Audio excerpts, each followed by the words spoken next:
Good morning and welcome back to Silverstone for the second day of the third race weekend of the Caterham Motorsport 2022 season.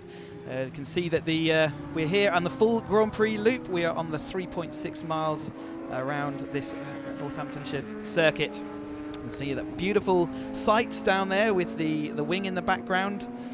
We've got plenty of action for you all throughout today. 6-hole races for you.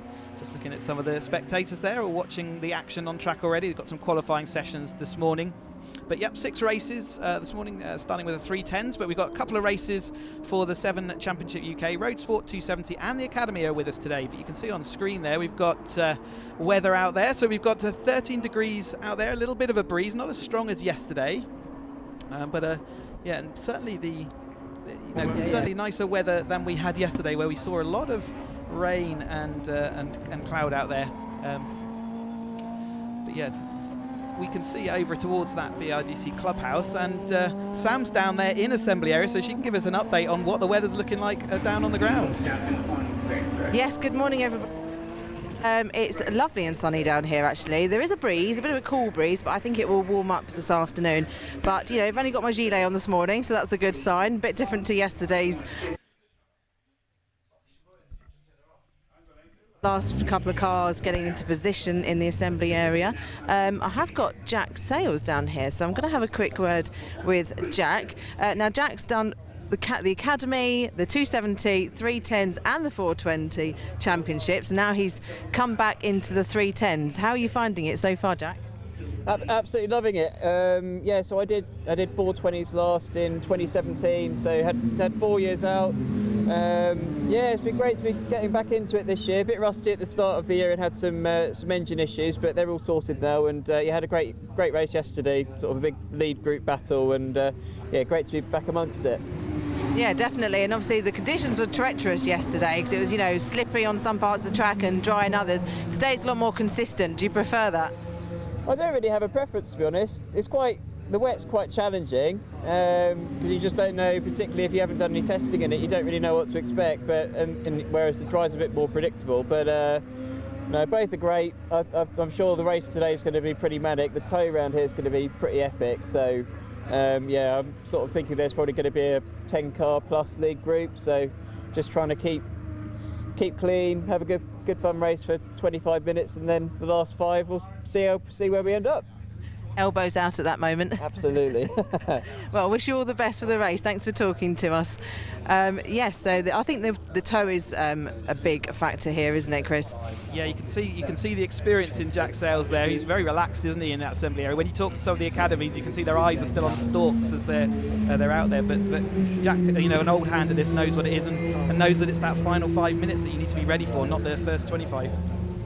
That's right. I was just going to grab a word with Blair, but he's just about to he's been told to get in the car now. But just whilst he's getting in, I will just ask him to have a quick word on his race yesterday. Blair, how did you find the race yesterday? It was interesting. I was mixing it up for a wee while in the main pack group, and then just with a little bit of tussling with Carl and a few others, we kind of lost the lead pack. Then had to try and, through the last part of the race, kind of catch it up. Never quite got close enough to get the tow. I don't think I quite had the ultimate pace to get up with them, but now that it's dry, I'll be looking to try and make places and at least try and get a podium if I can. Yeah. Excellent, great stuff. Well, wish you all the best. Thank you. Yeah, so I think you know, the consistent conditions today, we'll see some different drivers making their way through the pack. Yeah, Blair's not had the season that he'd have liked. Obviously, he's the reigning 270R champion, so he stepped up as champion from the previous step of the ladder, and he was just left in a little bit of no man's land, but he has got a podium to his name this year so far, so he's still doing nicely, and I'm sure it'll all come good. In this field, you know the drivers down there, they don't give an inch on track. No, that's right. Well, actually, I'm just standing next to Pete Walters. Pete, qualifying wasn't quite what you expected. You've made your way up quite a lot of places yesterday's race. So what are you hoping to do from here today? Yeah, a little mishap at the beginning of qualifying, knocked my tracking out, so the car was just a handful. So I was glad to got where I was, to be honest. Yesterday afternoon was damage limitation, just trying to get as far up to the the bit I recognised. It was a bit alien back there. There was an awful lot of cars in front of me and on that grid. Yeah, similar today, make progress and try and get in that lead pack and have a good scrap with the guys. Definitely. Okay, well, wish you all the best. Thank you. Right, so I'll hand back to you, Chris, just see if I can find anyone else that is willing to give us a few minutes of their time before they head out. Will do. So, yeah, Pete Walters yesterday having a bit of a tricky time of it, as he sort of mentioned, and we sort of didn't mention him in commentary, and that's very strange. Like he said, he's used to being up the front of that pack, right at the head of the field, and so it is an alien concept when you suddenly get dropped back through the field for whatever reason, whether it's qualifying or whether it's other issues, maybe a spin. It is a strange thing to be in that middle. It's a different style of racing when you're in the middle of the pack there, and yeah, we didn't notice, but he sort of made his way up to 11th place, but he's still got a number of cars that he's got to deal with today, and hopefully in these dry conditions, which will match more the qualifying they had, he will be able to sort of make some more forward progress. Looking at Harry Eyre there, another driver that had an off qualifying session, but he made his way up to 13th. Again, a driver that we saw regularly competing at the front of the field, so he'll be looking to get back up there. See these conditions out there, fantastic today. The percentage of rain is definitely lower today. It's still a mild threat out there today, but it's looking sunny and perfect conditions for going racing. It is. Looking at Ben Lopez-Appleton. Sam, you got someone else? I'm here with Wes Payne in his, my daughter called this the unicorn car, actually, because it's chrome, purpley, pink and blue, so it's quite highly noticeable. Wes, yesterday's race, I think, had a little moment, didn't you? Yeah, it was interesting out there, tricky conditions and yeah, one little spin, but it was good fun, and the car's in one piece, which is all that matters really. Exactly. Right, that's the whistle blown, so I shall let you get in the zone. So as we watch all these cars head out, this weekend we've got a guest driver, Finley Cooper, and interestingly his father is Chris Cooper, who raced in the Nürburgring 24-hour race 20 years ago. They won their class, and after that race, Caterham's got banned from the 24-hour race for being too quick. Do you remember that, Chris? Famously too fast for motorsport. That's the phrase that came out of that. So yes, what a great little hook back there. That yeah, we've got Finley Cooper on the field today, starting 31st in the race. We've got 3 Coopers in the race, so that's one to look out for. Alan Cooper and his father, Kevin Cooper, and then Finley Cooper, no relation, but it's a great story to have him back on the grid with us. As we see all the drivers being released from that assembly area where they all get to just in front of the sort of Brooklands suites there, and they get lined up by the marshals on the track. You can see there's a slight crosswind here, so going from our right of screen to left of screen, and that will carry some extra speed as they go down into that Beckett's and Maggott's S's, and maybe a crosswind across Hanger Straight as well. So wind in a Caterham the cars do get affected by that. Then they weigh about half a ton. We can start with the 310 cars today. We've got all 5 steps of the Caterham Motorsport ladder with us. But they do get moved around by that wind. This is the 4th step of the Caterham Motorsport ladder. So these would have been Academy cars potentially 4 years ago. And you can upgrade your car all the way through. Caterham offer a simple process to upgrade your car after each year, and eventually this is the ultimate evolution of the Caterham Academy car. You can see that they've no longer got windscreens on them. They've got uprated suspension. They've got wider track front suspension. They've got more options when it comes to setup and anti-roll bar, and importantly they've got a power increase and also a limited slip differential, which is the big difference between this and the 270R car, which we'll see a bit later. But let's have a confirmation then of the grid. The starting grid for today, the 2nd race for them this weekend. We've got Harry George taking his first win yesterday, and line up alongside him we've got James Wingfield. Then we've got Stephen Lyle taking 3rd on the grid, and Harry Landy is 4th. And we got on 5th place, we've got that Jack Sales who we spoke to before. Lars Hoffman came through to 6th yesterday. Cook is in 7th, and McConaughey is 8th. Cockrell starts in 9th, a little bit lower than normal, alongside Carl Jones, who's also a bit lower than he would expect. Walters definitely further down, but he'll be looking to come through, and Alan Cooper in 12th. Got Harry Eyre starting in 13th, Yates is in 14th, Lopez-Appleton starts in 15th, and we've got Williams in 16th. Baldwin, Payne, Curtis and Curtis, the 2 Curtis are lining up alongside each other there. We've got Fraser, another Chris Fraser this time, Smith, got Clayfan and Creswell starting 23rd and 24th. And then with bumper grid today, got Metcalf, Steele, Jones and Cook making it all the way down to 28th. 29th Curly, Price is 38th, Finley Cooper, who we mentioned, alongside Kevin Cooper in 32nd. They still keep coming. Morgan is 33rd, Welch 34th after a couple of spins yesterday, Gaunt 35th, and Gleish is 36th. And then we got Paul Herndon, who we also saw having some spins and getting up to speed yesterday as well. Heard a couple of buzzers, so I think we are away onto our green flag lap then, and we can see the heat haze on this famous shot down from the first turn there as they head down into this Beckett's S's. Yesterday it was all very squirrely and squiggly into this. It was very low grip indeed, with all the damp and quite the torrential conditions that we had throughout yesterday. But today we will be seeing these cars at absolute full chat as they go around. 155 horsepower on Caterham Avon ZZS tyres. These are the same tyres that they run all the way from Road Sport right through to this 310R Championship. Before we get onto the slicks and wets of the 7 Championship UK, which some of these drivers will be potentially looking to make a step up. Last year's 310R champion, Lewis Thompson, we saw him in the 420R, the 7 Championship UK race yesterday, doing a very good job getting on the podium in his first ever race with that car, so it's really good. See, absolutely perfect conditions. It was raining quite heavily last night, so I imagine it would not be a good idea to touch the grass or any other bits of the scenery today. There won't be a lot of grip out there, and if you do get a spin on, then trying to get it stopped is going to get a bit confusing. We have 37 cars to try and squeeze around this mammoth 3.6 mile circuit, but you know that they'll all be using the same bit of the track all at once and all the time. I'm expecting to see some pretty spectacular racing. Very experienced drivers, majority of this field, but one of the most inexperienced, Harry George, won the race yesterday. He came in from the Academy last year. He was runner-up in the Academy last year. He now sits on the pole position after having taken that first inaugural victory. So great job by Harry to get up there and for that wing. And James Wingfield constantly fighting his car, wasn't he? He is never knowingly attached to the tarmac as he flowed that car around the circuit yesterday. And he starts in second place. Stephen Lyle third after he was looking like he was going to win that race for a long time, didn't he? But just in that last couple of corners, he got caught and taken over for, and third place was his result. Jack Sales, we mentioned him already on the grid. He'd be looking to make that move forward. He's fixed his car, found the performance issues that he was struggling with, and now he is immediately right up there, starting fifth place today, alongside Lars Hoffman, who's got a new colour scheme. So he and Tom Cockerell were using the sort of red and white cars that we saw often running together, but Lars Hoffman has changed his colour scheme for today, and he starts sixth and will be looking to make that movement up. We saw Harry Cook having a good race yesterday. Blair McConaughey's got stuck in no man's land. He'll be right in that battle right from the start, I'm sure.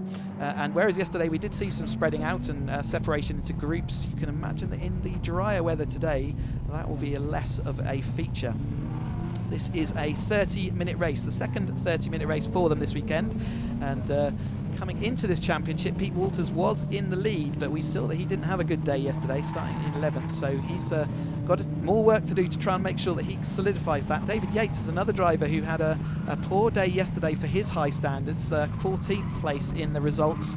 So he will also be looking at that because he's coming here second in the championship. So Harry George coming in third in the championship. Was a one yesterday, so he's put himself in a strong position as we come through. Towards the next round will be the halfway point, but we can see all the drivers flowing through. The last few coming around Luffield, which means that the front of the field are very nearly lining up onto their grid spots. They've got to remember where their grid spots are. Not easy on this circuit because there are all sorts of markings. You can see how many markings there are on track there. They've got to work out which one is for them. I think it's the yellow ones we're lining up on, isn't it? So they need to make sure they do return back to those places, and if not, they will get a 10-second penalty. So that is part of their job, to remember where to start this race from. The heat haze there sweeping across. You can see the wind direction as well from the right of our screen to the left, so we'll keep an eye on that. 30 minutes is put on the clock as we're seeing in the background this bumper field. I can see there's still, it's Kevin Cooper in the run there, heat haze right at the back there, still lining up their cars. So we're nearly there, but you can see we fill nearly the entirety of this the old start-finish straight, but it's the one we're using this weekend. See the extra runoff on the outside of Woodcote there, where for the MotoGP amendments they made. But I think we are just about ready to get race 2 underway. You can see the green flag marshal top of our screen, and he is waving that green flag. So the next thing will be showing the 5-second board to the drivers, and then we will have ready for the lights. So who is going to make the best start? Karen, Harry, George make it away from pole. Off they go, and they can make the whole shot down into turn 1. Harry George on the right and James Wingfield on the left. The rest of the field all filtering through, nice and calm by the looks of things. Certainly everyone, no one's stalling or anything dramatic, so we look like we're going to be able to get through this turn 1 nicely, as you see this experienced group of drivers all flowing through. What a great sight in the sun today compared to the dry. All of their skills will be tested throughout this race weekend. It looks like James Wingfield drifting a little bit wide. His tyres aren't up to temperature yet, touches the grass already. Harry George having to go around his outside already, so the action starting nice and early. A little bit of time. Harry Landy going across the track. That's going to be a dangerous as he rejoins. Everyone manages to get around him. There's Harry. Pete Walters also getting around him, but we've still got McConaughey having issues on the exit of going out to the Maccas. Oftentimes when you've had rain the day before, the track grip levels, they call it a green track, will be substantially lower. Jack Sales going down the inside of 4 wide already on lap 1 as we come down into Stowe. Jack Sales takes that lead then from 5th on the grid. James Wingfield is up the inside there in his red machine. Harry George slipping back to 3rd, but Stephen Lyle looking like he wants to put him back another step as the rest of the field flow on down. We're coming down 3 wide into Vale, 3 wide into Vale. That's Carl Jones, I think, coming up the inside there. What a move there from 10th on the grid. He's made his way up to 2nd place, but James Wingfield on the exit of club and then coming into the Hamilton straight, looks like he's got the momentum. There's a definite difference of pace coming around here. They're all having to avoid each other. They're so complicated. It looks like it's Blair McConaughey out wide again. I may have misidentified, but he's dropping back if that is his car. And we've got other drivers making way up the field, and that looks like Alan Cooper making some good progress as we go 3 wide into Abbey. That is a virtually flat out right-hander. You definitely cannot go 3 wide there. Somehow they made it work. Jones really late on the brakes there. Lyle left him just enough room, but a little bit of a sandwich in there. Wingfield left on the outside. Carl Jones off the rear though. He's gone facing, and that's David Yates has now hit him. That's the radiator punctured on David Yates. He won't be making it, and there's confusion behind. Lots of drivers even having to stop. There's nowhere they can go as Gary Curtis facing the wrong way. They're all trying to filter on through, but David Yates won't be able to go anywhere, and there's Chris Jones having to avoid him, so that's unfortunate for some of those drivers, but a little bit of confusion there. He just lost the rear, Carl Jones, as he went round the loop there, and that's caused him a problem, but that has let Jack Sales escape up the road a little bit. They're going to push David Yates' car. There's wet on the outside of the track. Their drivers will need to be aware of that. They'll show the slippery surface flag. We've got Alan Cooper, it looks like, there sideways as he went round Luffield. And as they're all heading down after a dramatic opening sequence to this race. 27 minutes still left of this going. iVoice has got no chance, but Jack Sales with his car engine fixed, and there is Carl Jones. He has got a broken front suspension from that contact after David Yates couldn't avoid him as his car rotated through the loop. So whether we have to recover that flag, I hope not. But there's got a looks like a wing stuck underneath James Wingfield's car there, so there's a bit of smoke and dust coming out for that to be a bit uncomfortable, but then hopefully it won't be affecting his performance too much. Again, Harry George going side by side, Stephen Lyle through this Beckett's complex. You can see how much more grip they've got today. The attitude of this 310R purebred race car, not road legal anymore. We've taken off the windscreen. The lights, we've got Pete Walters going off at the Exeter Chapel. We've seen a couple of drivers really struggling to get the car turned there and taking to that extra bit of tarmac to use up that space. It's all jumbled up. Tom Cockrell also coming through from fairly from 9th on the grid, so it seems like that kind of lower 5 of the grid, so 5th and 10th have really moved themselves forward here. Harry George also got his markings and lost a wing already, hasn't he? Maybe that's the wing that was underneath James Wingfield's car as they come 3 wide down into the Vale again. Can Lyle get it all hauled up in time? He can. He gets to position his car. Cockrell makes it round the outside to make a upper position as well over Pete Walters there in the 988 car, and Lars Hoffman now looking to get involved. But Alan Curtis there, where did Alan Curtis start this race? He started in 19th, and he's all the way up in with that lead group now, so what a great result for him. Harry George in that 2nd place. Don't forget Jack Sales is out front. No sign of the safety car just yet, so the car considered to be in a position that's safe enough at this point. I can hear some beeping in the background. Maybe there's a truck trying to live snatch. See also a slippery surface flag being shown to the drivers. It's maybe not going to be possible, but you can see the driver is out of the car. There's marshals with it, trying to understand what they're going to do with that. So we're looking a little bit further back down through the field. We sort of talked to Wes Payne in his pearlescent car there, just at the rear of the shot, going around the outside of Ben Lopez Appleton as they go onto the straight here, and Cook just in front of them. Then you've got the Wingfield car who's dropped down the order from second. You see double waved yellows into Brooklyn, so that's where that car is. And Lyle, was he going down? Was he already passed as they went into that corner? A little bit of confusion about what was going on there, but a double waved yellow. Yep, no overtaking into Brooklyn's at the moment. They can filter through Luffield where they'll take the green flag and they can resume racing. That's looks like Harry Landy, who started in that fourth place on the grid, so he is now behind Wes Payne, so he's dropped down through the order. We saw him having a rocky ride early on, didn't we? But Jack Sales actually out there, so there's the P4 sign out there, so that'll be for Lyle. I think that was his pit board as they flow on through turn one again. Can Jack Sales make this stick? What a story that would be after recovering his speed in his car. Harry George in second place. We've got Stephen Lyle third. The last time out for him in this 310R. He looked like he was going to win it yesterday. Can he win it today instead? He is in third place where he finished yesterday's race. Tom Cockrell just behind him, so have him coming through from 9th place. And again, he wasn't involved in the lead battle yesterday for the majority of the race. In fact, we didn't really see him at the front there, but he recovered back to the 9th place. A little bit of weaving and jinking already for that toe. Tom Cockrell is alongside Lyle there. They're going to go side by side, 3 west into Stowe this time through. Lyle sweeping around the outside, but Cockrell's still up on his inside. If Lyle can manage to maintain the momentum on the outside, he will have the inside for the Vale left-hander. Saw him do that before. He is tucked on the inside, but Harry George had the best of the momentum and he's around the outside. Looks like Lyle's going to tuck on the inside of Harry George and just stick into that third place currently. Harry George still there, and again, remember Harry George coming from Academy last year alongside Chris Fraser, and they've skipped out a lot of steps, and so he's not the most experienced driver out there, but he's certainly able to, and shows his skill to be able to get involved in the battles. And Pete Walters, you saw him coming through and he's making good progress, and unfortunately his good progress is at the expense of people like James Wingfield, who has slipped down the order, and Harry Landy as well. Yep, Tom Cockrell around the outside. Lyle on the inside is going to get tight as they go into the loop. We saw this came abreast. There's wet out there from Carl Jones's rotation, so Lyle will have to tuck on the inside of that. Harry George also mindful of that. It looks like the wet area is sort of a bit wider on the circuit than they were using that time through. Experienced drivers, so they'll know to look out for that. Things like radiator pops and stuff, they'll certainly know it if they run over it. Look down the weaving, ducking and diving. Again, we've got that waved yellow flag into Brooklyn, so no overtaking into this section. You can hear the crowd in the BRDC grandstand there all cheering on their drivers. A little bit loose at the rear end of Cockrell's car there as he pushed the tyre to its absolute limit going around Brooklyn's. During testing in the 30-degree heat, it was this tyre was absolutely screaming out in agony as they went around those corners, and the Avon ZZS tyres though doing a good job, and everyone's looking resplendent out in the sunshine today, as opposed to the rain and torrential rain at times that we had yesterday. Cockrell came across the line in second, but him and Lyle were still disagreeing over that position as they sweep on through.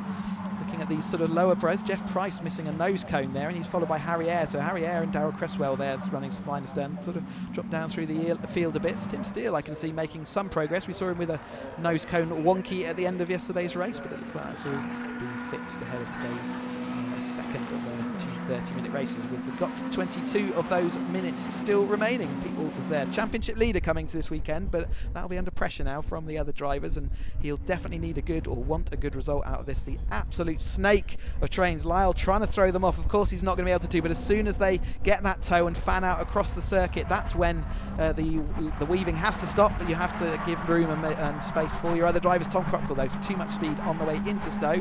Can he carry the momentum on the outside? It looks like he might be close to doing that. We have got the recovery vehicle now down at Brooklands. A little bit nice to see them trying that live snatch, and given the length of this track and the field is relatively compacted, they've got a bit of time before we get back to that area of the track. And that was Lars Hoffman hitting the back of Ben Lopez Appleton on the exit of the club corner, or the middle part of club corner. We saw a little bit of contact from yesterday as well, which sent him down the field. Got another wing sat in the middle of the Hamilton straight as well. In fact, it's a nose cone. It's a substantial bit of kit that sitting in the middle, and there goes Ben Lopez Appleton's rear wing. He's back in the field, I think, as a guest this weekend, but he started 15th and he's now all the way up into that 6th place. So great start from that midfield battle, wasn't it? certainly that battling with it and the spin with Cooper, I think, as well as with Carl Jones, probably brought all these players into an effect. There is another wing there sat on the outside. We saw a number of wings yesterday, but certainly already probably broken that record this morning so far. It's a relatively normal thing to see in Caterham racing. We only attach those wings via nylon bolts. You can see the double waved yellows down against Brooklyn, so nice and calm and collected as all the drivers. Jack Sales there though.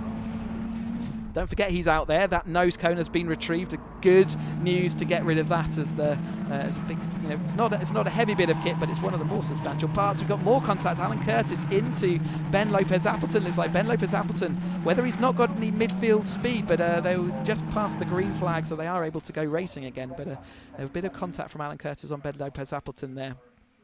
There's Tom Cockerell's. Looks like Tom Cockerell or Lyle's pitboard there going through. Cheered on as we see this. Blair McConaughey has slipped back, so the number 34 is slipping back through the order a fair bit, sort of not comfortable for where he is right now, but we're looking at that battle. Tom Cockerell has now come through into the lead of the chase group, ahead of Lyle, Harry George, Ben Lopez-Appleton, so he's minus a couple of wings, but it's he's now got air-cooled rear tyres, but Pete Walters is looking to see whether he can now get past him. Slightly narrower car to get past without the two rear wings. We've seen earlier on, we've had wing bingo where some people were going for the full set, but two wings so far on the rear of the car. You don't want to lose too many more, otherwise suddenly the weight limit becomes an issue as we go three wide, proper sandwich into Stowe. That would have been very uncomfortable position for Lyle to be. He really couldn't go anywhere, just had to hold the steering dead straight and hope, or to keep this line absolutely consistent and hope that no one else had any lock-ups or slides. And he's managed to make the best of that. He was in the middle of that sandwich, and now he heads that whole group, which is, they're closer than they were on the grid. They are absolutely 2 by 2 by 2 as they go back through this pack, and as they all sort of tumble over each other, they can't work out this. You can see the recovery vehicles have moved Carl Jones's car out of the way and into a position of safety. And thank you as ever to our marshals who let these Caterham drivers do what they love, which is side by side at every possible opportunity. A little bit of rubbing there on Lars Hoffman's car where he is having that contact earlier, so a bit of smoke. Hopefully that's not digging a hole in one of his Avon ZZS tyres. Lyle though out front ahead of Cockerell. Ben Lopez-Appleton moves up another place. Harry George drops to another place, and it's going to be Walters looking up the inside. An opportunistic move. Can he make it stick? He pushes his championship rival Harry George out there. A bit of experience there. He had the track positioning, and we might see him manoeuvre him again, although as they come onto that, Harry George has got the momentum around the outside, but he doesn't have the toe as yet. But as the toe weaves from left and right across the track, they'll be looking to see whether they can pick it up in time to make up that position. You can see some jinking out to the side. More cheers from the crowd as they go. The yellow flags into Brooklands have gone now, so they can now use this part of track for overtaking, and then they immediately do. They immediately start going three wide on the exit of Brooklands and then turning into Luffield. Where's Payne? Where's he come from? He's come all the way up through the field, and now he was 10th last time across the line, but he is absolutely flying, and he's got the fastest lap of the race as well. Jack Sales out front. He's got no chance of setting a fastest lap. He's got no toe to help him along the way, and he's going to hope that these battles keep going for the next 17 minutes to keep his gap out there. He's been very chuffed every time he looks there. You can see on the screen the Wes Payne setting a 2:27.582 lap time there, so a great time round here, and certainly quicker than yesterday's time. The lap record is a 2:27.9, so that might well even be close to the outright lap record. We'll keep an eye on that. We raced here last year in these classes. Again, weird mixed conditions, but today's conditions are absolutely perfect for racing, and that could well be the outright lap record for these 310R cars. As they come down Hanger Straight then for the 6th time of asking. Just approaching that half distance, so everything we've had already we may get all again as we pile in here into Stowe Corner. You can see that the cars are still absolutely together, and just about as close as they were on the first lap of that race. That's because the toe in these cars is so significant that it's hard to break away. It's hard to do what Jack Sales has done. But he is managing to do it. Lyle back up into that 2nd place. Ben Lopez-Appleton now up to 3rd. Wes Payne up into 4th place ahead of Tom Cockerell. Harry George and Walters, championship rivals, going side by side. The only two drivers that have taken a win this year, other than James Wingfield. So Wingfield, Walters and Harry George are the 3 people who have taken wins so far in this very, very ultra competitive 310R race that we've got going on. Lyle, though, would be keen for that win, but he's got to he's got to try and keep this field back, as well as trying to work out whether he can catch up with Jack Sayles. He's pulled out so far something like a 9-second gap, I think. So let's have a check of that gap over the sequence of this race and see whether it adapts and changes at all. So last time across the line it was 4.5 seconds, so not quite that, so not giving it a bit too much time, but we'll see whether it increases from 4.5 as the second half of this race develops. But it doesn't look like these drivers are keen to go single file anywhere, and Brooklands is one of the corners where it's a left-hander where you have to be on the brakes and turning all the way through. It's a left-handed approach to a really sort of late apex around that bend. It's hard for the cars, hard for the drivers to manage, and the Cooper there losing the rear end of the car just as he exits, and he's just tailing Blair McConaughey and Walters, who have found themselves out on track and are sort of trailing a little bit further back than we might expect. He's down in that 6th place, Walters, the last time across that line. And then McConaughey and Wingfield are down 11th and 12th, so bit of a change around from yesterday's event, isn't it? Different from what we saw yesterday, but 14 and 3/4 minutes to go. We're going 3 wide into Beckett's. That was a squeeze and a half, but Ben Lopez-Appleton, after he's lost his 2 rear wings and got air cooling to those rear tyres after Hoffman helped him off with one of them, he looks like he's absolutely realised that he's got to get his elbows out, and off he goes down onto the hanger straight. Jack Sayles, though, out still in front. Don't forget about him, as we see Payne now looking like he's going to try and get into 2nd place on the grid. What a start for him after starting down in... Let me find him on the list. Where's Payne? He started in 18th place on this grid, so he's 18th and now looking to try and take 2nd. He's dropped back whilst I've been looking for him on the list behind these other 3 cars, but just to be up there. He's certainly after Brands Hatch, where he wasn't able to take part because he had damage in testing, I think, or qualifying, which ripped a wheel off and didn't allow him therefore to take part in the rest of the weekend. So nice to see that pearlescent car right back up the front of the grid. Walters, another driver he's side by side with, and Walters definitely looking more racy today, isn't he, after sort of a nondescript race for him yesterday and having to fight through the pack. They're still going side by side on Abbey. That's going to compromise their speed, and it's going to be the cars behind. That's Cook, who's looking like he's got a nice run as they move up here into Village, and then they'll be turning in the left of Village and then to the right, the right of Village and the left of the loop. Hoffman is still there or thereabouts. Just behind in that sort of side-by-side train. It is absolutely side-by-side for all these drivers. 3 wide on the exit here, coming through Aintree and onto Wellington Straight. That's not a lot of space there. Alan Curtis there, stuck between. He's not really got anywhere to use that speed, so he's going to stick to the right-hand side as they go down there into this Motul-sponsored 310R race. What an advert for Caterham Racing this is. These 4th step of the Caterham Motorsport ladder. We've still got the top step to go. Walters is that, or is that Cook up the inside over the curbs? That looks a very uncomfortable ride there. That's not going to do any good to your suspension A-frame and radius arms in these cars, so don't want to do that too often. Also, track limits infringements. We haven't talked about that. A little bit more sort of side-to-side nudging going on as we go around Woodcote. So we're looking at here to pit crew and all the teams for these in the 310R Championship. You can have team support. There's James Wingfield's dad there on the right-hand side watching his son on after 2nd place yesterday, but it's not such a good race today. In the 11th place so far, they'll be working out how do they make his move up side by side, Walters and Payne through the heat. Payne looks like he's got a little bit of a wonky nose cone, doesn't he? So some sort of contact there. It's pushed it back. Has it pushed it back enough to damage any radiator? Either that or it could have been an optical illusion just as they went around that head. It definitely looked a little bit wonky. There's something underneath the car there that looks a little bit off the level. Harry Landy and James Wingfield, though, after dropping down the order, it is coming all back together. There goes that nose cone. So I wasn't mistaken. There was definitely something strange. It's to the side of the track, off the sort of main racing line as we go down Hanger Straight. But another piece of bodywork added to the Marshall's collection on Wes Payne's car there. Now, that is going to affect his straight line performance. The wind will get under the bonnet even more than it does normally, and that will potentially slow him down. We're locking up in this 3 wide as they go through the Vale. Wes Payne in the number 50 Pearlescent car still holding on, and who's coming to join the battle now? Well, it looks like Hoffman is the next up behind Wes Payne. Then we got Wingfield, and you can see Landy just out there on the greenery just as they come out, but they are determined to use exactly the same bit of tarmac all at the same time as they come through here. flowing through the Abbey and then Farm into the village, and then we get it into the loop. But this pack of three have sort of broken away from that chasing pack just a little bit. Lyle's obviously got the pace this weekend in his 310R. Last time, like I say, we're going to see him in that car this year. He's going to step up into the 420R machinery. Ben Lopez-Appleton, though, has got that nice tow as they head out onto the straight, but Harry George will let the super tow as he gets a little bit of an acceleration.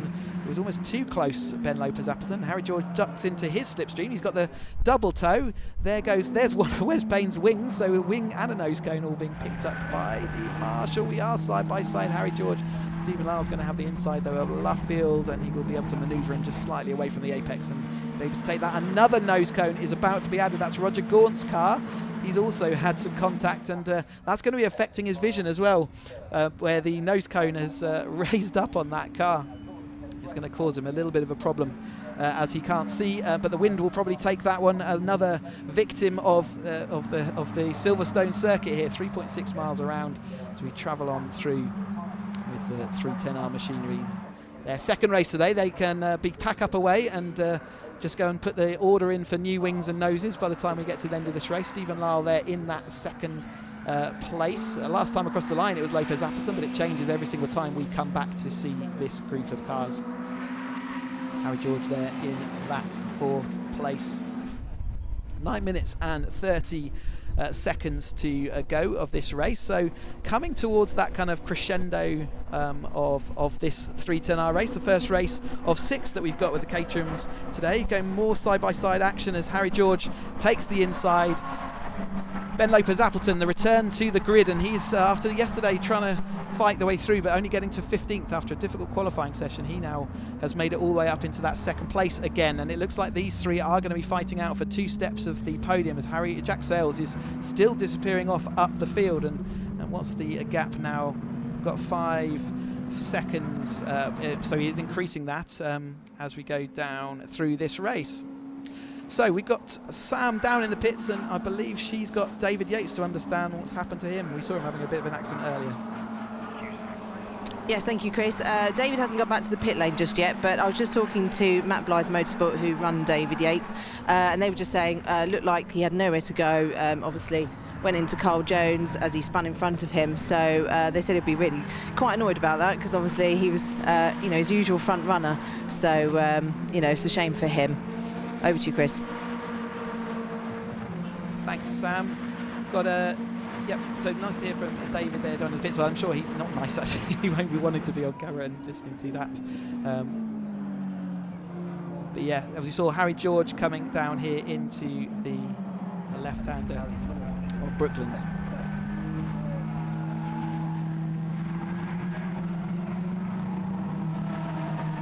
There's Stephen Lyle going through there. See another yellow flag there, so there's something going on. Who's that? In the number 99 car spun there. That's Michael Curley in the 99 rotated. I wonder where that is. It looks like he is facing against the flow of traffic, and he hasn't yet got his car back up and running. Other cars in his line, so he's hopefully, if he's run that car engine backwards, it could be take a little time to get that sparked up and in action. I'm just going to get my timing screen updating. I had a little bit more contact there between, looks like Alan Cooper and Pete Walters. So Pete Walters still not able to make that sort of definitive breakaway. And we saw Wes Payne earlier on, was right at the front. Harry George absolutely sideways as we go through this Beckett's complex. And they make their way out down there. Jack Sayles still, though, out in front. That gap has come down a second, so they're just skirting the edge of that track. Ben Lopez-Appleton currently sitting in that second place. Harry George third. Lyle now dropped into that fourth place. This group have got a little bit of pace over Jack Sayles now, though, and that gap has come down by a second over that last lap. We've got 6 minutes of this race to go, so the intensity will take a notch up again with a 2-minute 27 odd lap time that they're throwing. It's not going to be too many more laps before we call this race to its conclusion as we head on around there. So it has broken up, so where we were seeing an absolute pile of 15 odd cars sort of towards that, just as we went through the halfway point, it has now spread out. We've seen a couple of incidents and a few issues out there which has spread that course out.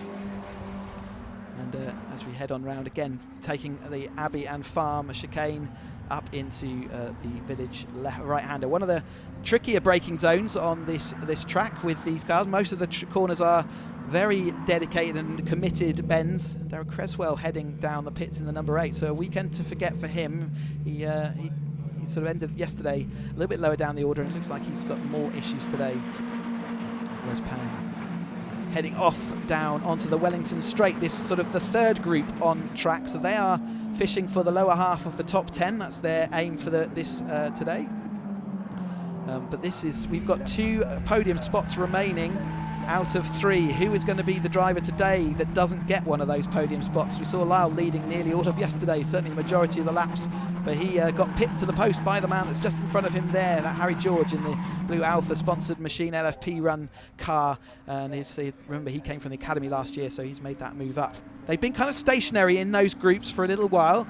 We see Jack Sales fixed his car and disappearing off up the road, and he'll be delighted with that. However, the gap is now down to 3.7 seconds. Another 0.3 disappeared in the course of that lap, where the other drivers are sort of staying stationary a little bit more now. They're able to leapfrog each other, and they've got a bit more collective speed as they overtake each other and use the toe to gain extra speed. I think it's probably worth something like 7 miles an hour extra speed at the end of the straights as they pull on towards the end of that straight. So if they get the double toe, it could even be more than that. And you certainly, as a driver, you've got to be aware of that extra speed so you can knock it off. You've got to actually brake a little bit earlier to get everything back under control and sorted in time for the corner as they're going side by side once more through the right-hander of Stowe. You can go side by side, and if you maintain that overlap on the exit, you can then have the inside corner for Vale. That looks like what Harry George is trying to do. He's trying to push the issue, and Stephen Lyle had nowhere to go there as Ben Lopez-Appleton came to cover the outside again. Harry George makes that stick with Lyle having to be covered off by Ben Lopez-Appleton. That opened up that inside of the Vale as they went through the right-hander then of Club Corner and out onto the Hamilton Straight, where we'll see the Formula 1 cars in a couple of weekends' time. Lots of construction work going around the Silverstone circuit.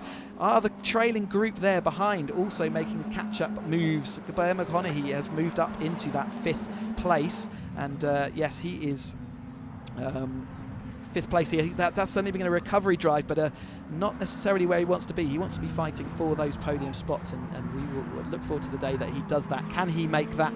Can he make it across the gap in time to do that?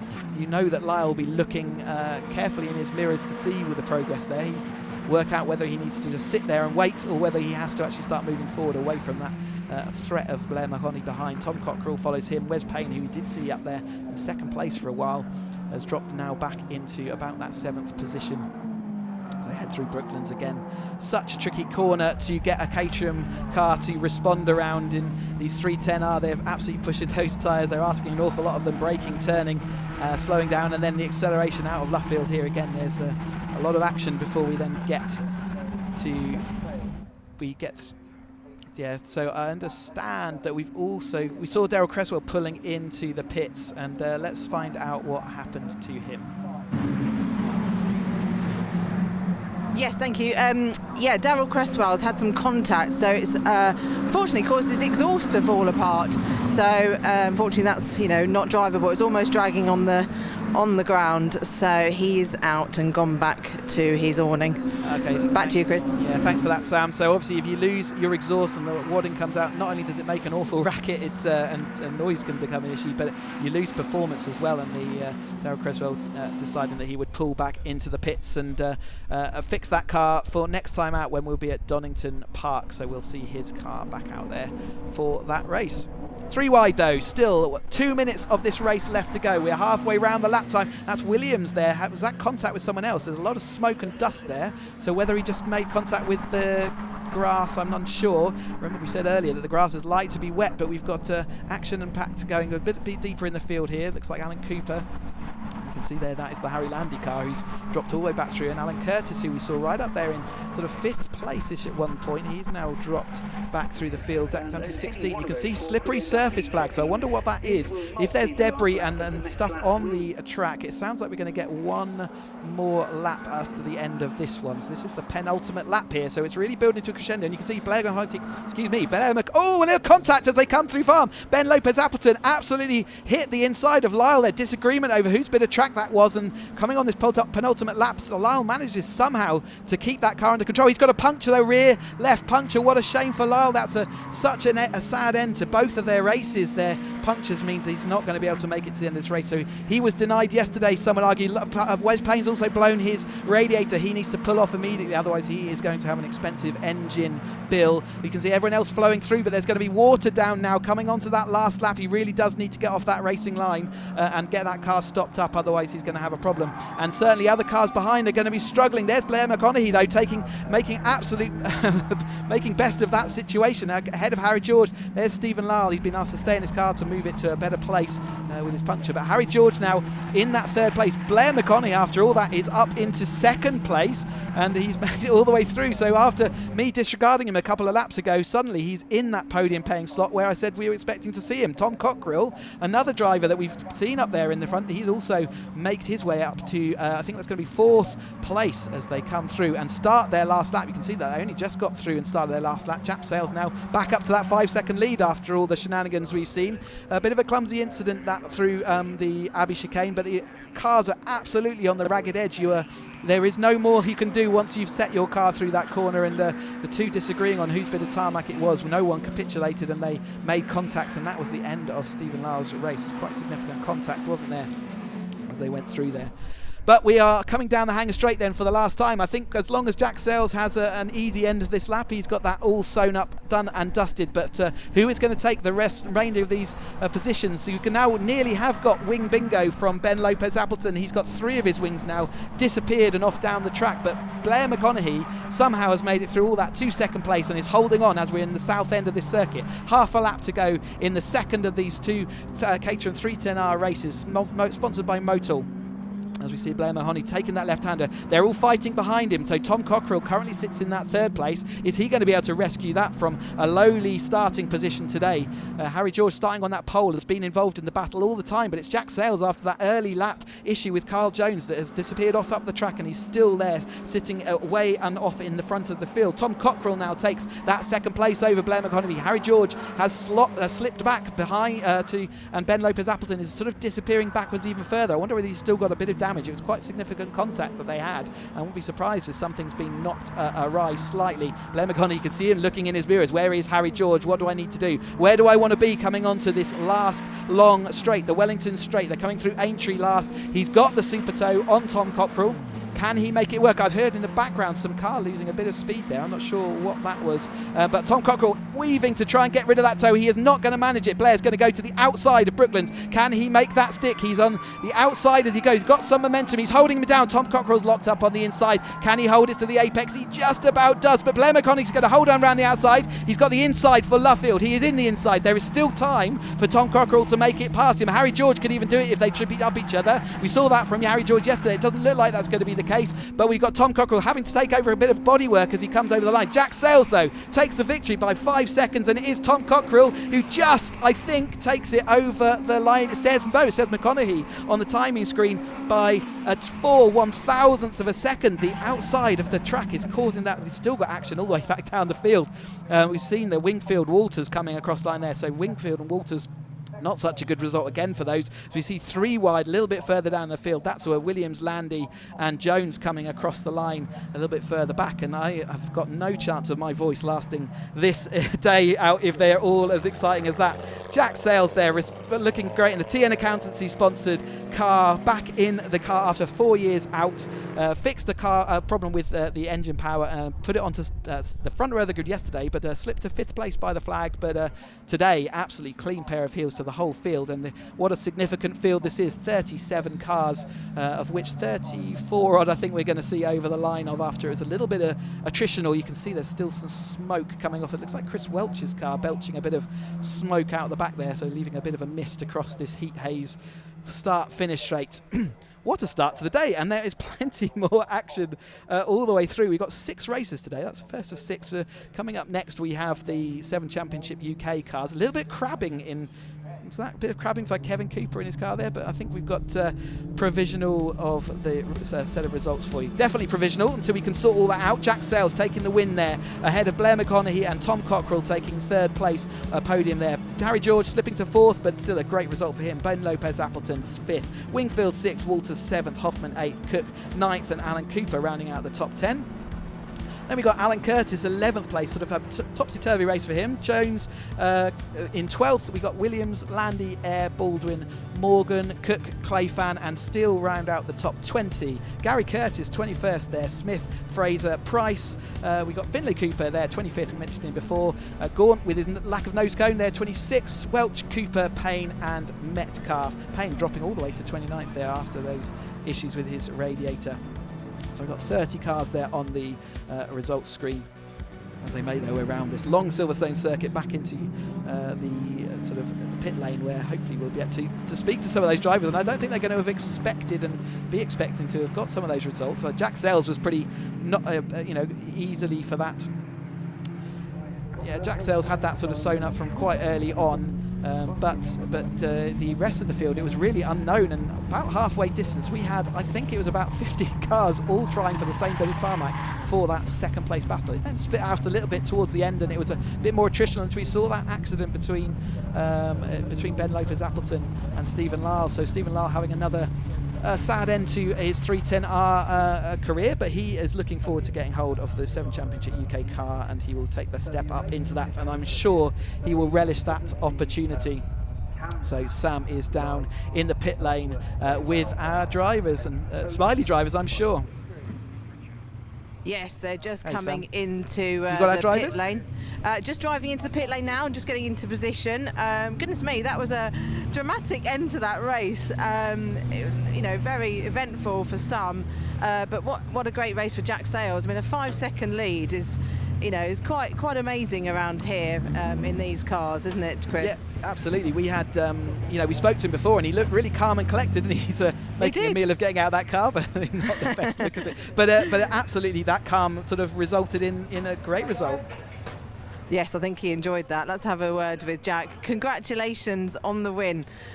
Must be feeling great for you to come back into this championship and get a win. I can believe it.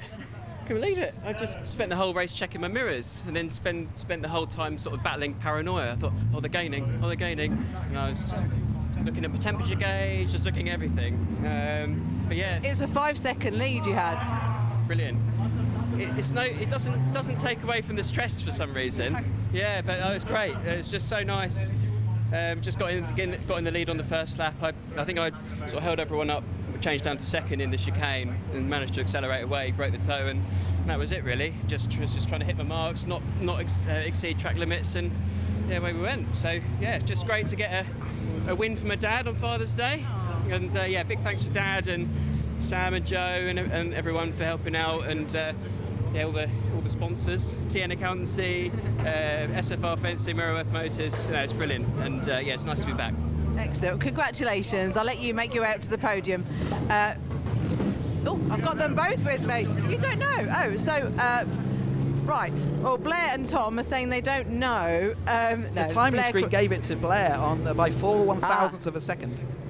Forces, yeah. So which one? Blair, second place. That's a coin. I honestly didn't think I had it. I thought Tom got me, had the momentum, and then all the way right, I let him go in front, and he was actually second to get interviewed here, and it wasn't until Simon came and I don't know what the gap is, but it must have been very small. What did you say, Chris? Chris, what did you say it was?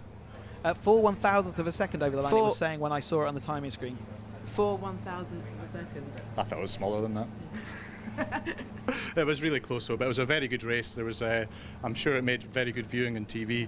There was a big pack of us, a lot of fighting, hard to get through. It was a struggle. Just watched the clock and kind of tried to keep out of trouble, which was, there's a lot of litter of nose cones and wings around the track, so it's quite hard to keep out of trouble in this punch. But that's just the nature of close racing, and it's just fantastic to race these guys. It's just glad to get second and finally start to make good progress. Excellent. Well, congratulations. I'll let you make your way up to the podium. I'll have a quick word with Tom. Tom, you started, was it 9th? Yeah. Yes. Well, that's great to get up to 3rd. Were you expecting that? I wasn't expecting it. Yesterday I was too hesitant in my wet, so I was a bit disappointed. Today, great start. Got up to second, third, fourth battle, and then I just drove off the track. So I was back down to like 13th or something with 13 minutes to go. And then real great battle back through the pack, and then race to the line with Blair at the end. Gutted not to get it, but that's life, it's racing. Simon says we don't know, so we'll wait and see. But yeah, excellent racing. I've come back with 4 wings on my car, which is great. Roll on to Donington. Excellent, great stuff. Well, hopefully you can make your way up to the podium now. Cheers. And yeah, so we'll. Oh, the photo finish. Let's get a camera shot of that. That's a rather close call. Okay, they're still deciding. The timekeepers are still deciding. So we shall wait and see. Hopefully they'll make a decision before they make it to the podium. But goodness me, what a close call. We've had quite a few close calls, haven't we, really, Chris, this year? We had a dead heat in Brands Hatch, but they couldn't call from the photo as well. So that's unbelievable, twice this year already. And let's see what the opinion is. But it was very tight, that wasn't it? That was incredible. Extremely tight. Well, they're all happy and they're all glad to be on the podium, so that's the main thing. But we've got some more action, haven't we now, Chris? We've got the Caterham 7 Championship UK cars going out. Yep, as we see the 310R drivers, the podium for the 310R, and we'll figure out what that podium is and hopefully report that back later. But we are going to be going straight into the 7 Championship UK race cars. So the second of their 3 races for this weekend. So we just watched Blair McConaughey heading on down. They've got 3 20-minute races, so we'll see them again a little bit later on the left. So on the got one race now, and then we've got another race towards 4 o'clock towards the end of the day. As we see the 310R just disappearing off down the end of that pit lane, they go into the Parc Fermé area where their cars can all be scrutinised, weighed, and checked. You can see the marshals all there ready. The resplendent weather that we've got out on circuit here at the Silverstone Grand Prix track for the 3rd race weekend. We're in the 2nd day of the 3rd race weekend for the Caterham Motorsport 2022 season. But yeah, no, absolutely. You can see the drivers all lining, coming round here for out being released from the assembly, and we will go through the grid. But I am delighted to say that we have got the reigning Caterham British champion, or British Caterham champion, sat alongside me in the commentary box for this race. Stephen Nuttall, you're a person who has seen it all, done it all, and last year you brought home the championship. Yeah, thanks, Chris. Great to be here. Thanks for the build-up and the intro. Yeah, it's nice to be on the side of the fence, albeit, as you know, probably would rather be out there in the car. But yeah, I'm looking forward to today's race. I'm still catching up from yesterday a little bit, but great to see Jake coming through, taking his first win, I think, in the 420s. That was his first win in a Caterham, full stop. So yeah, great to see him get that result, and you can see him in a white car there, just being reversed onto his grid spot as he's maybe overshot slightly, or took the wrong side, in fact. He wanted the inside. I'm not surprised. The inside there does feel like it would be quite a handy place to be. Henry Heaton lining up alongside him. Henry Heaton, in fact, let's have a confirmation of that starting grid for you. So we saw Jake Swan in his white car, starting from pole position on the right of our screen on the left of the track. Henry Heaton lines up in his blue machine alongside him. Lewis Thompson came in and got a podium on his first time out in that 420. What a great result for him, 3rd place on the grid. Bristow in the orange machine alongside him. Aaron Head starts 5th place alongside James Murphy, who had an unlucky day yesterday in qualifying. Andy Lee starts 7th, came through the field well in the wet. Barry Benham, a fantastic result here in 8th place. Mike Evans ended up 9th, Tim Dickens behind him in 10th. 11th was Chris Kirby, and Chris Moore dropped all the way from 2nd on the grid down to 12th, so he'll hope for a better day today. Dale Head in 13th. Johnny Jarrett ended 14th after a late spin. Gary Lapidus is 15th, and Ian Sparshot 16th. And 17th will start Eden, our pole sitter from the race yesterday, but he dropped down through the order. So we look at Barry Benham there in that 33 car. That is my car from last year, Steve. And I know we had some racing, but most of the time you disappeared off down the road. But the weather conditions looking good for Caterham racing today. Indeed. I guess this is what they're all used to. After 2 days of testing in glorious sunshine and the heat, I imagine yesterday would have caught a few people out a little bit.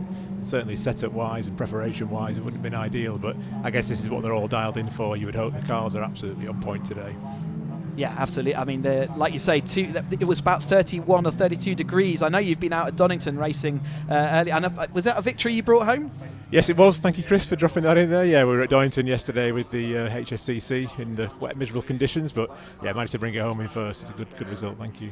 And it's quite a change in machinery from this 7 UK car that you're driving this year. It is, yeah, albeit they do feel a bit Caterham-esque, so perhaps not the 420, but maybe a 310. They like to move around quite a bit, so it's a slightly faster 310 the way I look at it. And a glorious sound they make as we watch these 420R. This is the top flight Caterham Motorsport, the top flight of Caterham Motorsport, the 5th step on the Caterham Motorsport ladder. This is a thoroughbred racing machine, absolutely track focused. It wouldn't do very well out on track on the road at all. It's a fantastic beast out on track though. This last year was the first year we ran with slicks and wets, and you can see we ran the wets yesterday, had a good old run out with those, and now today we've got the slicks out in show. You can see them all weaving down the hanger straight, trying to get that heat in, and I don't know if it was the same for you, but I found out the most exhausting part of the racing last year was actually the warm-up lap as we tried to get these cars dialed in. Absolutely. You remember we were drilled into us to do that, and I think some just gave up by the end of it. Yeah, it really is a physical thing there. The reason, or one of the reasons we run 3 20-minute races, other than the fact that we get a whole extra race and all the excitement that brings, is that, yes, for the driver's perspective, 20 minutes of race around this Silverstone circuit with its many fast dedicated corners, and it really is a pressure on the arms and the neck muscles to get to the end, and 3 20-minute races was considered to be a better position there. You can see though that we've got Sam down there available, so let's throw down to Sam. Yes, thank you, Chris. Yes, it's nice and dry for these guys today, so no concern over what tyres to use. But like you mentioned earlier, they don't really want to get any tyre off onto the grass because it will be so wet from all the rain we had yesterday. So yes, we've got, like you said, Barry Benham. He had a great race yesterday, actually, didn't he? Finishing in 8th place. I wonder what he can do from there. And then, but obviously, Tom Eden, he won't be very happy, obviously, with the DNF yesterday, but I'm sure he will make his way through the field because he's quite a good, he's normally at the front end of the grid, isn't he, Chris? He showed he got the pace as well, didn't he? Obviously, doing it on pole position, and last year I remember he was also involved right in that battle all the way through the race. So absolutely, we'll look forward to seeing how he can move through the pack. And what do you think, Jake Swan? Do you think he'll be able to hold on to that lead today? I think he's got some wide elbows when he wants to, and he is perfectly capable of defending that lead. It's not easy to defend around here, but he might even choose to work with Henry Eaton. They did do a bit of working together yesterday, so maybe we'll see more of that as well. Possibly. Obviously, Aaron Head, he's normally, he's one that we've interviewed many times because he's been in the top 3 at the last 2 races.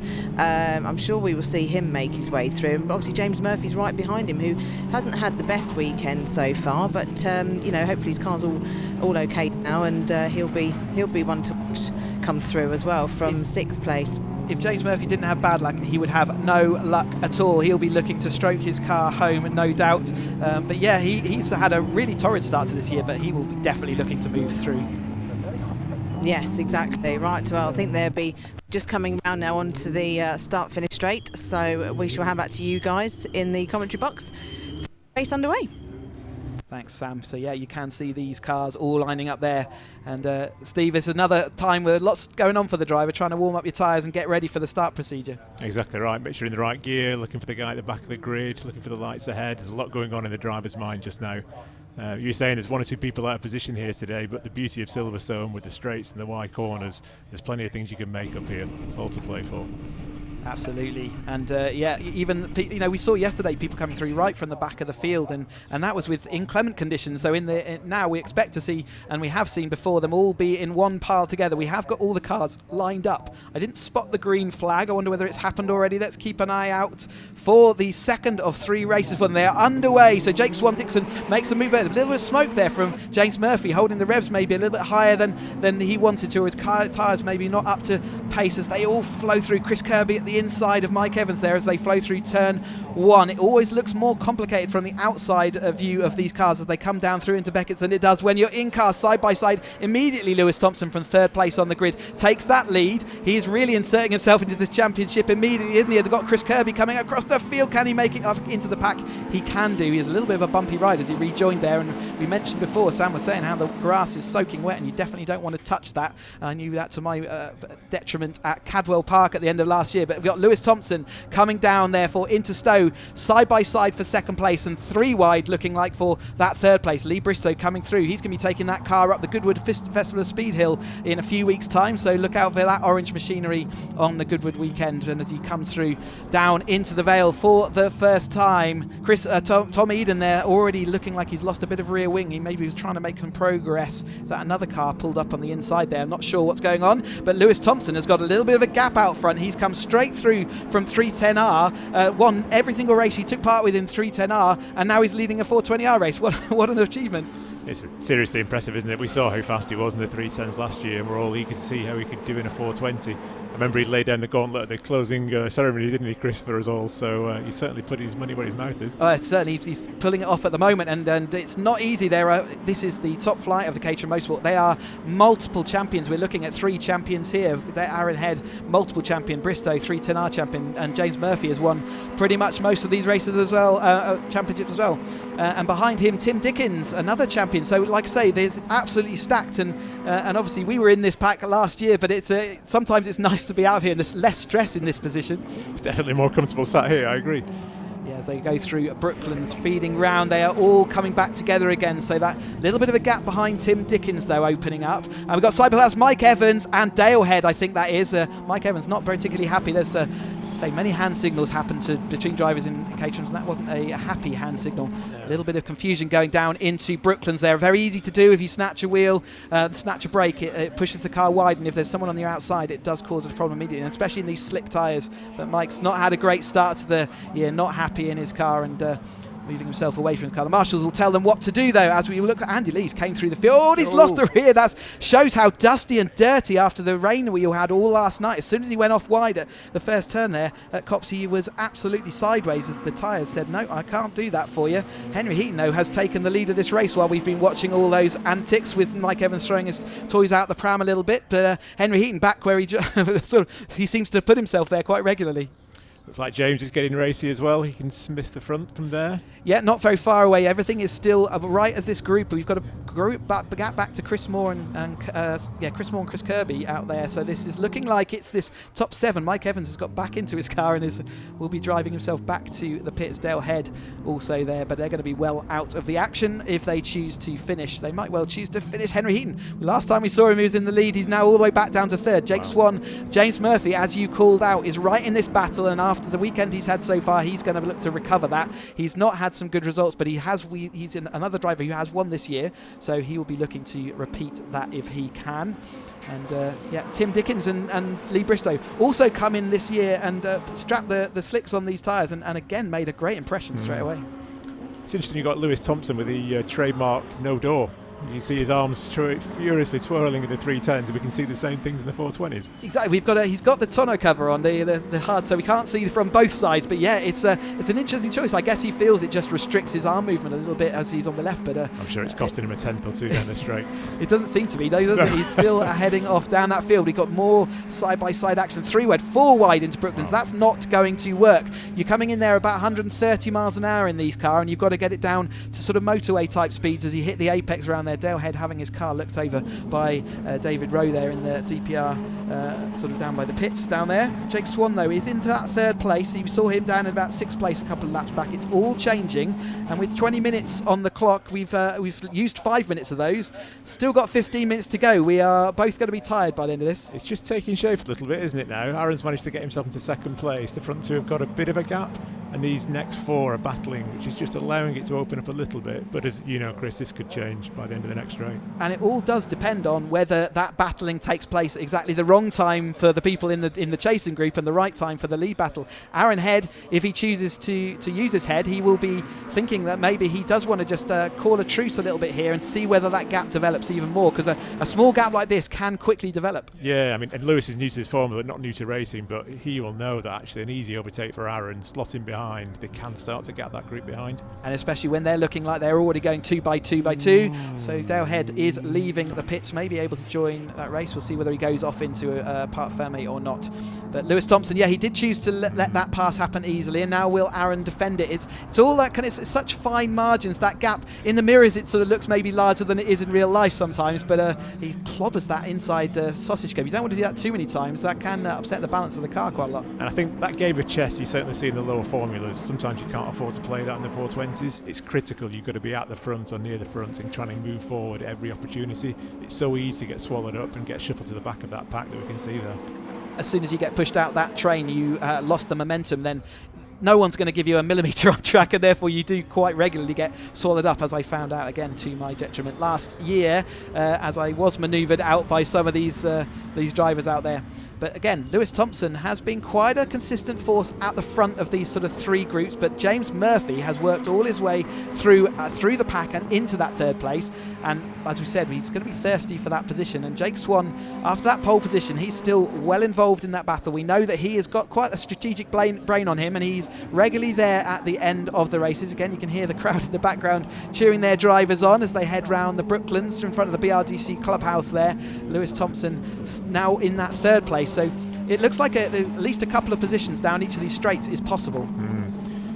Aaron to the front for the first time. See if he can try and make a gap, but I doubt it with James Murphy absolutely attached to his rear bumper there. So great to see there. Bright P, in fact, it's already changed before they even got to the start finish, so the pigeon gets outside of the action. But James Murphy there leading now with his orange festooned roll cage with the bright pink Aaron Head roll cage behind him. Then we've got the Lewis Thompson in the green machine. Tim Dickens, he's got a blue rear end to his car, but he's got a sort of dark black front of that car, so he sort of changes colour depending on which angle you're looking at. James Murphy's managed to hold on through the Beckett's S's. Yesterday we saw how slippy it was through here, even on the dedicated Avon wet tyres that these 420Rs run on in this championship.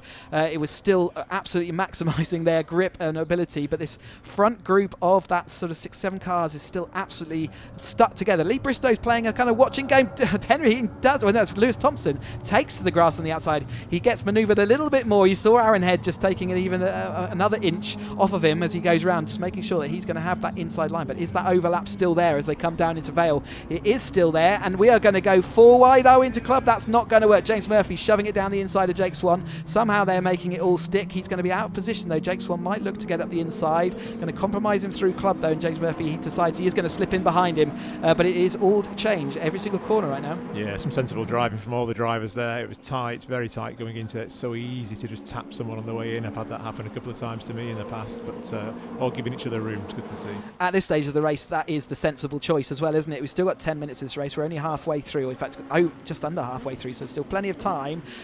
You've got to pick and choose your battles, and knowing when to capitulate, when to sit back and let the other drivers go through is just as important a skill as knowing when to push. Yeah, it's a real challenge. But you know, Chris, the thing we said earlier, if you are too passive or you let too many people get through, you can find yourself at the back of this and all of a sudden you're out of it, it feels. So it's that tricky balance between the two. Patience, but being aggressive. And that's why the top flight, these drivers, say Caterham's champions, all know how to do this. They know all the tricks in the book, so it's really hard to sort of to pull a fast one. It is about that game theory, and sometimes you're thinking maybe 2 or 3 corners ahead and trying to manoeuvre that car and position. You can see here that Jake Swan has lost that a little bit of touch with that group, so he will be looking to try and close that gap in pretty quick smart, because we've got 2 teammates out here. The 2 DPR drivers from yesterday are out front of the field and looking like they're working together. Although Lewis Thompson managed to get the super tow as he took his car around the inside of club. But Aaron Head's going to get back past him as they go into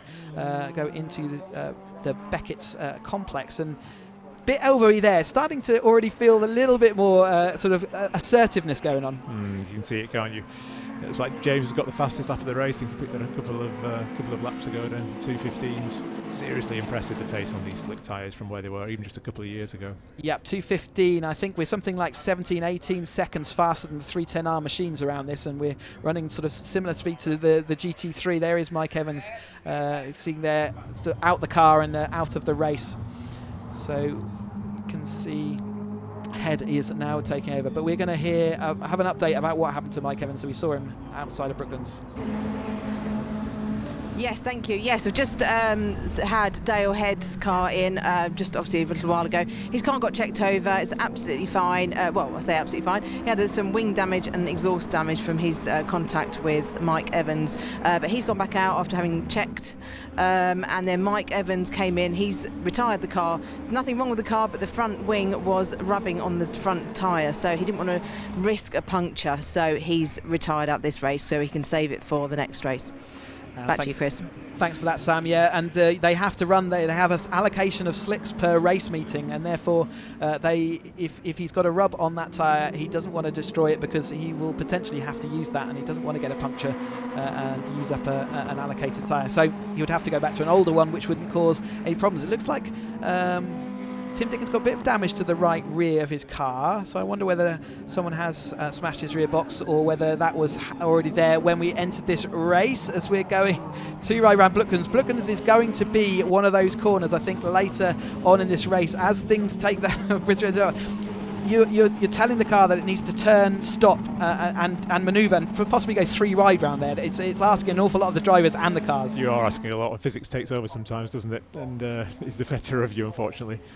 As this battle at the front heats up, you get a sense that Jake and Henry just a little bit out of this at the moment, hanging onto the back of this pack. They can see the cars up front, they can see the lead, and Jake with his win yesterday and Henry with his championship aspirations, no doubt, they want to get to the front of this rather than being battling back sort of 6th and 7th as they are.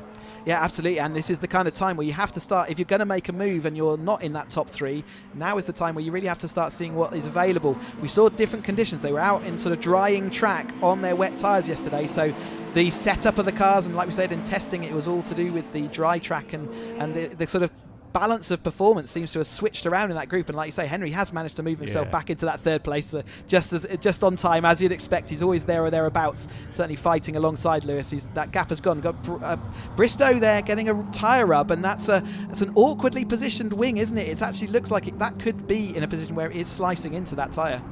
Yeah, as we say, Henry's sort of run out of patience now. You can sense that now's the time to start making things happen, so he's trying to work himself forward.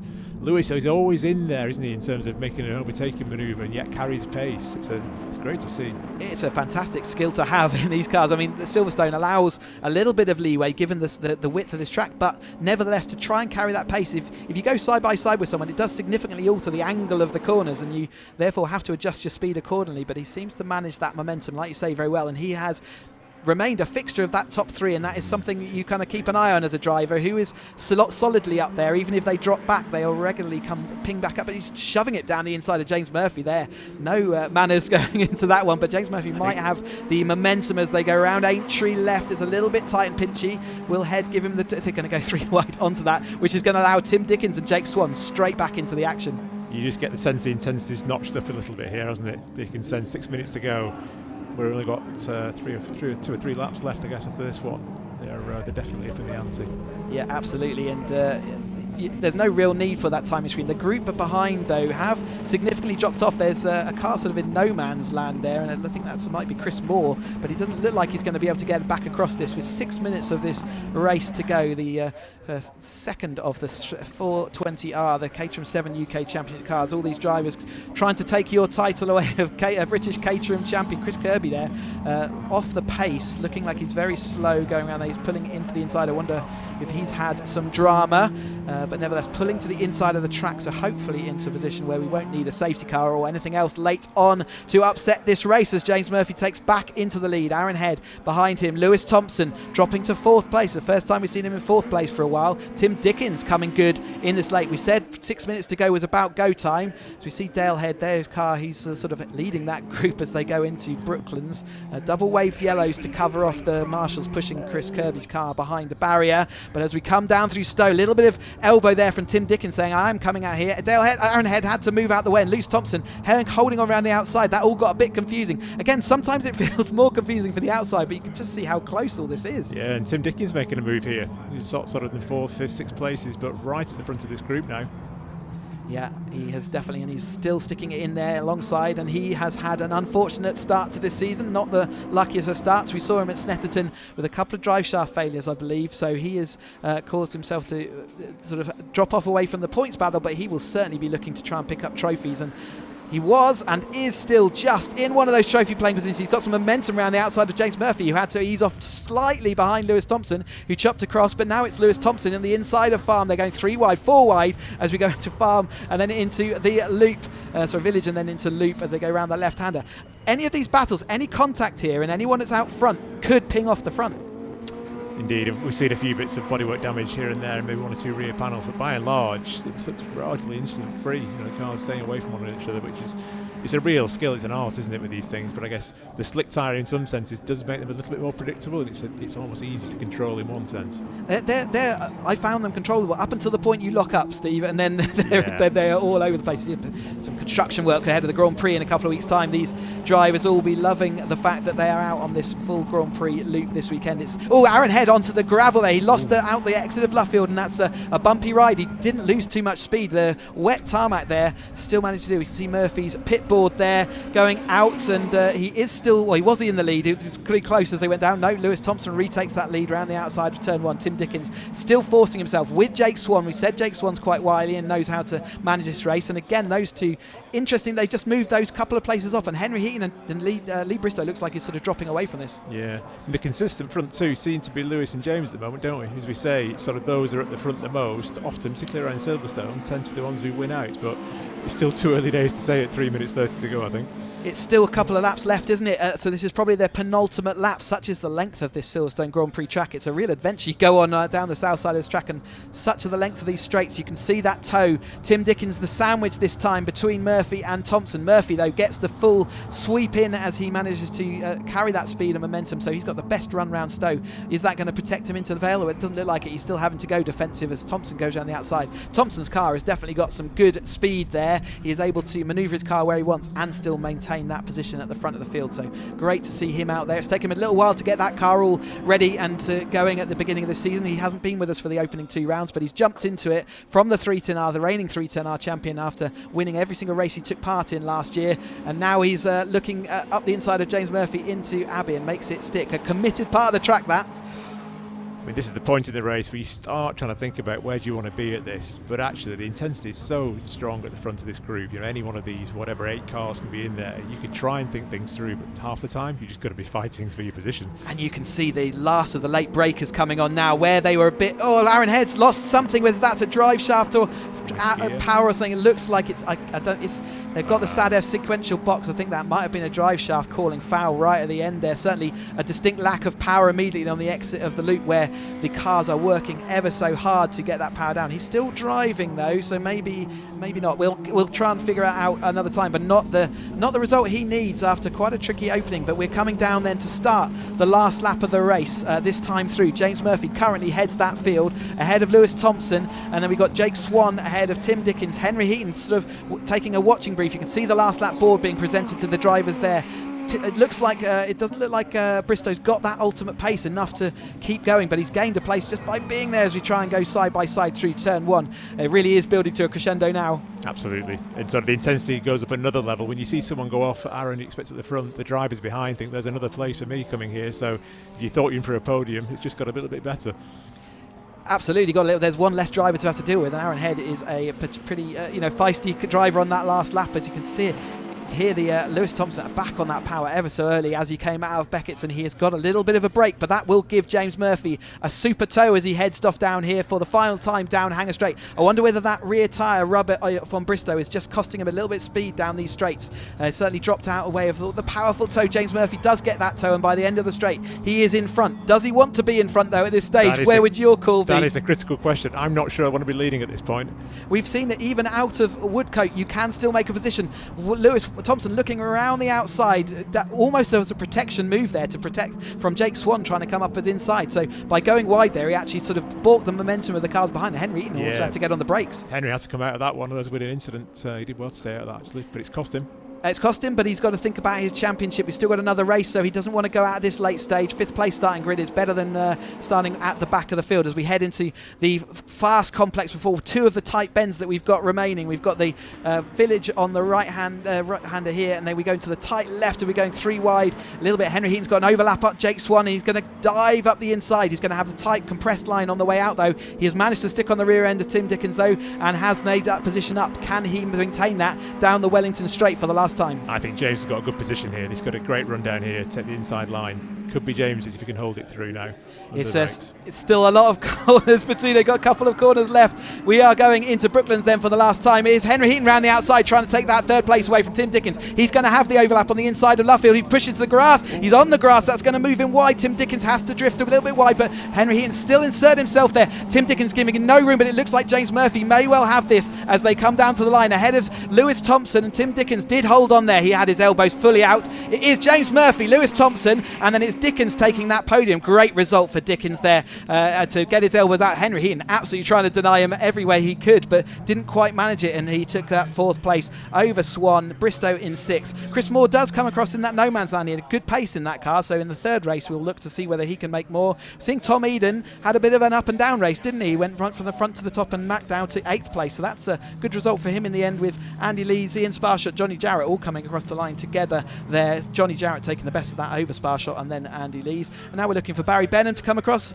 from 8th place yesterday. He is going to finish in 13th today, but still a reasonable result getting involved in those battles, and the wet weather yesterday proving that he can really get involved as we watch James Murphy. A great result for a DPR driver, James Murphy. No, fantastic result, particularly after all the challenges of the last couple of days yesterday.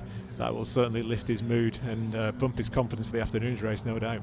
Yeah, and he came through from what it was about half distance. We saw him moving forward there, and he managed to make that work for him as we go, as they all make their way back in. Here's confirmation then of the provisional results. Murphy takes the win. He also takes fastest lap, so he has increased his points by 3 over Lewis Thompson, who comes in that 2nd place. Dickens makes it onto the podium in 3rd place. Great for Tim Dickens there. Henry Heaton tried his hardest but ended up 4th. Then we got Swan, Bristow, Moore, Eden, Lapidus and Johnny Jarrett rounding out the top 10. Ian Sparshot takes 11th, Andy Lees 12th, Barry Benham is 13th, Dale Head ahead of Aaron Head in the classifications, but we saw that Dale, Aaron, Kirby and Evans were all compromised or didn't quite finish that race, so they'll be looking to try and come through. Such is the numbers of this field. They're growing all the time, but you still can make your way back from the rear of the field to the front, as we keep seeing by some of these drivers, and they've got younger slick tyres as well. They've only used them for this race, so they've got a little bit more life left in the tyres left for their 3rd race, so we're looking forward to that. But I believe we have Sam down in pit lane, so well, what an exciting race, Sam, especially at the end there. Yes, that was quite. I mean, you know, at one moment there's 5 of them all together, very close, and I was thinking we actually don't know who's going to come out first at this point. You know, which is the same as most Caterham racing, that can be in these little packs and they can overtake so quickly. You just have no idea who's going to pull through. But you know, that's great for James Murphy, after his, not such a great weekend at Snetterton, and, yesterday didn't go well either, so that's great for him, more points for him. And Lewis Thompson, I mean, he's clearly got he's quite gifted in these cars, isn't he? He clearly got that, so you can see the drivers coming towards you now. But yeah, Henry Heaton just missing out, but Tim Dickens getting his elbows out at the end there, so he'll be very pleased and relieved, I'm sure, as we see James Murphy there hauling up. Another happy driver, I'm sure you'll have to chat to there. Definitely, they will. Yes, exactly. They will be very, very happy indeed. I mean, Tim Dickens, he started in 10th, so to make up to 3rd is absolutely, brilliant. He will be over the moon with that, I'm sure. 3rd at that, as we see James jumping out of his car. Yes. I'm sure he'll get his helmet off and we can get a few words with him. Yes, exactly. There's a few wings missing on some of the cars coming through the pit lane, but all in all, not too bad for them. So let's just see if we can grab a word. Or Tim wants to congratulate James, which is lovely to see.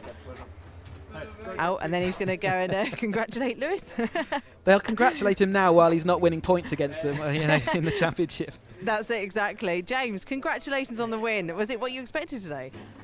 I don't know about expected. That was marvellous. I like that. That's fun. Can we do that again? Do that again this afternoon. That was brilliant. The team had a few mechanical issues yesterday, and just DPR Motorsport are just the best. The team were just fantastic. It was just brilliant last night. Staying up late, fixing the car, and this is the best way to repay. Definitely, and well, I hope you have more of the same this afternoon. Yeah, more of the same, hopefully. Yeah, agreed. I like that. Let's do that again. Let's do it all over again. It's a date. Excellent. Congratulations. Thank you.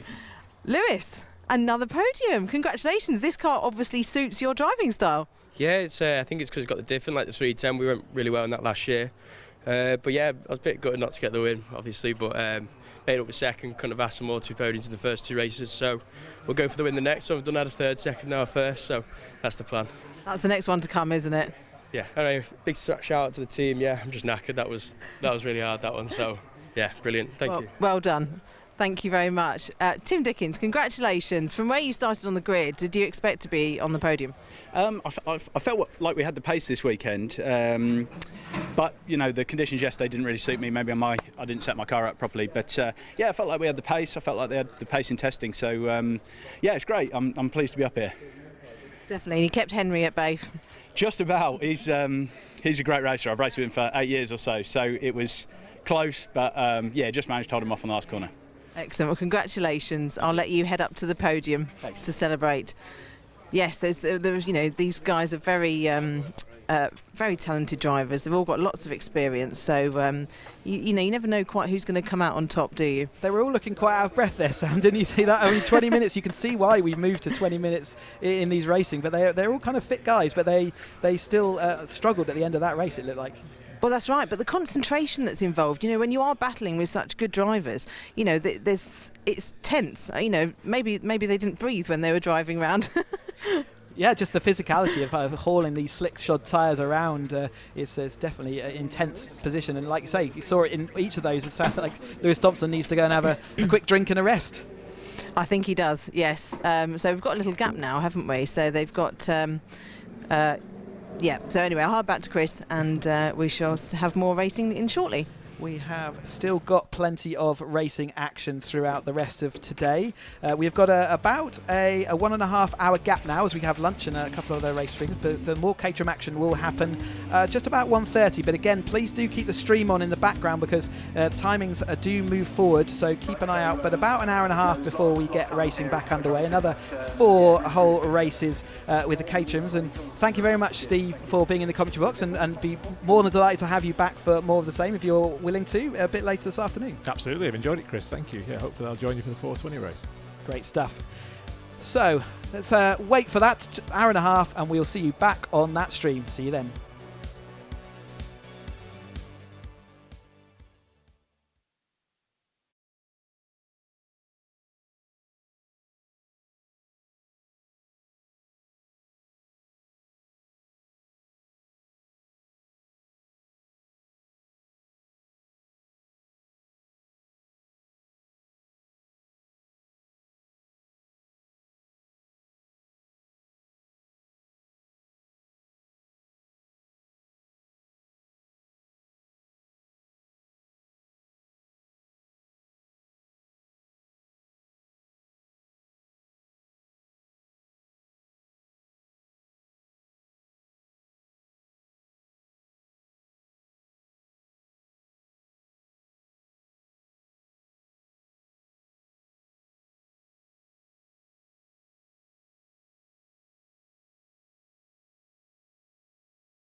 Good morning from still sunny Silverstone. Some high cloud here for a Sunday of action with all sorts of racing going on, but we're here to talk about the Britcar Endurance Championship and the Trophy Championship, the part of the British Endurance Championship calendar that looks after the lower powered cars. These are cars that would be below the kind of TCR GT4 levels of performance in 5 classes. We'll get through those as we get to see the cars out on track right now, coming through the complex and round on a formation lap. 35 cars across those 5 classes making up the grid for what will be a slightly shorter than normal. Normally 50-minute races. Today 2 races of 45 minutes each.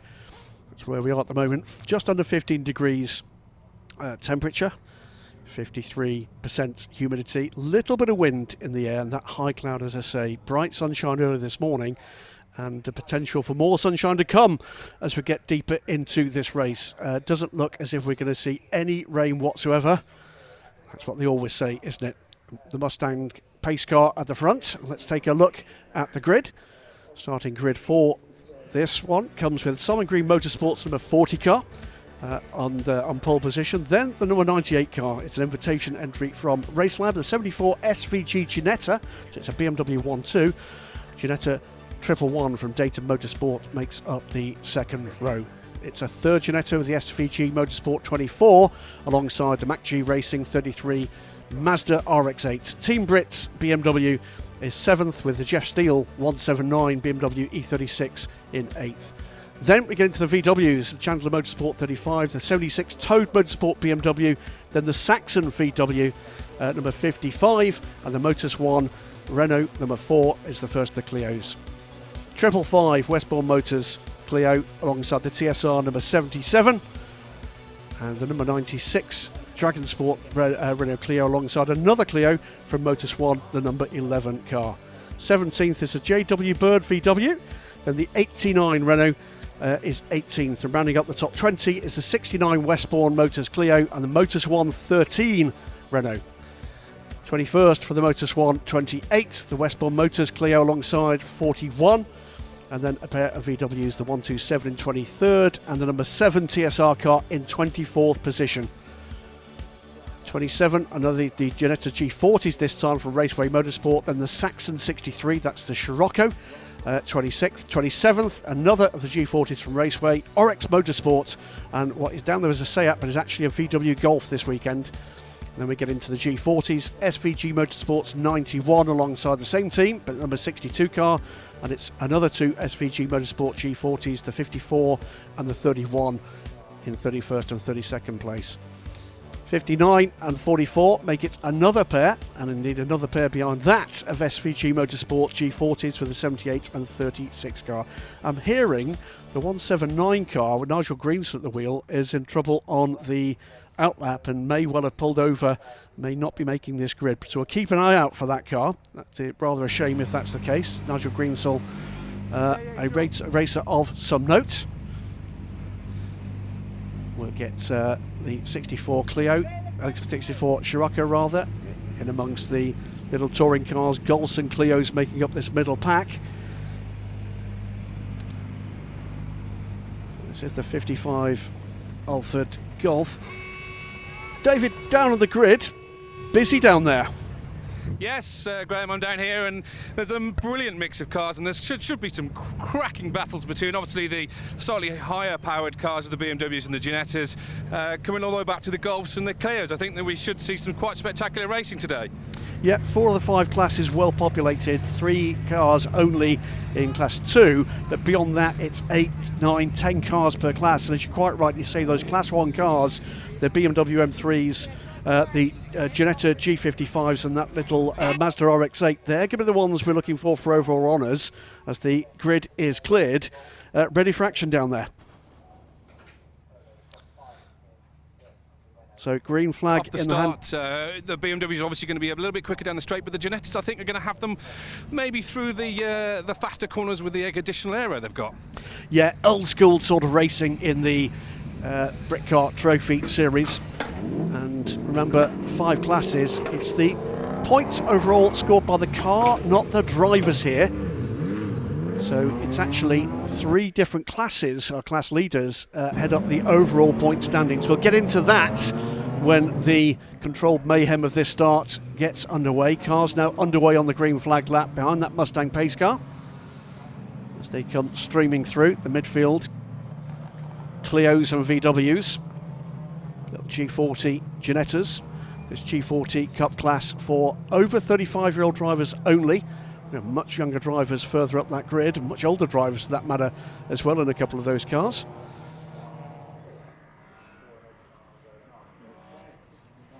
Through comes the field with the pole position, or the front row BMWs, ahead of 3 Ginettas, then the black and yellow Mach-Chi Racing Mazda RX-8, little screamer that car.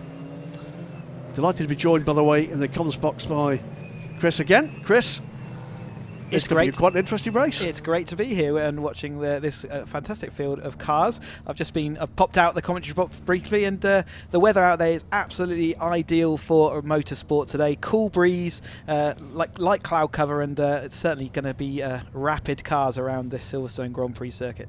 So it's 45 minutes for this. No driver can do more than 60% of the race. That means no more than 27 minutes. Pit lane will be open for a mandatory stop, whether or not there's driver change or not. A number of these cars are sole drivers only, for 20 minutes past the start of the race, and will close 15 minutes later. Keep an eye out for that one.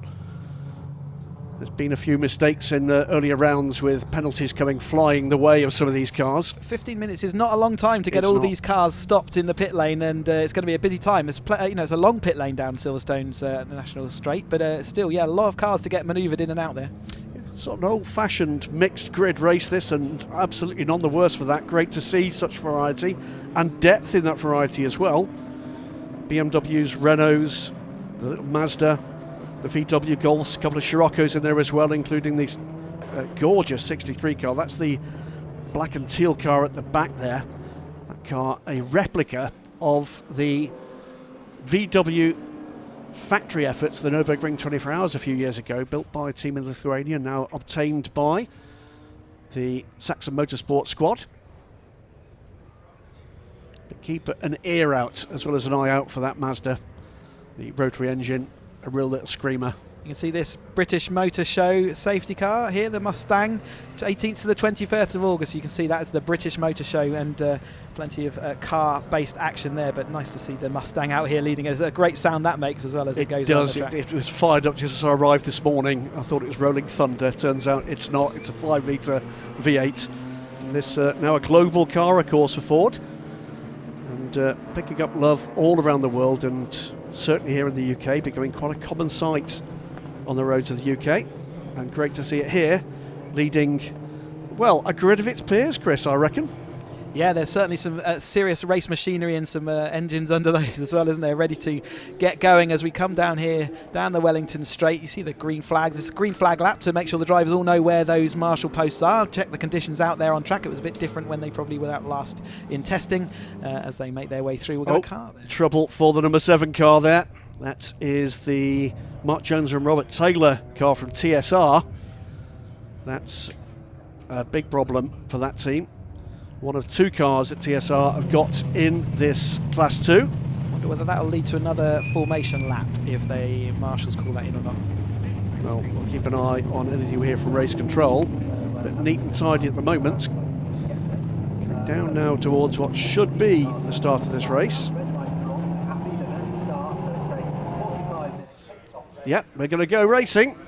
Safety car is in. The timer hasn't started, so I think they have aborted that race start then. So it happened just at that moment, didn't it? Well spotted by all the drivers. It's not easy to do because they had picked up the speed already, so good awareness from all those drivers. Oh, the 7 car is moving. Is it moving? Yes, no. It's not definitely happy, struggling. It's not a happy golf, is it? That's right, but yeah, well spotted by all the drivers behind, especially. We've seen in Formula 1 even though crash into each other once the speed picks up and then drops off again, but they clearly got the signal that it was a delayed start, and everyone gets to do another lap, and around we'll go in this heat haze now. Look, You're right there, Chris. That was heads-up stuff from all the drivers there. That could have very easily been a messy moment. If we hear what the problem is for that golf, we hear a lot about golf handicaps. That's clearly a problem there. Stuttering along, wasn't it? That's electronics. You know, it could be a grabbing brake. It could be, all sorts of different things can cause that kind of thing. A broken bearing, maybe even something that causes to sort of be able to move, but just not in a smooth fashion. Yeah, confirmation by the way, and that is the reason for the aborted starts. Simon Green Motorsport BMW 46 is the car that will start from pole position. That number 40 car in the hands of Jas Sabra, the orange car. Clock has now started. So, confirmed, clock started for the final car starting this second green flag lap. So yeah, they're not under racing conditions, but the clock has started. Their 45 minutes allocated time today is underway, and so we are officially racing, but not under racing conditions just yet. Yeah, no safety car at the front of this field, and showing good discipline this field.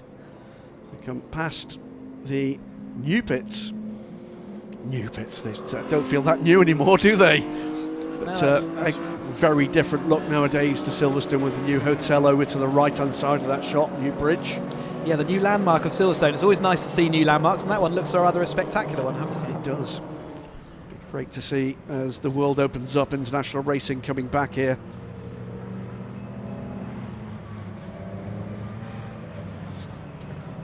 Almost looks like they're ready to be trigger happy here, doesn't it? But good stuff at the moment, this field, as I say, showing great discipline. They have got the safety car in front of them this time around, so they're going to have to do their own forming up and working out the pace as they come down towards that line. Again, experienced drivers in this field, I'm sure they will work that all through as they will start to line up side by side as we go down the Wellington Straight, ready for their rolling start. Yeah, these BMWs quicker in a straight line than the Ginettas behind, and excellent discipline there. It's Lee Frost in the number 98 car, good mates. These two men at the head of this field. They're going to have the advantage in a straight line, but around the turns, the better aero on those Ginettas, lighter car, very nimble. That's going to make life very interesting in these opening laps. So round we come again, and ready to go this time. It looks as if they are.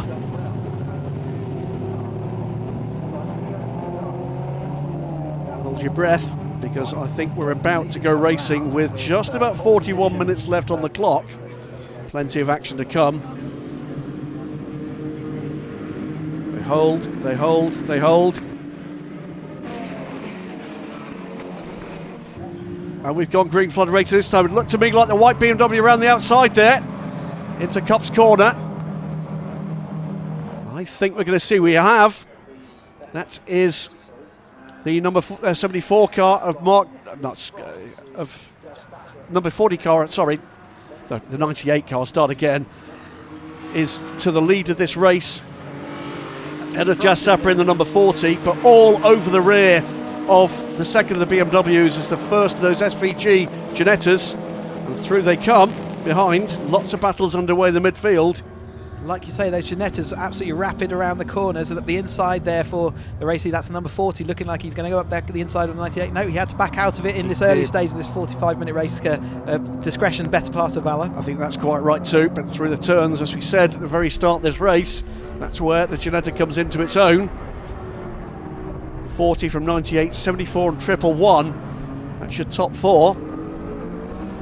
And after taking the lead from the start, Lee Frost is holding that. Little Clio's battling away behind.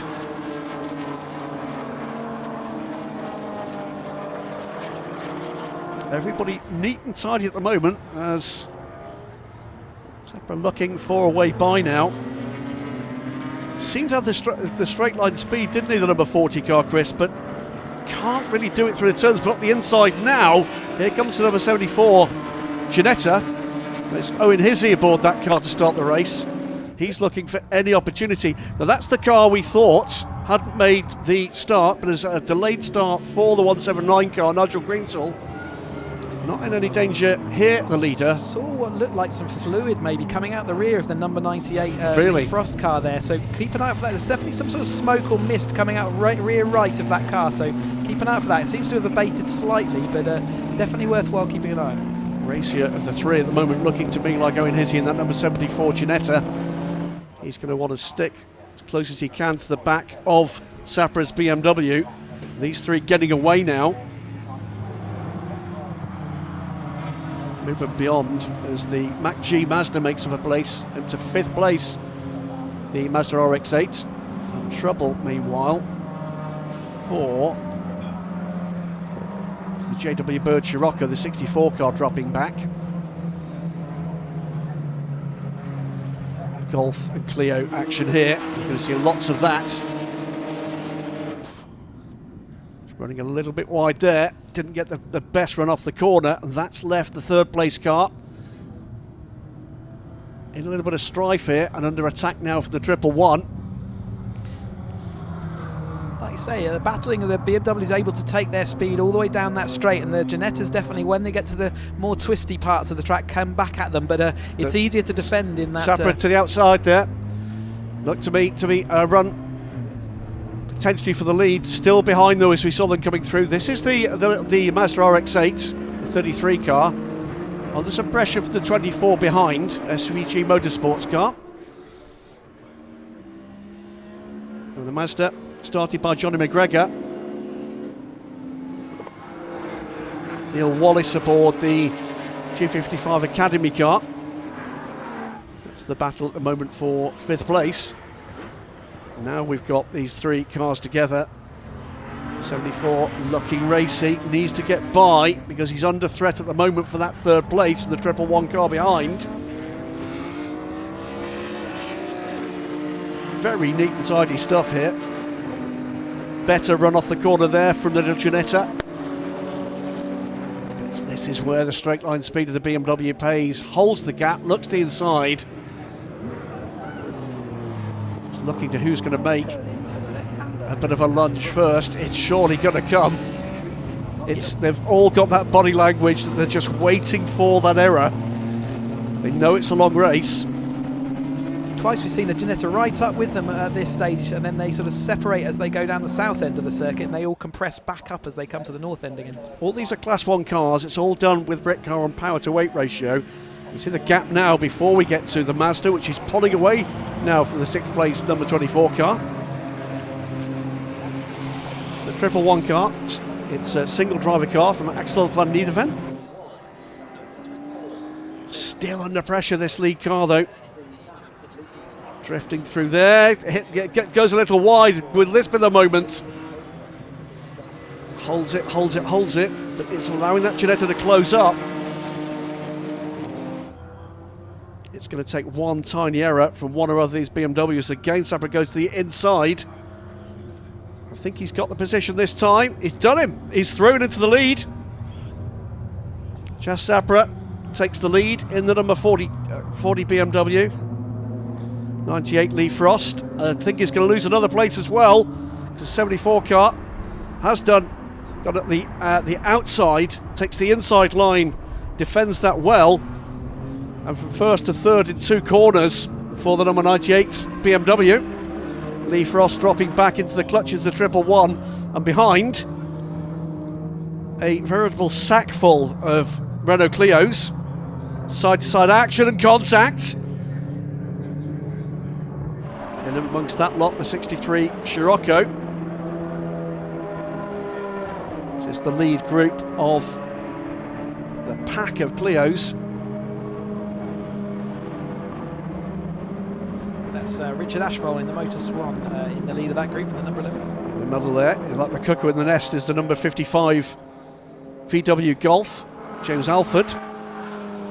That is on the Saxon Motorsport cars. The Saxon run Scirocco right behind. Colourful number 69 car there.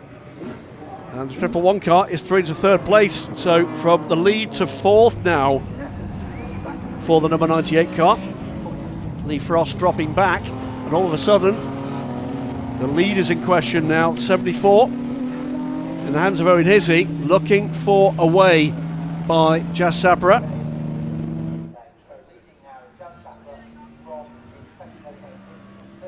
98, I think the 98 is pitted. I think he may have pitted that car.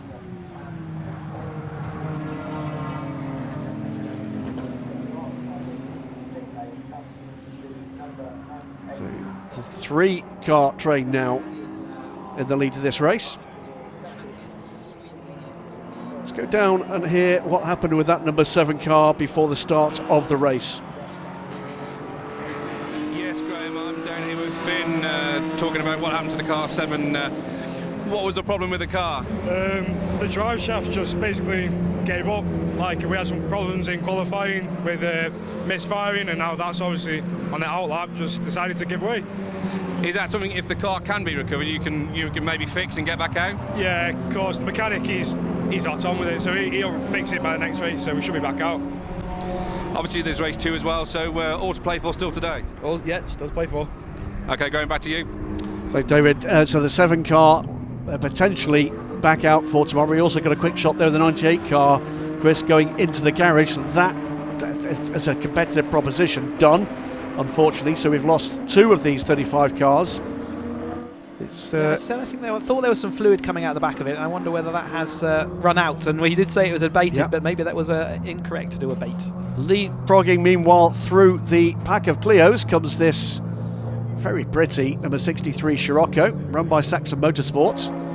So this is a replica car of the factory run VW Scirocco's from the Nürburgring 24 Hours some years ago. 63 car dicing away with the number 11 Clio. This team looking for a clean run after no real luck and a couple of incidents to start their season. Stuart Mead and John Maudsley down to drive that car this weekend, but you said the points actually in this championship are car driven rather than the actual drivers. Yeah, Maudsley starts the car this weekend. He's managed on straight line speed to get ahead of the Clios. Number 11 now under pressure of the 555 for the lead in this class. And the 11 car, sole driver Richard Ashmole in that car, 555. Charlie Hand second place in the overall championship and takes the position from Ashmole there. A couple of Golfs making their way through. That's the second of the Golfs from TSR, but they think it's certainly a drive problem for the number 7 car. TSR keen on do what they can do to secure this championship, and you'll see the drivers in that car switching around through this weekend's action. Curbs, a little bit infield, track, whatever does the job here in the Clios. Yeah, a rocky ride for the Dragon Sport car there, but he did make that stick against the number 11. The number 11's being a bit shuffled backwards at this point. Yeah, these Golfs beginning to make their superior power pay here. It's the Clios hunting in packs. 2 Golfs amongst those Clios. Oh, and a big moment there for the 96 car. Gathers that one up. What a hold! What a hold! Front wheel drive, plant your foot on the throttle and hope for the best. I think that's probably the rules he was following right at that point. Yeah, Reece Lloyd, that's a Code Brown moment there for the Clio driver. Only lost 1 position to that. A pretty Code Brown moment for just about everybody behind him as well. It looked like he had to get a little bit heavier on the brakes than he was expecting to avoid this number 11 in front of him. And the rear end stepped out and it never came back until the end of the corner, did it? He got a good view through the side window at least. Oh, and a spin there for the number 54 G40. That is John Wood in one of the multiple SVG Motorsport run cars. SVG running that G40 Cup here. Side by side, 77 Golf, 69 Clio. The Golf makes it through unscathed. Scirocco, though, having cleared this pack, is moving away. And a good run this time out for that Saxon Motorsport car. As the Clios gird their loins. Bit of a wide moment there for Alford on the exit. The green track on the exit there, absolutely slippy as you like at the exit of Club there. There's the lead award. 0.7 of a second between the number 40 Simon Green Motorsports BMW and the 74 SVG Ginetta, then the 111 Data Motorsport car, further half a second back, and the Mac G car being dropped by that trio. 7-8 seconds back now. Well, we saw the 98 car in the pit lane. Let's go down to David, who has Lee Frost with him to tell us what's going on with the BMW. Hi Graham, yes, I'm with a rather despondent Lee Frost. It seems there's a problem with the gearbox. Yeah, something on the drivetrain. It was vibrating in qualifying, but we thought it was a buckled wheel. And the green flag lap, it was still there, and then it just got worse and worse. I couldn't even hear the engine towards the end. I was just using my shift lights and trying to keep in front of Jazz, to be honest. Such a shame. You had a mega start, really. Yeah, no, I was trying to get gone really early on, and yeah, the car just, I think it looks pretty terminal. So, is it something that the boys can change before the second race today, or is that it? Is that game over for the whole day? See what they say, but I think it's a gearbox or a diff fault. So, hopefully they can, but I doubt it. Looking at it. So possibly an early bath, Graham, for Lee there, I'm afraid. Not good news. Yeah, that's the kind of emotion you expect, don't you? It's ruined his day. It's ruined the team's day, and you can hear in his voice, can't you, Chris? Gutted with that, but he seems pretty certain we're not going to see that car back. At the front of this race, though, all of a sudden, BMW has gapped that pair of Ginettas. So we're going to pop back and see what's going on in Formula Chaos further back down here. The Clio Cup with those Class 3 Golfs in amongst them. Great power and great handling from all these little cars. It's VW Cup cars as well. Here comes Nigel Greensell, by the way, that delayed start for the 179 car. He was 19th last time through, having taken 4 places on that last lap, so he's clearly making his way through that field, isn't he? Yeah, he's a spirited, I was going to say young man, Nigel Greensell.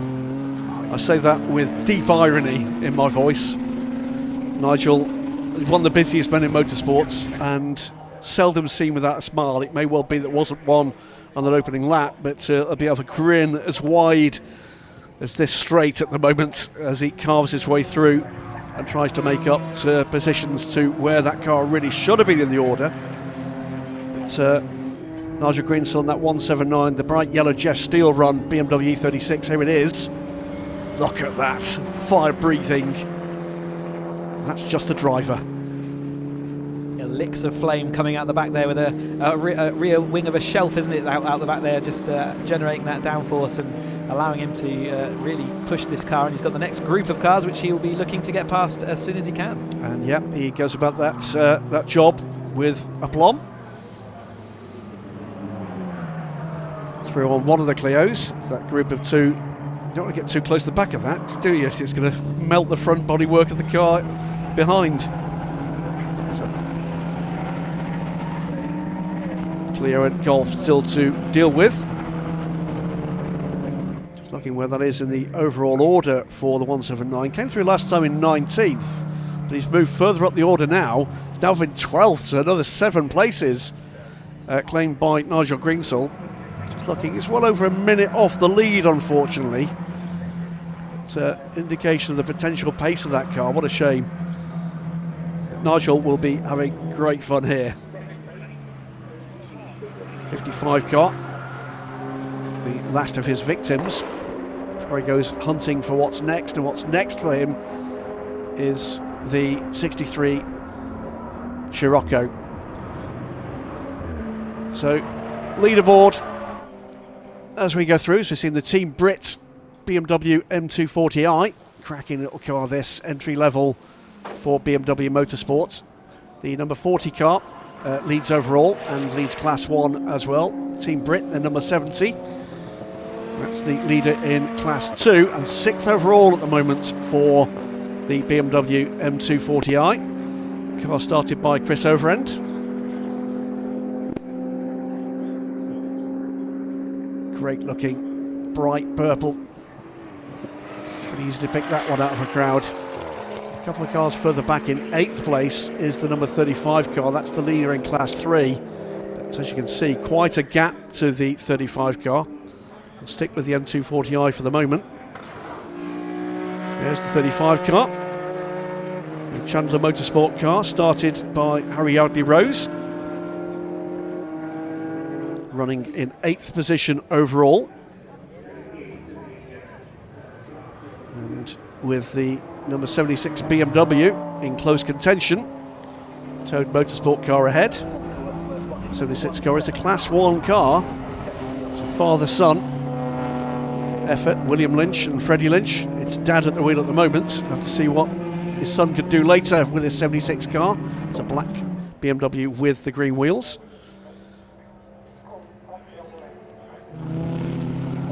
Then this is the Clio Cup leading car, the number 4 car, Motus One operated car. It's another single driver effort. Scott Simon, who was just being passed by Nigel Greensall. So we're into the pit stop window now. Remember, it's 2 minutes pit in to pit out is the minimum pit stop time. Less than that between the 2 white lines at the beginning and the end of the pit lane, and race control will come a-knocking. It will be the now traditional meeting post-race without coffee or biscuits. Number 4 car is pushing on. Scott Simon. See that traditional inside wheel cocking into the air as he takes it, pushes the car to its absolute limit. Isn't it just? A 22 car here, Mark Warren in the 22 car leading the Ginetta G40. And that 22 car looking where he is in the overall order, but something like... Let's have a quick look. 22 cars down in 25th place. Ginetta orange top to the little G40. Still a pretty looking car. So you see the 24 car just about to get restarted. Driver change for the 24. It'll be in Astley. Veteran GT racer back out for some fun in the white and I guess you call that violet coloured car. 22 meanwhile looking to get stuck into the Golf running ahead. Pit stop now for the overall race leader. That's the G40 with one other. Oh, further troubles to the 54. Second spin for the 54 car. That is John Wood. Rob Morgan still to come. And here we have the overall leader being pulled away. And just Serpra will be replaced by Brian Bransom. Good looking car, that BMW. Do like a bright orange car. Yeah, the limit of the pit in to pit out does mean that their drivers do have a chance to make sure they're fully inserted into that car, and it's a really good safety feature to have. It still keeps the pressure on, but it's long enough that they can make sure everything is sorted. Obviously, that's the most important thing. Yeah, it's driver belts. There's a little bit of a problem there with the belt for the number 40 car. Tyre pressures being checked and adjusted. 111 will go through, or has gone through, into the lead. So Axel van Niedeven is a solo driver in this 111 car. This is one of the new Ginetta G56 Academy cars. Great little package. Same kind of entry-level motorsport. It's hardly that. It's, you know, just below kind of GT4 type spec, and those cars very rapid indeed on the international scene. This is the car that was running in second from SVG Motorsport, the 74 car. Owen Hizzy will hand that car over to Mark Lee. And again, the cars, by the way, all must come in that 45-degree angle, be pushed back for safety. The warning flags are coming. 555, 11 and 44 for track limit, so penalties will follow if that's not heeded. We saw a couple of penalties yesterday in the British Endurance Championship, so they are fully on the clocks every time they come in and out there, so they see whether everyone behaves themselves in the Britcar Trophy Championship. Yeah, 31 car of Tony Whitney in and out. 20 minutes to go. And we wait for the final pit stoppers. They will come, I'm sure, as soon as that pit lane quietens down a bit. That will be part of the strategy. Little clear ahead just cocks the rear inside wheel. 27, Ginetta. It's Brendan Hafner's car. Okay. Tyre pressures checked and adjusted. And 22 from the lead.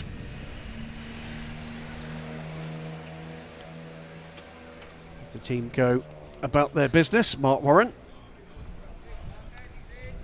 Such is the history of the Ginettas. You've got different, at least 4 different models we've got here. They're great little race packages they offer, aren't they? They're little off the shelf. You can pick them up and go racing. Well, won the early Britcar 24 Hours here at Silverstone, and in fact, I think it might have been the first international race for the G40 package. The team drove the car from their Yorkshire base on the road, raced, won their class, drove it home again. It's the 24 car coming through traffic there. This car way down the order, the SVG car, 23rd overall. There is the Mach G Mazda going around the outside of one of the G40s. That looks to me like the 62 car. That's Alex Turnbull and Graham Bishop's G40. Mach G car number 33. That car has stopped, it's on its outlet now. So the 33 car in the hands now of Joshua Tomlinson. This beefy looking RX-8, actually a tube frame car and a bit of a tribute car to the cars that competed in the Grand Am Chamber. Oh dear me, and indeed drift cars. Tribute car to the cars that contested the GT class in the Grand Am Championship some years ago. Those cars now competing down under in Australia. Triple what?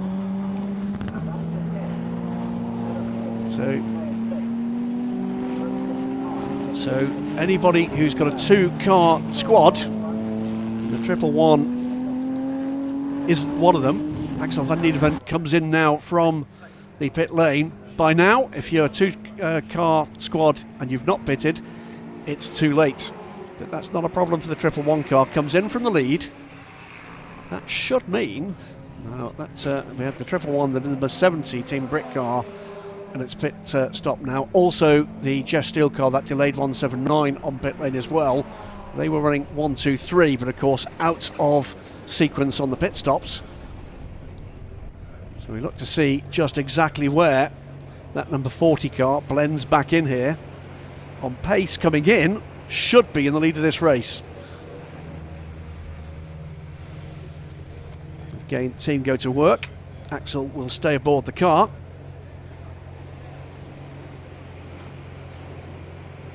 And very competent run from Van Niederven, the start of this race. Took track position, waited until the pit lane was nice and clear. A good strategy for a single driver in this race. It's very calm and collected, doesn't in he? the cockpit, doesn't he? 74 car now. Where is the 74 against our 40 ahead? So the SVG Motorsport car, the 74 car, now in the hands of Mark Lee, is indeed ahead of the number 40 car. So the pit stops have made a fundamental difference in the overall order. Now,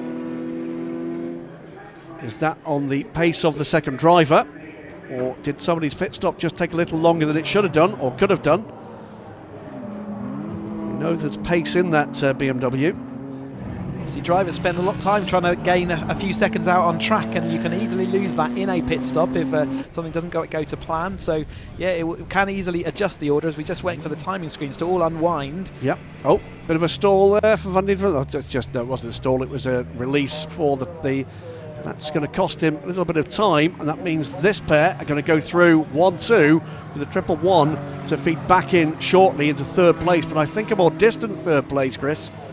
There's definitely ground been lost there to that pit stop. And like you say, now it's about the relative drives of the speed, the second driver stepping into some of these cars to see how the balance of power works on that.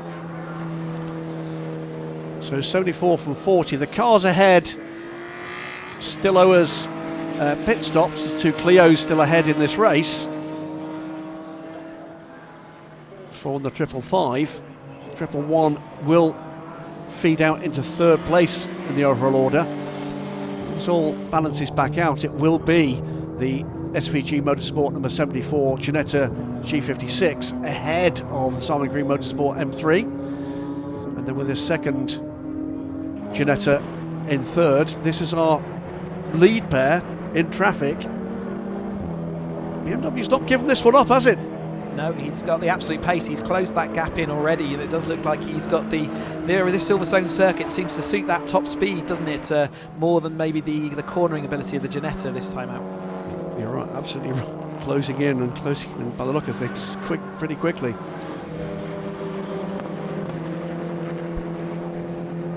Once he's got into clear air, it does seem to me like Brian Branson can close right up, and this traffic there with the 127 Golf, that's not helped, and still delayed. Can the BMW make quicker way through? I think it can. Caught him at just a rather better place. This is the 40 car closing in. Let's go down now to pit lane. We've got Jazz Sapra, who had the first stint aboard the bright orange BMW. Jazz, great first stint for you, but it looks like you're now in a battle. Are we? I think we are. Yeah, you've missed out a little bit on that pit stop. Have you dropped a bit on the guys from the 74 in the Ginetta car? I looked on TSL everywhere, but I think sure Brian will get it back up there. He's right on their tail, and obviously the BMW's a little bit quicker down the straight, but the Ginetta's got you a little bit on the corners. The Ginetta's quicker through Maggis and Beckett's because of the aero. We'll just have to plant it through there and hope for the best, get down the straight as quick as we can, really, and build an advantage on them, really. We just heard that actually he's gone back into the lead, so obviously that's put a smile back on your face. Has he?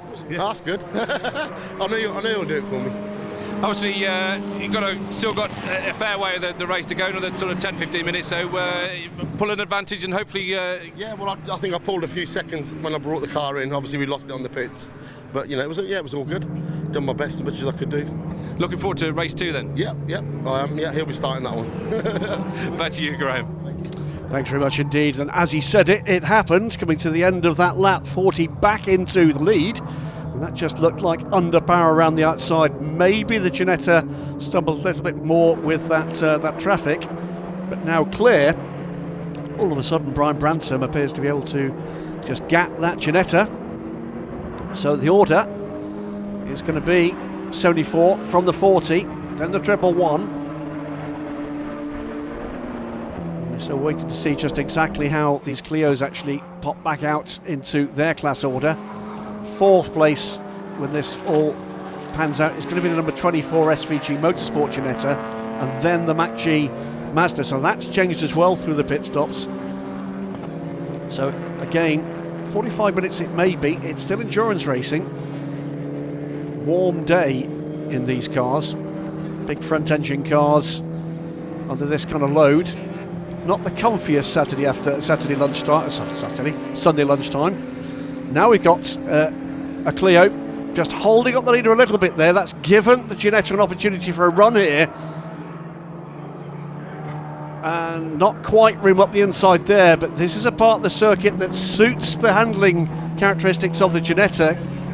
Just seems again as if Branson's got just a little bit more. Going to need that run. Had it, wasn't close enough. And again on the straight, the M3 pulling away. Like you say, he got compromised, didn't he? He had to jink a little bit left and right just to protect that, and then the extra top end speed that he's got this weekend just enabled him to defend as he went down into Brooklands. But I don't think if he hadn't jinked and blocked that move, I think that we would have seen maybe another chance for that Ginetta. It's definitely not, although it looks like it's dropping back, the traffic is definitely coming into effect now. Yeah, this time though, the little Clio gets in between the two. Oh, it's a Clio across the infield in avoidance. BMW on pace here has got the quicker package today.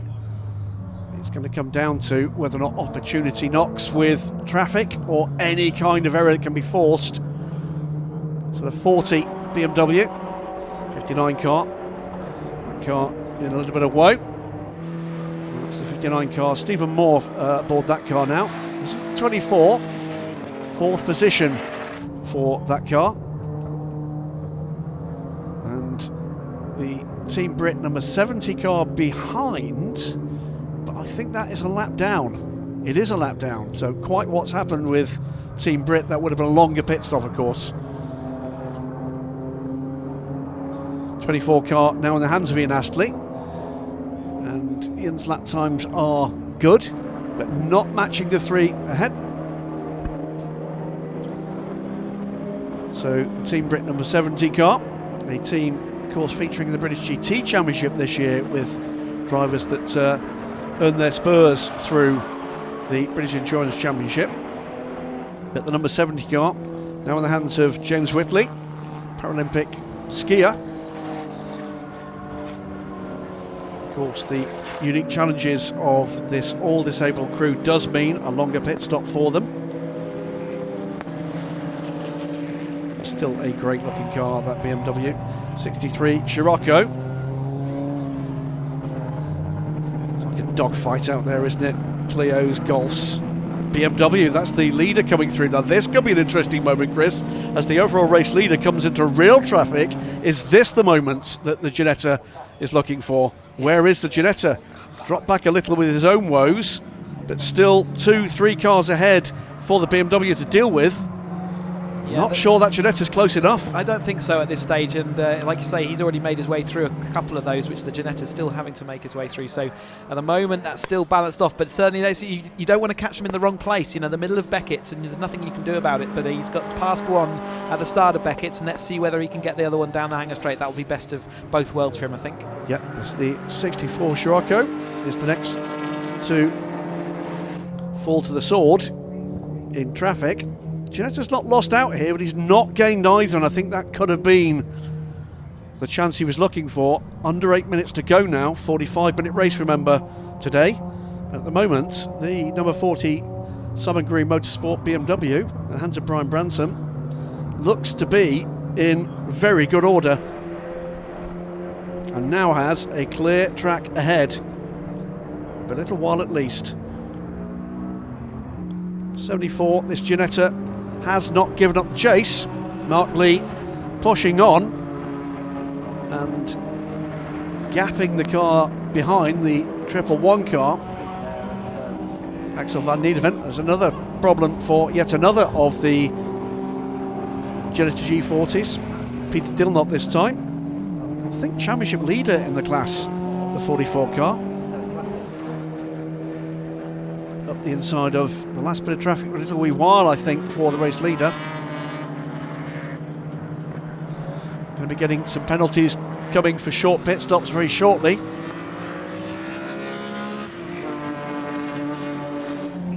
That includes, by the way, penalty for the number 44 car for track limits. The 11 car as well gets a penalty for track limits, another one of the Clios.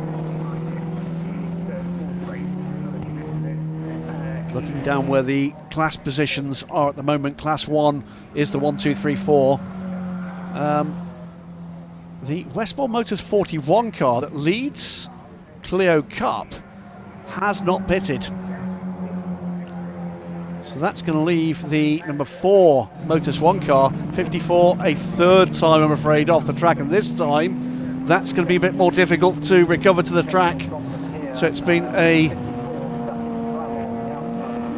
traumatic day so far for the number 54. I think it's made it back out though.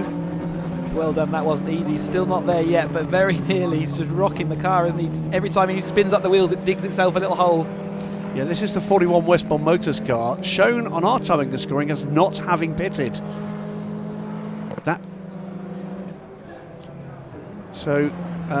Hearing that car was carrying a transponder issue earlier. If that car hasn't pitted, or has pitted rather, there's quite a remarkable performance. I don't believe it has.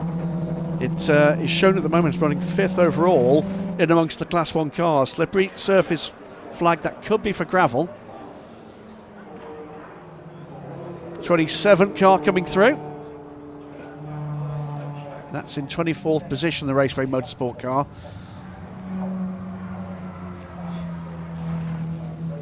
And all of a sudden that 41 car has now come into the pits, so it'll drop down to rather more realistic part in the order, and my guess is a bit of trouble.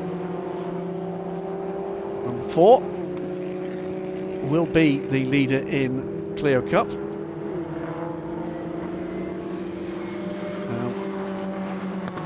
Just looking here, what have we got? We've got car 64, 88 and 127.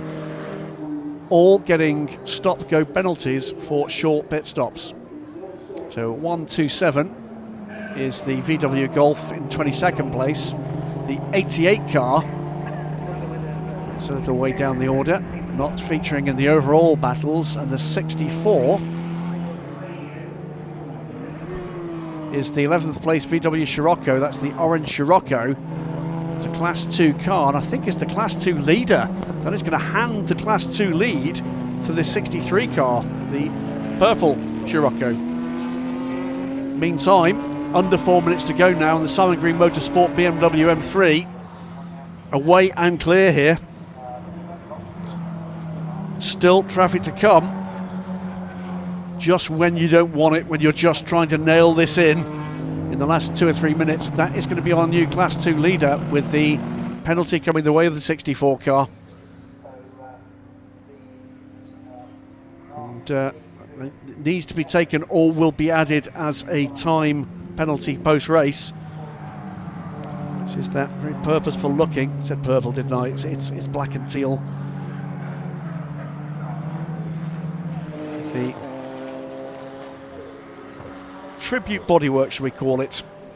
VW entered a squad of cars looking remarkably like this in the Nürburgring 24 Hours some years ago. Does look a cracking little thing, something like 300 plus horsepower from that car. 555 Clio is one of the group of cars that's going to have to be dealt with by the leader. Around the outside of the 31 Ginetta G40, done that with very little delay. Then the Clio next, 2.5 minutes to go. That gap, it's come down a little, but not enough. He should certainly be looking in his rear mirror still, and this is a penultimate lap now. No time to relax, is there? No, really not for that. Side by side here, between the number 11 and the 89 in the Clio Cup. And that, I think, may well be for position. These are very quick little cars. Many years, of course, featured on the Toka package. Still a very popular club level car on the national racing scene. Still traffic, under 2 minutes now. Brian Branson soaked up just about everything that this race can throw at him. And that gap is much reduced now. Isn't it just? One more challenge, and that challenge is the VW Golf ahead. Get by that car with limited delay. Blue flag's been flown now, goes to the inside. 55 car stays to the outside. It's John Alford, I think, in that car. Apologies, James Alford. It's definitely come down, but is the clock going to beat him? This is the last lap now, and I don't think there's a challenge from traffic that's going to intervene here. Very neat and tidy stuff for the number 40 car from Simon Green Motorsports. Brian Branson taking the car over after a stint that saw Chaz Sapra in the lead, lost the lead in the pits, hunted down the number 74 car. There is going to be traffic, isn't there? Yeah, looks like that might even be traffic right at the tail end of this lap as well, right? It does indeed. 3 cars ahead of him. It's a Clio, it's a Ginetta G40, and at least one more car that might have to be dealt with before we can call the winner here. It's going to come down to whether or not it can stay neat and tidy.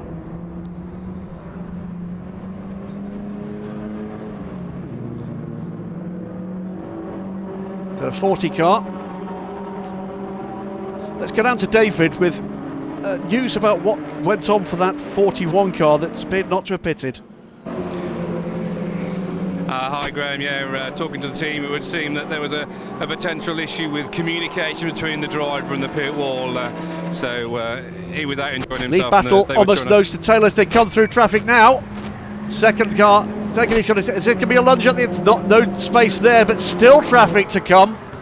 Clock has run down. And the 74 car now. This is all about a big sideways moment there for Branson. No opportunity there to take advantage, and now it's massive defence and 3 Ginettas and 1 Golf He's going to be desperate to get these cars in a straight line before we get into anything twisty. Gone fully defensive as they come into the final complex. Could not take advantage when the BMW ran wide, and I think that was the final chance. Gone a begging. It's going to be a win for the number 40 Simon Green Motorsport BMW M3. Brian Branson will bring it home. Jazz Sapra, the opening stint from the number 74 car, Mark Lee and Owen Hissey for SVG Motorsport. And we wait for the Dayton Motorsport number 111 with Axel van Diedeven to complete the overall podium. Clio Cup will be the Motor Swan number 4 car. There goes the 111. And that was the next class leading car home, by the way. 555 Clio, second in the Clio Cup stakes, and then the 89 will complete that podium. Class 3, 8th overall for Chandler Motorsports VW Golf Cup. There is the Class 2 leading car, the 63 Saxon Motorsport car, into the top 10 for that car. Just looking where our leader was in the Ginetta G40s. That car a little way further down, but that, by the look of things, is going to be the number 27 Raceway Motorsport car. Well, Chris, that final lap, the opportunity was there. It was a very squirrely sideways moment for the leading car through traffic, pushing hard and pushed just a little too hard, but microscopically away from a full lose there. He just got pinched, didn't he, into the loop for that final time. That's where they caught all that traffic, and he was pinched on the inside, and it pushed him all the way to the extreme edge of the track, and he had to put his wheels onto the green AstroTurf, and after all the rain there was absolutely no grip, and the car pretty much went 45 degrees sideways. He'd be lucky to catch that. Great bit of skill there, but the Ginetta, because of the other cars around, just couldn't actually deal with that. He didn't get to solidify that result. His line was compromised, I think, through the same turn, so didn't have the opportunity to get the power in where he needed it. There comes the 179 car after that delayed start. 5th overall, by the way, for the Jeff Steele car from, well, I think a full minute back. So an excellent final result from them. Lots of cars overtaken in that car, yeah. Yep, David Gooding to finish that race. And is that the Mazda coming home? It is. Mazda will come home in 6th place overall. See the 179 car. This is the overall result then. Simon Green Motorsports number 40 BMW then takes the win, just over half a second clear after a spirited attack right to the flag from the SVG Motorsport Ginetta, the number 74 car. Then it's a pair of the Ginetta G55 Academy cars, the 111 car coming home to complete the overall podium. 14 seconds back, 5 seconds ahead of the second of the SVG Ginettas, in 4th place the number 24 car. The 179, a late starter, came through to finish 5th overall.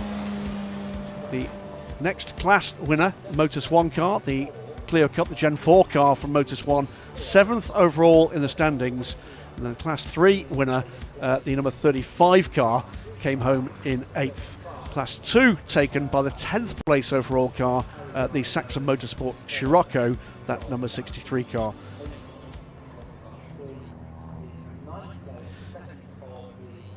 Let's go down and see what David's picked up from our winning squad and the number 40 car. Yeah, we're down with the winners here. Jazz has got a massive smile on his face, really pleased, and Brian just taking his helmet off now. Jazz, great result there for you. Yeah, it was good, yeah. Brian, I think we had a bit of a fuel issue. You were saying you had a bit of fuel surge. So when he brought you back home, I think it was tough at the end, I think. Brian, you had to do some catching up there with the guys in second place. You were able to sort of make up that lost time in the pit wall, but big smile on your face too. I've never been so scared in my race in my life. The last 3 laps, I think was running out of fuel. So every corner, it was starvation on me. On the last lap, literally Mark Lee was bumper to bumper. Obviously, loaded it with a bit more fuel for race 2, but we don't know if that's what it was, but it felt like that. You're starting in race 2. Yeah, starting race 2. Yeah. Well done, boys. Thanks ever so much. We'll move across to the guys over on in second position. Well done, congratulations. You were catching him there towards the end. Yeah, I felt his tyres were just starting to go off a little bit, as they tend to do on the M3. So, yeah, getting there, but not long enough. You came out of the pit stop ahead of these guys, so obviously you were able to make up a bit of time on them. Yeah, luckily we got the pit stop right. For once. You got a bit of pressure off the start from Jazz, but able to sort of reel him back in and come back for the second. Yeah, Mark did a great job. We managed to stick with Jazz for a little bit, and he pulled a little bit of a gap from me. All it was just try and keep as close as possible, and then use the traffic in just before we came into the pit stop to try and close the gap, which we did in the pit stop, and we managed to jump ahead. But they were so quick in the straight line, and it's going to be close for the next one. So all it is great for this result, and now let's go again. Well done, congratulations. And finally, the guys from in third position. Well done, third place. They're a little bit out in front of you, but you hung on there. No, but it's okay. It's sort of just in the second stint a little bit unlucky with traffic. You can't catch them in corners, and that's the problem. You can't really overtake them. So, but otherwise, car's good. And we're looking forward to the second race. You're driving on your own, so does that make a difference? Is that a different sort of approach to the race for you? But just driving on my own, that's just more fun. Well done. Back to you, Graham. Great spirit down with the overall podium finishers. A little bit of needle between the drivers, a little bit of needle with the team, but all smiles for the top three. Simon Green Motorsports BMW ahead of the SVG Motorsport Ginetta G56 and the G55 Academy car from Caterham Motorsport. And great to see from Axel van Niederven there. Looking forward to another 45 minutes of fun and games. It does make it a bit of an endurance day for these guys, an hour and a half in these cars, but a great final lap and a good tussle between those top two, Chris, throughout that 45-minute race. Yeah, great to see a last lap battle in an endurance race of 45 minutes. They're right next to each other on track. A bit of excitement there at the end of the race, but equally you've got more of action for the same. So the teams are now got to work hard to get the cars ready again for more of the same later on. Yeah, good to hear at the end there. Some problems at the end for that BMW, but enough in hand, just enough for the Simon Green Motorsport number 40 car to take the win. It's a mouth-watering prospect though, isn't it, with the same teams, but the drivers in reverse orders. Will be back for more later this afternoon for another 45 minutes of the Britcar Trophy.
This is the kickoff of the 2022 Caterham season.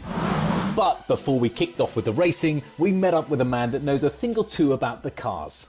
So, Simon Lambert, head of Caterham Motorsport. We know the Academy car. We spent a lot of time with that last year, of course, in the Academy season. 125 horsepower, special low grip tyres. But now we've moved up to Road Sport. This is James Cook's car, which looks fantastic. One of the best on the grid. Talk us through the differences. Well, I think the most obvious difference is that livery, that everyone's realised that they own racing cars and now they want it to look like racing cars. One of the big things, Paul, is actually there isn't much difference under the skin. It is the same engine, it is the same gearbox, it is the same differential. So all the changes really come in the tyres. We've gone away from those low grip teaching tyres to Avon ZZS track tyres. They are road legal, but they are an out-and-out track tyre. We've given you more grip, so we want to give you a little bit more control. So hidden away under the back of the car, which we can't see, I'm not going to go under there, is a rear anti-roll bar. It's got some adjustment on it and a brake bias valve, but really and truly, it's a very, very limited set of modifications, and it's all about those tyres. So from here we go to 270. 270, and then we see some big changes. I was never very good at those puzzles where you got to spot the difference, but I've spotted two key things. No windscreen, no headlights, but fundamentally it's an Academy car. The other really big change now is we've moved from road suspension, in Caterham terms, to track suspension. So the front suspension is slightly wider and it's quite a lot stiffer. In Academy you teach people to drive the car with the low grip tyres, but you also teach people like me, who've never really tinkered around with cars ever in their life, to get amongst it and to be their own mechanic essentially. Yeah. But then you go here to the 270, you can have full team support, so you can be a proper racing driver, turn up, your car turns up on a trailer, all these guys look after it, and you just look cool with your shades on like you are and I'm not. Let's go find a 310. Okay, yes, 310. You don't have to go from Academy to Road Sport to 270. You can skip them and go straight to 310, as Chris has. And what are the fundamental differences now with this car over the 270? Well, it's much harder to spot because the car looks very similar, almost identical. What's different here is really under the skin because it's had a power upgrade to 152 horsepower and a limited slip diff. If we don't get a free bottle of vodka, yeah. we're doing something wrong. Yeah, we will. Spray vodka. So we know about Academy, we've seen Road Sport, 270, 310, and then for the first time, this is like a proper race car because all those cars, technically, you can drive on the road. This, for the first time, you can't. This is a proper out-and-out race car. Correct. It's a 7420R race car in a national championship, and it's I want to say it's a completely different car. It looks the same, but it's fundamentally a different chassis. It can't be made race legal. It doesn't have boring things like a handbrake or capability of. But otherwise, we're up to a 2-litre engine here, a lot more power, a 6-speed sequential gearbox, much bigger, wider tyres. They're slicks, full-on race suspension, everything you need. This is a genuine fast race car. How fast? That's the question. We're at GT4 or approaching touring car times around here. So, time for my first race ever in road sport, and with 32 cars on the grid and a short circuit, qualifying ended up being a bit of a lottery trying to get a clean lap, which found me starting way down in 12th place on the grid.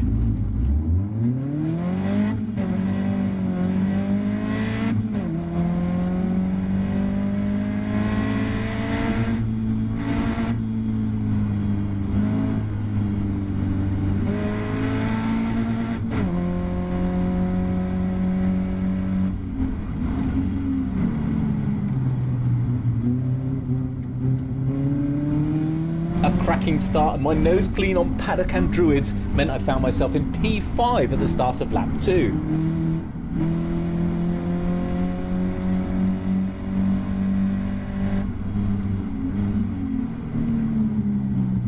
Then there was a big crash involving several cars, and despite the stewards trying to keep the track open by deploying the safety car, the inevitable red flag eventually came out.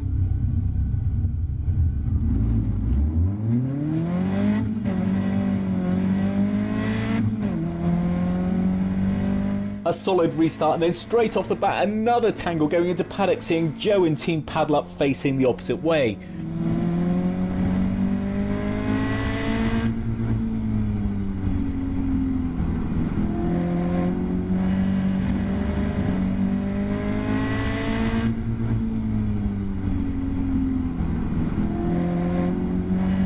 I managed to get myself up into second place and I was running really well, but it was all a bit chaotic and hard to keep track of how many laps were left. And before I knew it, I was passed twice more and pipped into 4th place. So no podium for me. Or was there? What an incredible race. It was unbelievable. From 12th place, I had a very unlucky qualifying. I got to say, really unlucky. Should have been probably P3. No, qualifying was very challenging because it was such a busy grid. But somehow I managed to get a 4th place. It was just the luck of the gods because everything opened up in front of me, got a couple of good starts, one safety car, one red flag. It was really quite crazy. But hang on a minute. Just hearing Jeff Newman has had a 10-second penalty for violating grid. That means I came third! I'm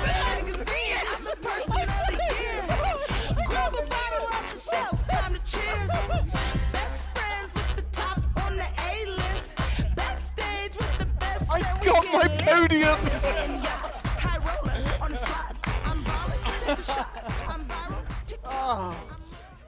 The morning after the night before, they took advantage of me last night. Bought me a lot of beers. This still smells of beer. The hat smells of beer. But we've got the trophy, the third place trophy. And it's an interesting grid, Joe, because there were lots of DNFs. There were. You were one of them. Starting at the back of the grid, what do you think is going to happen at the back of the grid?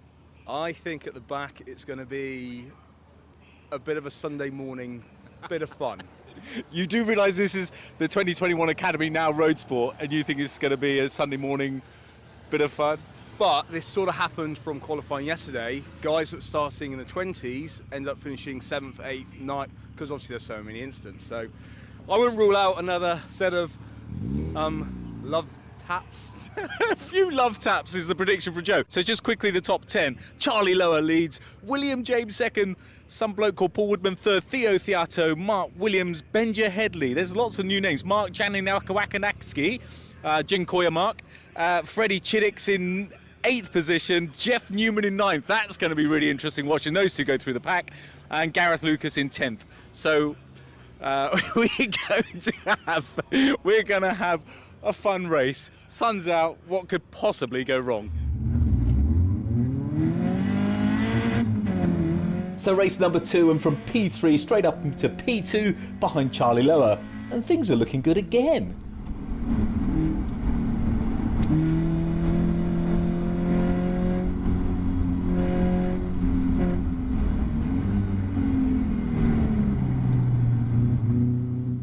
But then, alas, another crash on the first lap involving several cars on the first corner, causing another red flag and a restart. Even though I was in second place, as we didn't even complete a single lap, it meant I had to start on P3, my original position on the grid. Another cracker, and again slotted straight into second place, and everything was looking good again. But the Caterham gods were with me, and William Jones was forced onto the grass by Benja Headley, who then effectively had no brakes, and he parked his car on mine.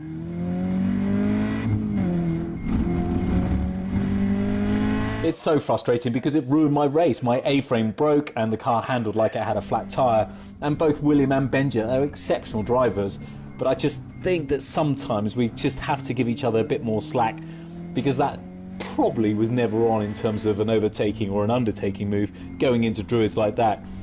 But these things happen, and such is life in racing.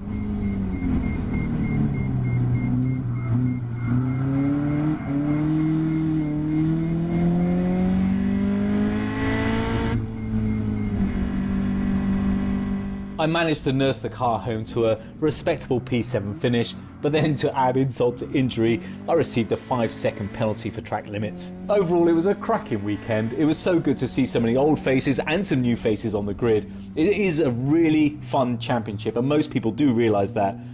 I guess for me, a bittersweet weekend. I got my third place, but still no physical podium. So the highs and lows of Caterham racing. There was a red flag on the first lap. I got into second place off the start, and then I got in second place again. I was feeling good, the car was feeling good, everything was feeling good. But then sadly, William James outbraked himself at Druids, smacked into the side of me, so it was pretty much game over. I thought I had a puncture because the car wasn't handling very well. It was all over the place, and I just kept dropping down the field. It's a racing thing, it's one of those things, but it's really funny because somebody came up to me in the Parc Ferme afterwards and was saying that perhaps I didn't leave them enough room in an apex later on in the race. But the mentality is quite bizarre. Some people take this very, very seriously. My race was ruined, and you've got to have a smile, you've got to laugh about it. One thing's for sure, there's going to be no champagne celebrations today. Ah, what's this?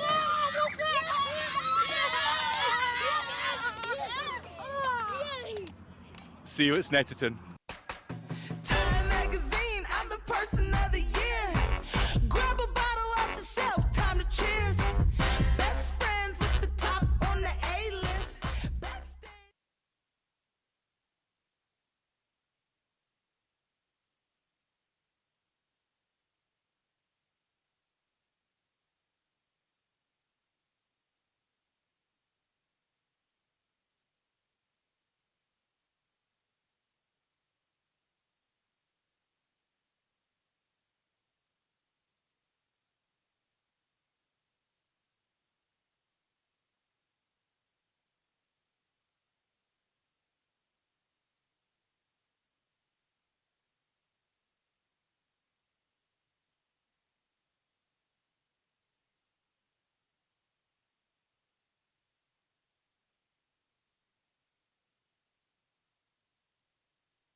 Welcome back to Silverstone for the third weekend of the Caterham Motorsport season of 2022. We are back for more Caterham action. We've had 2 excellent races so far today, and we've got 4 more for you before we call it a day here at Silverstone.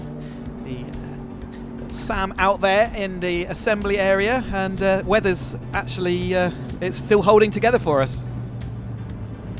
Oh, it's lovely and sunny down here. I'm in a nice wind-free spot and it's delightful. But I'm here with Jodie Lees. Now, Jodie's come straight from bike racing into cars. So how are you finding the transformation?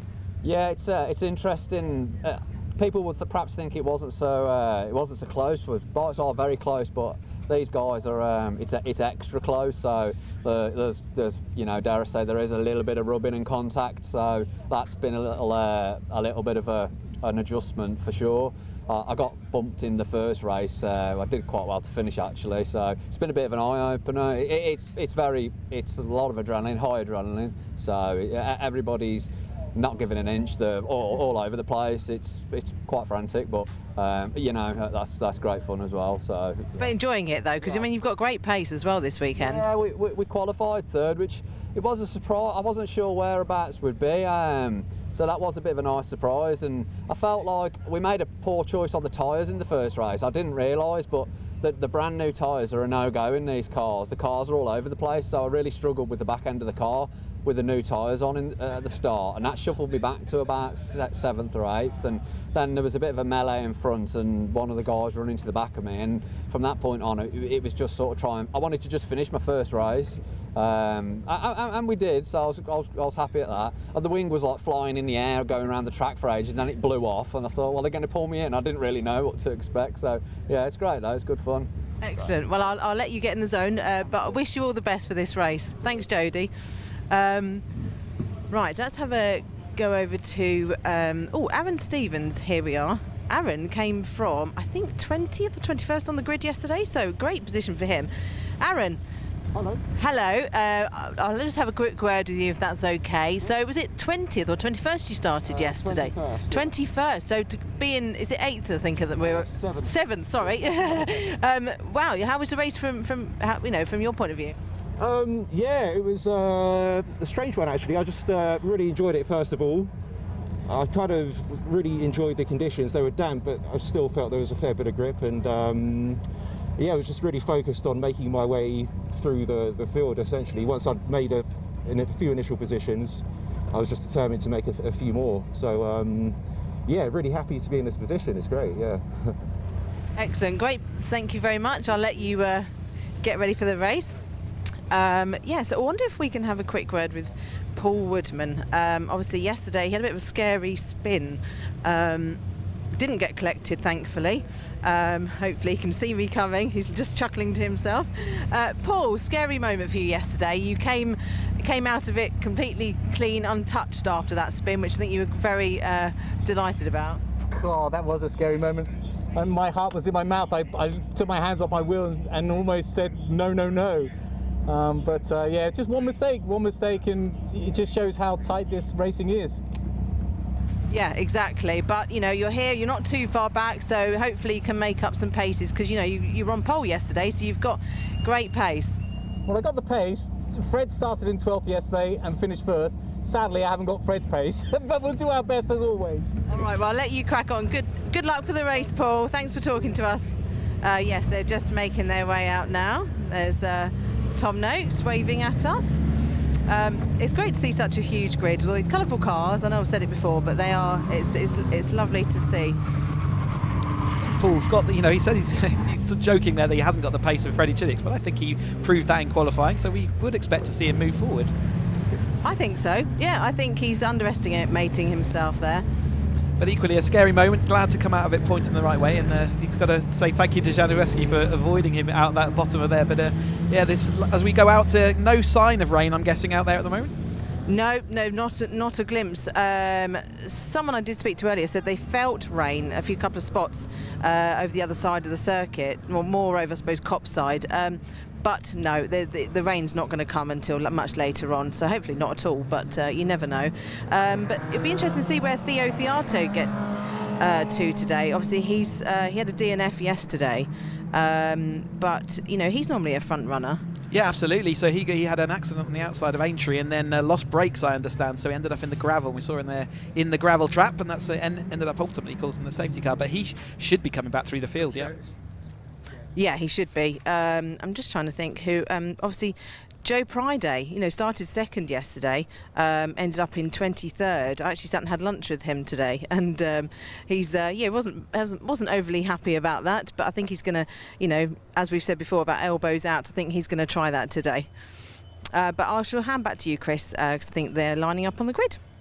Thank you, Sam. Yes, we'll go through and run through that running order. So the end result of race 1 starts the grid for race 2, and we've got Freddie Chiddicks therefore on pole position. Alongside him, William James, great second place. Jeff Newman, third place after we had the Charlie Lower incident, and Jan Zweski got a fourth place on the grid. Lucas fifth, there is Lower in sixth after his 5-second penalty. Aaron Stevens we spoke to in the 7th, and Lees is in that 8th place. And then we've got Jones and Cook make up 9th and 10th, 11th and 12th is Kendall and Woodman, who we spoke to as well. Castle, Noakes, Williams and Clark make up to the 16th position. Roebuck, Domain, Radford, Patel up to the 20th. And we're still going on. Perry, Moon, Priday, who we spoke to, dropped all the way down at Arnold. And then Vincent, Bateman, Summers and Deason is in the 28th place. And then we've got Headley, Rook, and there we've got Theo Theato tailing off this 31-car road sport field for the second of their races this weekend, the second and final race for them this weekend. 20 minutes the road sport field run, the second level of our Caterham Motorsport ladder. They were last year's Academy field and Academy drivers, now all combined into one grid. They've got the new Avon ZZS tyre strapped onto their cars, and that makes quite a significant difference around this Silverstone circuit over the Academy the cars that we all see a little bit later on. As they head off around, again, perfect racing conditions. So about 5 seconds per lap or 4 seconds per lap difference those tyres make around this long Silverstone, 3.6 miles of the Grand Prix loop that we're on this weekend. Academy drivers from last year, and therefore already sort of increasing their knowledge and experience. They've had a rocky start to the season at Brands Hatch, and it kind of continued at Snetterton. But yesterday we had a great race, and it was that Woodman in really tricky conditions, probably the most tricky conditions throughout the field. So they controlled their race very well, and we saw some interest out on track as far as positioning finishes. Jeff Newman pulled away into a nice controlled lead in the first half of the race pre-safety car, and was very, would have been sad to see that safety car, but he took it with great, in a great attitude, and he ended up in 4th place over the line. But Charlie Lower got a track limits infringement, which moved him back to 6th place after the 5 seconds is added. Ryan Errol there sat with his friends and family in the BRDC grandstand. Very grateful to open up that stand this weekend. Yesterday in the rain, that was a very important stand to keep out the wet conditions. But everyone here looking forward to more Caterham action. Already had 2 fantastic races today, and we've still got another 4 to go, including this road sport race. So do stick with us. We have a short gap after this road sport when we complete, but then it's going to be back-to-back all the way through to conclusion, including the second ever on-track expedition for our Academy drivers. And their 2 grids are all going to be combined into one today, so it's going to be hard for me to keep up with, but it's going to be certainly excitement and will be wall-to-wall action, no doubt. Making our way out of the loop there. So still, again, the green flag lap takes a long time, doesn't it? It gives the drivers plenty of time to make sure their car is set up to their liking, make sure the tyres and wheels are all getting, tyres are all getting up to temperature, and everything feels right in the car. Also a chance to check the condition of the circuit. After the rain we've had, it will be feel different in grip levels to how it felt in their testing. So it is another opportunity as well for the drivers to feel what is out there on track and underneath them. As we see them sliding around Luffield, just getting that last bit of temperature ready for the race start. They are pushing on quite heavily through this lap, and you can see that as they go round, the cars are sliding and slipping as they get their temperature building up in those tyres. 31 cars on this road sport field with us this weekend. Great sight, and we've mentioned before they've had fantastic liveries this year. They all sort of took a memo and tried to outdo each other, and we've ended up with a fantastically good looking grid. The family's out there enjoying the sunshine. It's not overly warm today. Perfect conditions for motorsport as we see Freddie Chiddix in his black and red car lining up on pole position on the right-hand side. Then we've got William James on the left of our screen in second place. Jeff Newman in his blue and yellow machine lines up third alongside Jan Zweski, who said we're avoiding Paul Woodman. 31 cars takes a little while to reline up, but we're looking for that marshal top sort of right of our screen there to see when we get that green flag given to say that all the drivers are in position. Thank you ever so much, as ever, to all of our marshals out there, all the race control, BRSCC, all of the track officials that let us go racing. It looks like we're nearly lining everybody up. We'll be looking for that green flag in just a second. The heat drifting across, there is that green flag, so the 5-second board is presented to the drivers, and it's shortly get underway with a second of their 20-minute race for the Love Cars Road Sport Championship. Off they go. You can see the nose of the cars all raised. A little bit of a great start further back. One of the drivers, they're going to the outside, but along the run onto the inside, it's William James. It looks like he's made the best start. Freddie Chiddix bogged down a little bit away from the line there, and I think that's Kendall there coming along sort of a little bit further, just with Carl Jones behind, Fraser Jones behind. And then one of the I think it's Cook in the following on as they disappear off down into the Maggots and Beckett's complex for the first time. More grip here this weekend, but you've got one car well off wide into the gravel, going across that grass, the same one that Paul Woodman did. Hopefully you've got more grass grip today. He has. That was Jan Zweski across that gravel. A little bit further back, we're still seeing cars finding out where the envelope of grip is and finding that they are over that limit. Charlie Lower, though, pulling to the outside of the circuit as they come down Hanger Straight for the first time. A great sight. These Caterhams all weaving to get that slipstream and move themselves forward. Newman looking up the inside of William James by the time they get into the braking, such that it is into Stowe. They're all leaning on those cars. You can see the rear end of the car hanging out there. That was Aaron Stevens, who we spoke to. He's dropped back from that 7th position, hasn't he? Is a bit swallowed up on that opening lap. Charlie Lower, Freddie Chiddix and Jeff Newman ever present at the front of these races, and they are still making a very rapid trio just in front of William James, yesterday's second place driver there, who's dropped it away at just a touch at the start of this race. 3 wide into club is an uncomfortable position to be, and they just about make that work. That was incredibly tight. There's a sausage curb which makes it an immovable object on the inside of the track there. A wing does go flying, but trickles off to the edge of the track, and therefore will be probably okay, as they're still having to breathe in as they all try and make every opportunity out each time a driver sort of gets a little bit stalled or balked. They're trying to shove their cars down the inside, and those gaps are incredibly tight. But the number 85 there of Jody Lees, we spoke to him, new to this sport, but he's learning that he has to get his elbows out, and he said that he got a bit caught out by the tyres going into that race. Paul Woodman up the inside of Aintree, but losing out a little bit of the momentum as they go off down this straight. As we come down, the birds are sent scattering as we go into Brooklands. Newman, though, shoving his car down the inside. Charlie Lowe was saying there's not enough room there for you, but Newman persisted with it, and Charlie Lowe did hang on around the outside, and gets the inside of Luffield as they exit to complete a lap of the Silverstone Grand Prix circuit. 1 lap complete and many more to come, and a little bit of rubbing and scraping again I can hear in the background as we wait for this famous shot of the cars coming up the old start-finish straight. Over the line they go, with Charlie Lower taking that initial over the line, with Chiddix in second, Newman down to third as they cross the line, as the rest of the field flow through. Gentle crosswind here today, and there's Theo Theato making some move up through the grid there. He's just coming onto my timing about 25th, so made about 6 places in that, as Charlie Lower had to get onto the curb and sent him sideways. Freddie Chiddix therefore made hay. Jeff Newman, where's Jeff Newman? You've got Carl Kendall spinning sideways out there, number 35 Kendall, and he's going to get that back up to speed, but he's going to have lost an awful lot of places, and he's going to struggle to get back to that lead group. So not the way he wanted. I'm not sure what happened to it. I think him and Jeff Newman may have had a disagreement out there, because Newman's got, you can see the gap in front of him, Paul Woodman right on his tail. So and you can see it was Newman's wing that was missing there. So Jeff Newman in the wars a little bit there after he lost that wing. There is his wing going flying, and that's Jones sort of picking. I think he may have run over that wing as it departed Newman's car.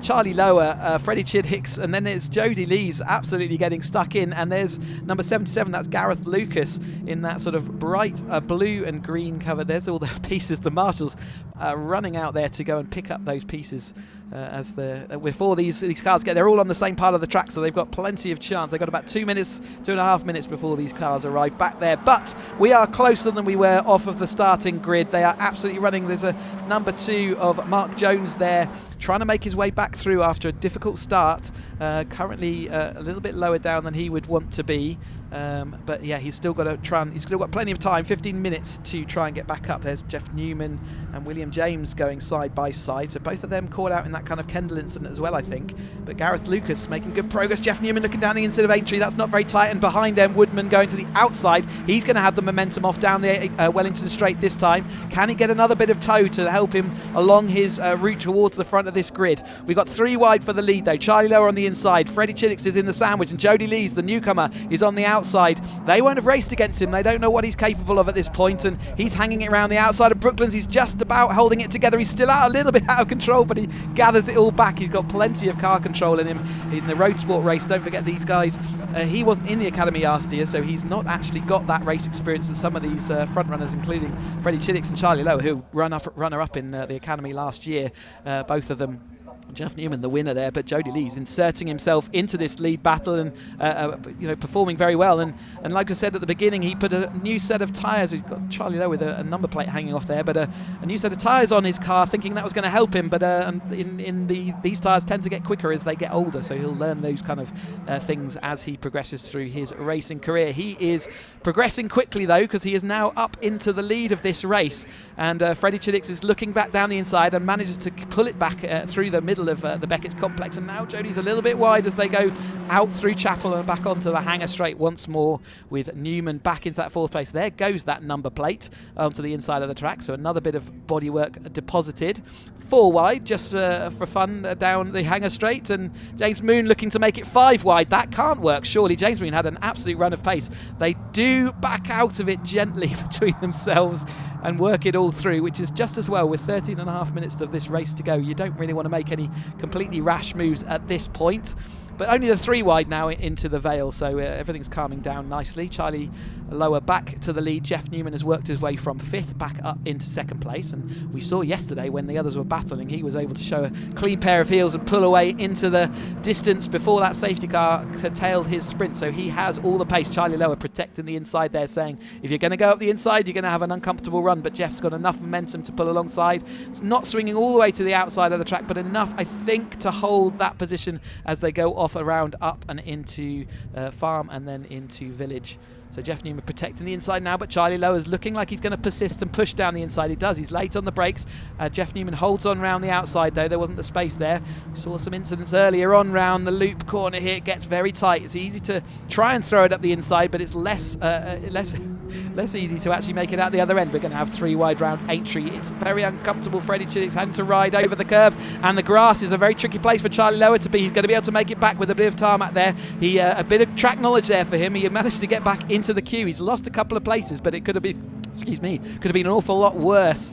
I know that bit of tarmac, having been out there myself last year in wet conditions, and he'd be glad. But look who's back in front now, Jeff Newman from 5th place just maybe a lap and a half ago. He's in the lead of this race, shows that he has got the pace in that car. Charlie Lower now deep in that top 10. He's got a bit of work to do to come back forward, but again I think with 12 minutes to go that's all certainly possible. The bright yellow roll cage of Jeff Newman, easy to spot out there through the heat haze as they come across the line again. This is starting their 4th lap, 3 laps complete as we're going 4 or 5 wide into turn 1.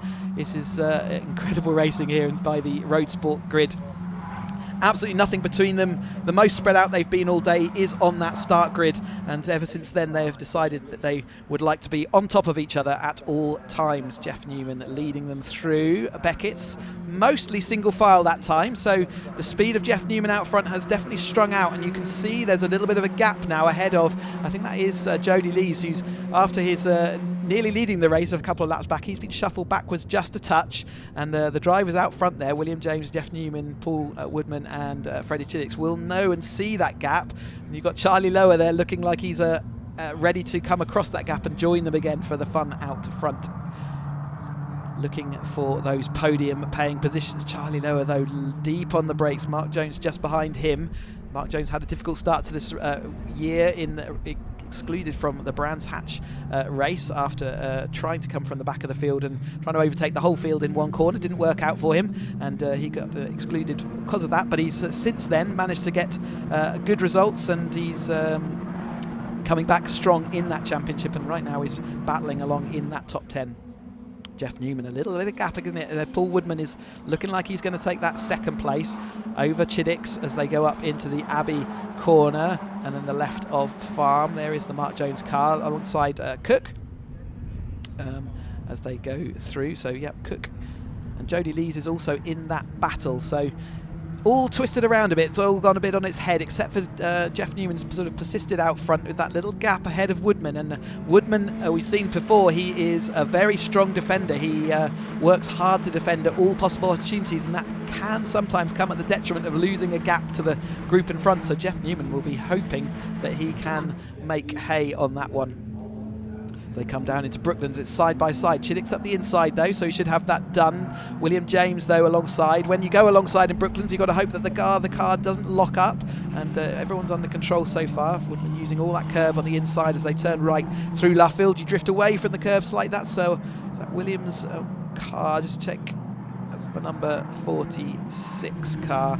And that is Williams in that car, Mark Williams. He's pulling to the inside. Got a bit of a tyre mark, hasn't he, on the inside of his car, and his front nose too. And that is Januszewski as well alongside. And they look like the rear of that car is jittering around. I'm wondering whether there's an A-frame slightly ajar on that one, as we've got Jody Lees pushing his elbows out and saying, I am part of this battle. Gareth Lucas just behind him. Jeff Newman doing what he did yesterday, putting a little bit of a gap on to Freddie Chiddicks. Freddie Chiddicks will be aware of that. He's got back in front of Newman, and he'll be looking to try and close that gap down, but William James is not ready to give up. He came second place yesterday, and he would be looking to try and do more of the same, if not get that top step in today's race. 9 minutes left to go in the Love Cars, second Love Cars Caterham Road Sport race of this third weekend here at the Silverstone Grand Prix circuit. Looking down Hanger Straight as all the cars come down. Here is that battle with Jody Lees, Gareth Lucas and Charlie Lower there, and and the Jones car as well, the grey car of Jones.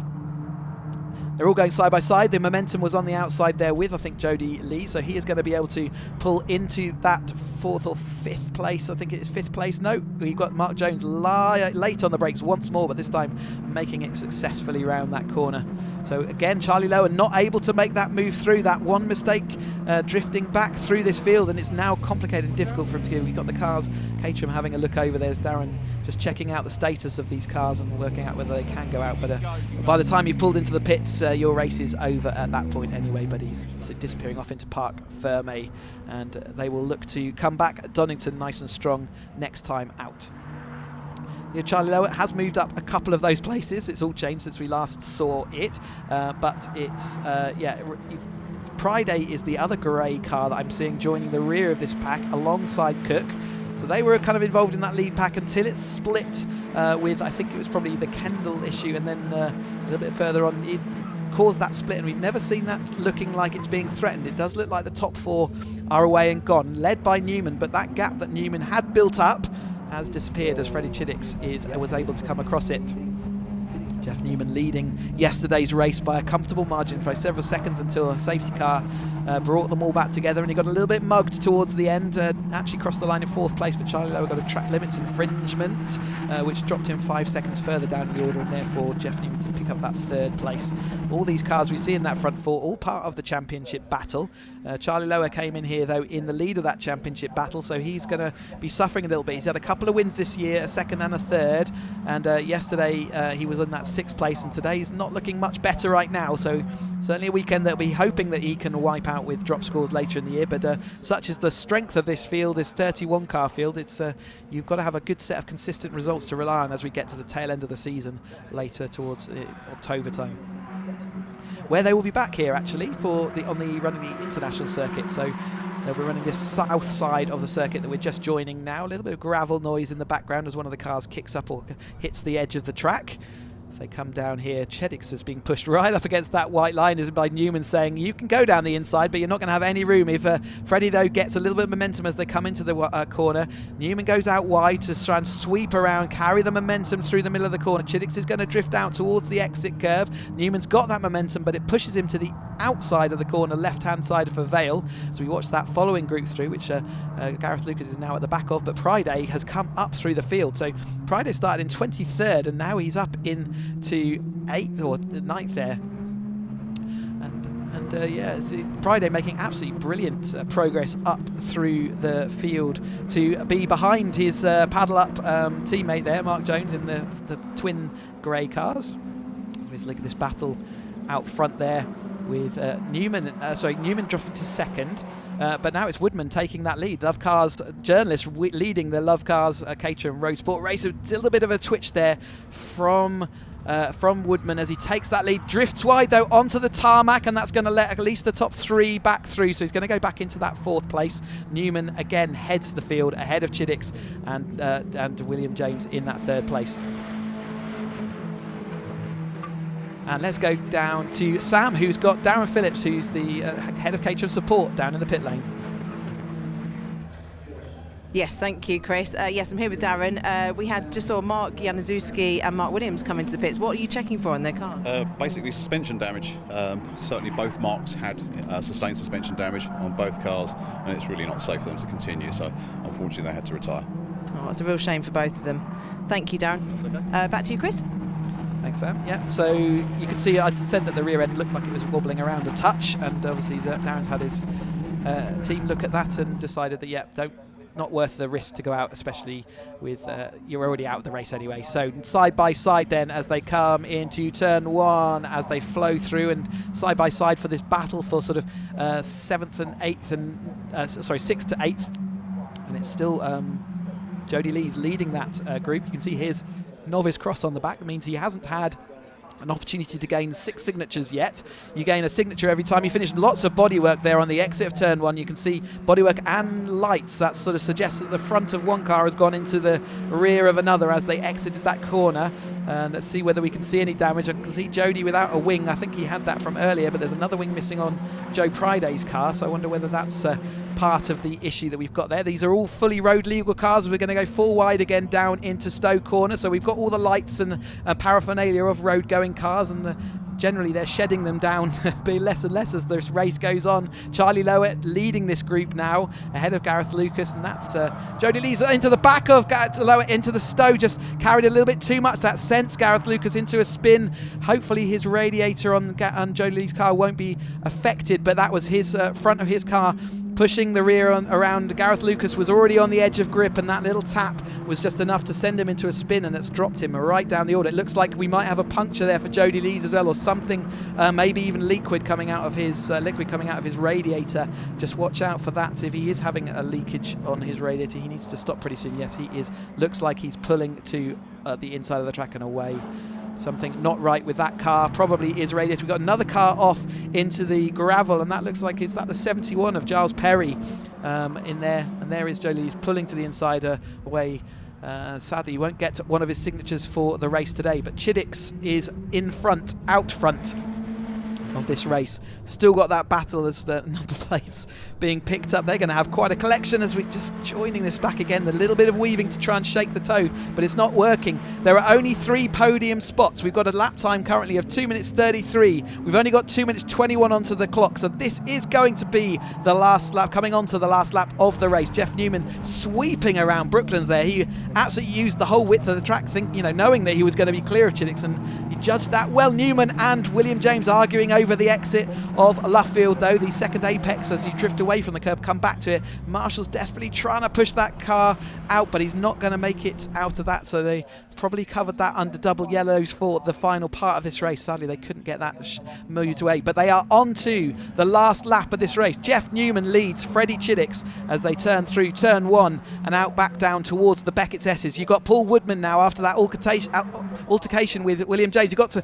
bodywork in the middle of the track there. That looks like it's a wheel arch, a rear wheel arch, sat there on the entrance of Beckett's, which isn't ideal. Jeff Newman, though, able to still feed them off. Does he want to be in the lead of this group, though, going off down Hanger Straight? I don't think he does, but he hasn't got any choice right now. He is going through Chapel and out onto that Hanger Straight. Maybe by losing a place here, he can gain it back as we go down the straights later in the lap. But Freddie Chiddick's moving to the outside, as it will be of Stowe. But has Newman got a run, and can he tuck it up the inside? It doesn't look like it right now, so it is going to be side by side for the lead. Newman hanging on as they sweep into Stowe corner for the last time, as they will make their way round to the back to the line and see who is going to take the second race. It was Freddie Chiddick took the race yesterday ahead of William James. There is that car on the exit of Vale, so they all have to be a bit careful. No overtaking. You see the double waved yellows, the marshals all taking careful attention. Jeff Newman does back them all up and does the job he's expected of him. You should be prepared to stop if you see double wave yellows. You know there's people and in the line of fire. Up the Hamilton Straight, though, for the last time, and the sort of over the wing start-finish straight. I'm not using that one this weekend. We'll see that in use by the Formula 1 cars in a couple of weekends' time. But Newman heads them into Abbey. Looks like Freddie Chiddick is quite happy to sit there and wait, and Woodman is sat behind them ready to pounce as well, see if he can pick up any pieces. He's looking like he might want to have a sniff up the inside of Village as we go through this right-hander. They're very much, it does look like Chiddick wants to hold off the people behind. He wants to be second coming down the Wellington Straight. These battles a bit further back. There is Mark Kendall, and he's made his way back up to 16th after he was in that lead battle, and he's not had a race weekend that he's going to be particularly happy with. The Chiddick's leaving a perfect little gap there, wasn't he, for get the tow as they come on down that. We're seeing that car being retrieved now and live snatched away as the tail end of the field go there. But we're coming down into Brooklands then for the last time. Newman protecting to the inside. Chiddick's trying to get through, trying to go around the outside. Newman goes right to the inside, holds it down. Can he hold off the chasing three cars as he goes round? He was taken away from him yesterday after the safety car. He got mugged a little bit and ended up in third place. Is he going to be able to take the lead? Chiddick's can get a run, and we have seen the run work. The inside of the track has been slightly slower than the outside. Chiddick is going to the outside. Can he make it past as they come down to the line? We're going to have to wait and see for the timing screen. It's Newman took that race over Chiddick. Then Woodman came and took another podium, his second podium, a proper podium of the year, whereas he was gifted last time after a track limits infringement. William James, great to recover to fourth, or to stick in that fourth place. Charlie Lower, championship leader, coming in, is in 5th place. Priday, what a result to come all the way through the field up to 6th place. And then we got Jones, Cook, Clark and Stevens, Castle, Rook, Patel, Noakes, Kendall, Headley, Lucas as they keep streaming across the line. Gareth Lucas losing out there right at the end, wasn't he?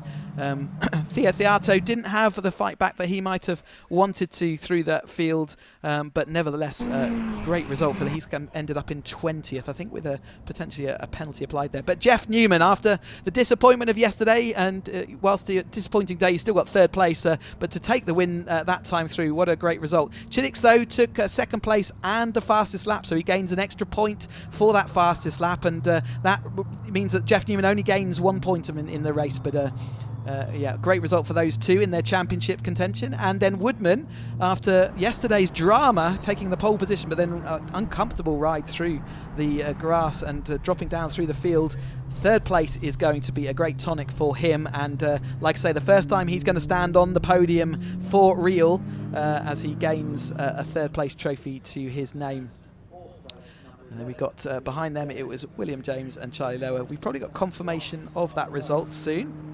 Here it comes. So Jeff Newman up for the win this time through on the number 33 car, ahead of Chiddick, who got the fastest lap and therefore an extra point. Woodman takes that 3rd place. William James comes home 4th. Charlie Lower 5th. Joe Priday from the back of the field to 6th. What a fantastic rate. Then we got Jones, Cook, Clark and Stevens. Aaron Stevens did drop back early, but he came back through, so well done to Aaron Stevens. Then in 11th place, it's Castle. He was followed by Rook. A bit of chess going on there. Patel, Noakes, Kendall, Headley, Lucas, Roebuck, Moon, and Theo Theato made it up to 20th place after his race. So that lines up the top 20, but there were still another 10 runners. Arnold, Domain, Deason, Summers, Radford, Vincent, Bateman, Lees, Perry, and Williams there at the back. Janowski, we saw him and Williams having to pull away with suspension damage. A little midway through that lap, that race, as we watch them going under the new pits and bridge down by the wing that we'll see next weekend. But still got nice weather out there, and Sam, I think, is down in the pits, and we can have a chat to her, and she will be waiting for the drivers to come in.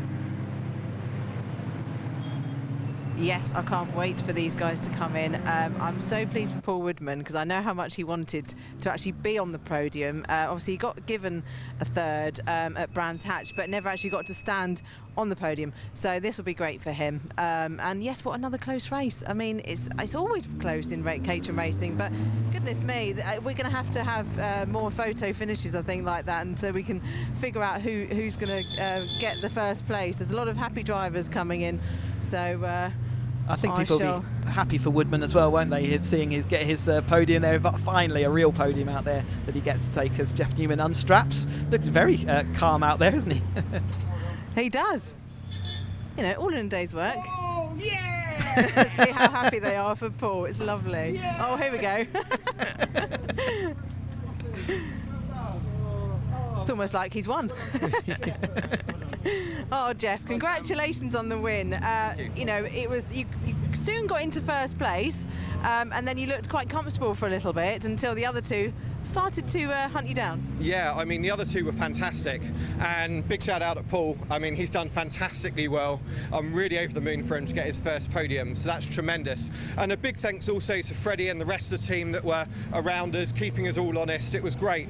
I actually just see that I've lost a wing somewhere, so oh well, I didn't need that one anyway.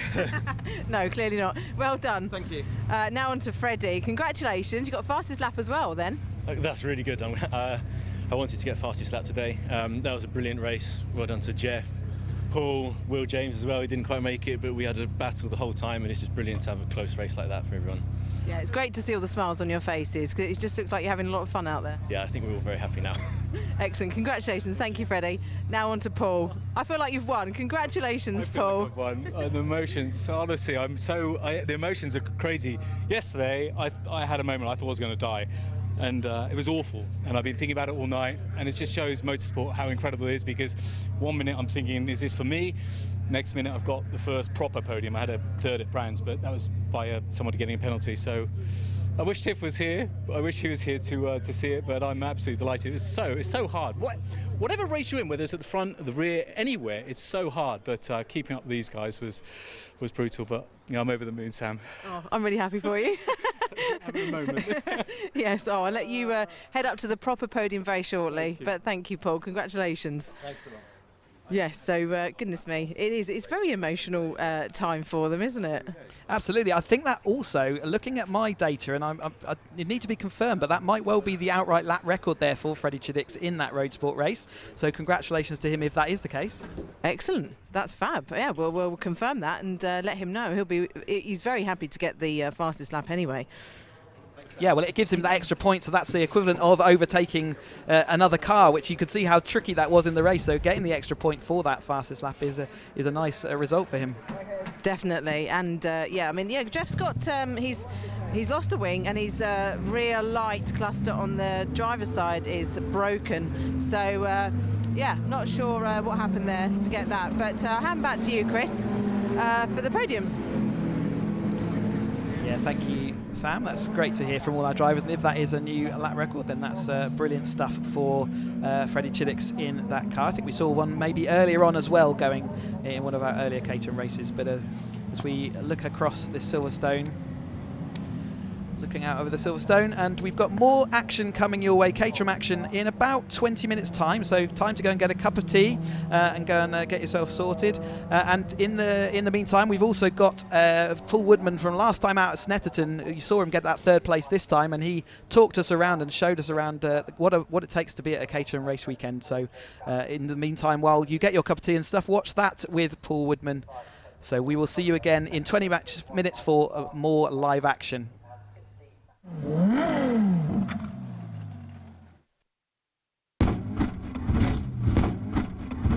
Hello, I'm Paul Woodman and welcome to Love Cars. You join us. It's not even 7 a.m. and we're on our way from Somerset to Snetterton for the second round of the Caterham 2022 Championships. It's about a 4-hour drive. Why do we do this? I have no idea. It's going to be the first time you see the Caterham Academy boys of 2022 on track, and it's a bit of a baptism of fire for those guys because Snetterton's quite a long technical track, but I'm sure they'll do okay. They've got some good talent there. I'm looking forward to watching them. And as for us, I think before we get into the racing today, we're going to show you a bit more about what you can expect to see in the paddock. But You've got your pillow and your blanket. I think you're going to have a sleep before. Yeah, I'm knackered as well. I wish I could have a nap, but it's going to be a full-on day.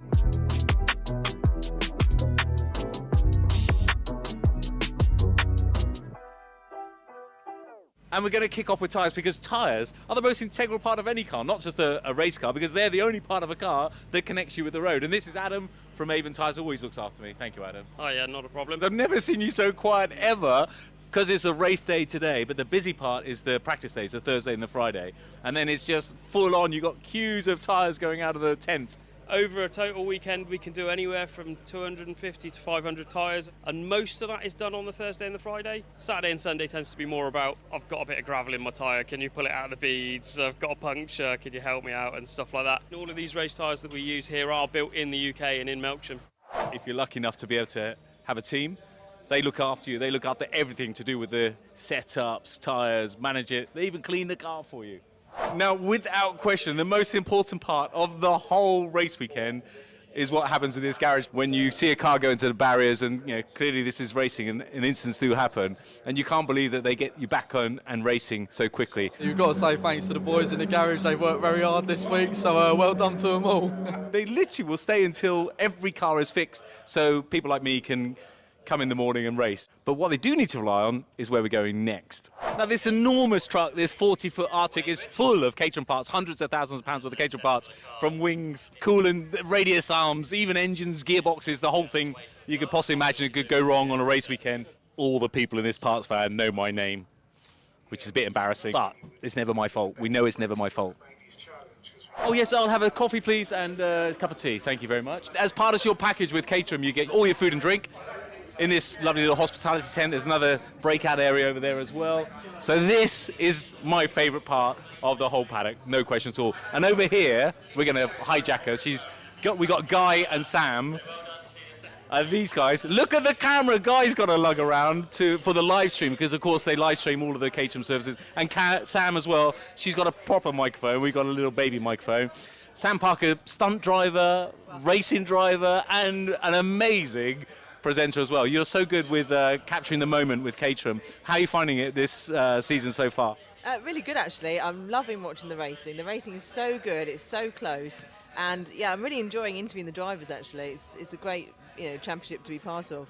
Now, always on race weekend, any race anywhere in the world, you get a lot of very, very serious looking people. You're quite chilled, Antoine, from the BRSCC, but without people like you controlling the race, we wouldn't have a race, and particularly the marshals as well.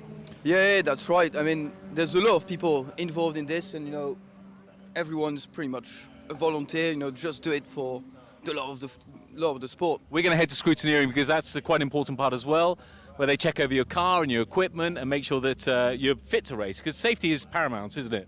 Yeah, that's right. And it's painful for some people sometimes to go and get their car checked, but it's got to be done, because if anything happens, then that should save the life of the driver potentially. So, yeah. And as a driver, I can say that if you are a bit naughty or involved in an incident, you will come in and see someone like you, and you greet you with a nice big smile when you're very frustrated and angry, and you meet somebody like yourself that takes you into a little naughty boy's room and talks you through the incident. That would never happen to you, Paul, would it? I think we'll cut there. I think we'll leave it there. Thank you, Antoine. Have a good weekend.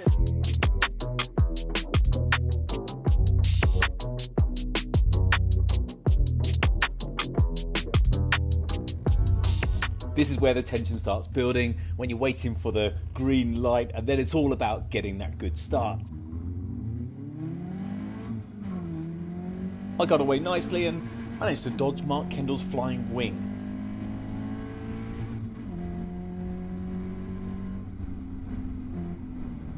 You can never really plan what's going to happen, but I knew if I got through turn 1 in good shape, I could potentially make some place up at the hairpin in turn 2, and I could see everybody was down the inside, so I did the little around the outside and managed to bag a couple more places. So I was right in the thick of it. So I already made a few places, and then I tucked inside a mark to get up to P7. But then I had to start defending for dear life, which meant in front of us, the top 6 were sadly breaking away. It ended up being the story of the race, with essentially 3 or 4 incredibly hard fought races within one race.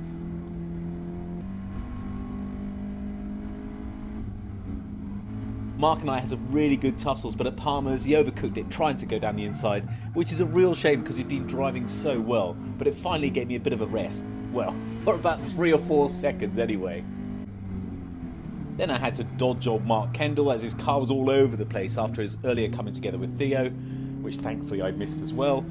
And up front, the lead pack had such an incredible race. Rob and Gareth were well in the mix of the usual suspects and they're more than holding their own. Meanwhile, our little race was hotting up. Typical Caterham style, changing positions, defending, attacking. I was defending so hard the whole time. All I could see in my mirrors were Caterham headlights inches behind me.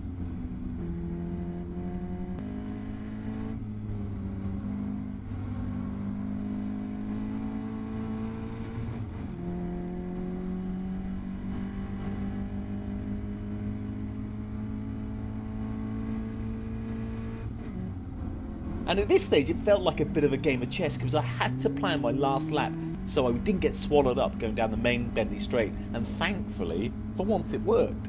Without question, this was the most intense race I've ever been in, and one of the most enjoyable too. A very hard fought P7. The race was won by Jeff Newman with Charlie Lower second and Freddie Chiddick's third.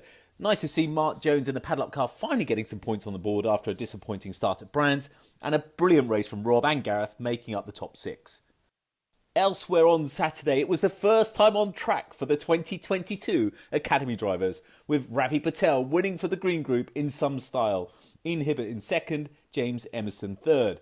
In the White Group, Thomas McEwing took the win, Ben Timmons second, and Matt Larby, after getting pole position and leading the race, had a bit of a spin. We've all been there, Matt. Came in for third place. In the 270s, this was one of the best races I've ever seen. Taylor O'Flanagan held off to keep first place over Philip Bianchi and Hugo Bush in third. In the 310s, James Wigfield took the win, Pete Walters second, and Tom Cockrell in third place. And then the 420s, the big boys, James Murphy took the win with Aaron Head in second and Henry Heaton in third place.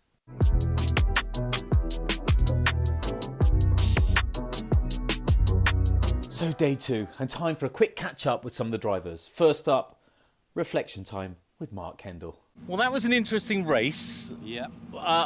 The start, you are wicked at starts. We're both pretty good at starts. You were wicked at starts, so I was looking to tuck in behind you, which I did. And the next thing, I was dodging your wing coming past my ear. Yeah, seems like I got closed in by Theo against the wall, which I wasn't expecting, but there you go. These things happen. You've had a bit of a run-in, actually. I let you past on Brooklands because I thought, great, Mark's behind, we'll have a little breakaway, let you pass, and then next thing I know, you were rubbish. What happened? I think the ended up, my dampener got damaged in the crash, so hence I spun out at the corner there. Agostini's, was it? I did catch that as well, Mark. Yeah, I saw that on your video. Yeah. Well, it's frustrating. Thank you for avoiding me. Well, I only narrowly again I avoided your wing, then I avoided your whole car. But it's frustrating as a driver because these things do happen. We know they happen, and it's happened both ways. But it happened to me at Brands Hatch. I got taken out the second corner, and then everybody sees you dropping down. They don't realise my A-frame was broken. You don't realise the car's broken. Yeah. And for you, your home track, you've got all your friends, family here. I'm hoping today is going to be a much better day for you. I hope so. It'll be fun coming from 31st on the grid. 31st? Yeah. I think we'll leave it there, but very frustrating, super quick, and I think 10th place will be an amazing finish. Yeah. So I'm with Team Paddle Up, Joe and Mark. Mark, you look like Right Said Fred. Has anyone ever told you that? One of the other things you can do in between races and when you're not doing anything is watch other racing. And this, the 310s, is pretty epic. More interestingly, I guess, is yesterday, Joe, talk us through. You didn't have the race that you particularly wanted, but you had a lot of excitement as always. Yeah, no, it's good. I lost fifth to fourth, so quali was a bit hard. And then, being back, so mid pack at Snetterton's never that good. There's a lot of wings bouncing down the straight, which needed to be avoided. But other than that, was great fun. And Team Paddle Up number 2. Qualified third, and then managed to get into third a couple of times, and then last lap got towed down the straight, ended up fourth, unfortunately. So it is such a tough field this year, isn't it? Tough race again today, definitely. So ready for race number 2 and starting from P7, I fancied nipping into the lead pack from the start. I got away well, and Rob and Gareth defended well as well and closed the door down the middle, so I went around the outside, and I'm already looking for P4 on turn 1, and then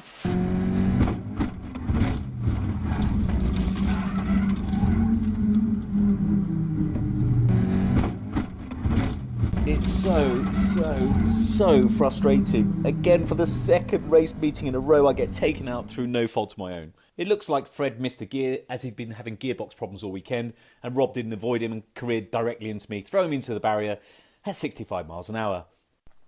The shortest race of my life. But if you think that was brutal, you've got to watch this, because on the second restart, Ray Radford takes to the air even more spectacularly. But it's important to understand these incidents are super rare, and it's a real testament to the safety and to the car's strength, because we all walked away without really being hurt, which is more than I can say for our cars. So it was nil point for me. Elsewhere, Jeff took another win, making a double header for the weekend. Charlie and Freddie swapped places. In the 270s, another victory for Taylor O'Flanagan, with Hugo Bush in second and Dom Mansperger in third. In the 310s, Pete Walters got a win. Harry George from the Academy Group, brilliant drive for him. He was leading the race for a lot of the time, came in second with Ross McConaughey in third place. And then the 420s, another amazing race. Aaron Head, Lee Bristow, Henry Heaton, and then they've got another race which Aaron Head won again, Jake Swan coming in second place, and Chris Moore with a third place on the podium. The observer ones amongst you may have noticed there's no car. It was probably the shortest race in history. I don't even think I went 100 yards, but that's racing, I guess. Very frustrating, but we'll be back at Silverstone with another smile on our face, doing the best we possibly can. Thanks for joining.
Welcome back to Silverstone for the third race meeting of the 2022 season for Caterham Motorsport. We are about to get going with the fourth race of today for us, and that is the Mission Motorsport Caterham 7 270R Championship. They're all in that assembly area, and we've got Sam down in assembly, who's again enjoying this sunny weather with all the drivers. Yes, I'm enjoying the nice weather again down here. I'm here with Ben Buckley, who starts in 5th place. So, Ben, you've had quite a good race weekend so far, but it's only your second time out this year. Yeah, it's nice to be back out. I'm just guesting for a few races this season. I was at Brands before that, but yeah, it's been going well, and hopefully dry today, so it should be a little bit more of a race.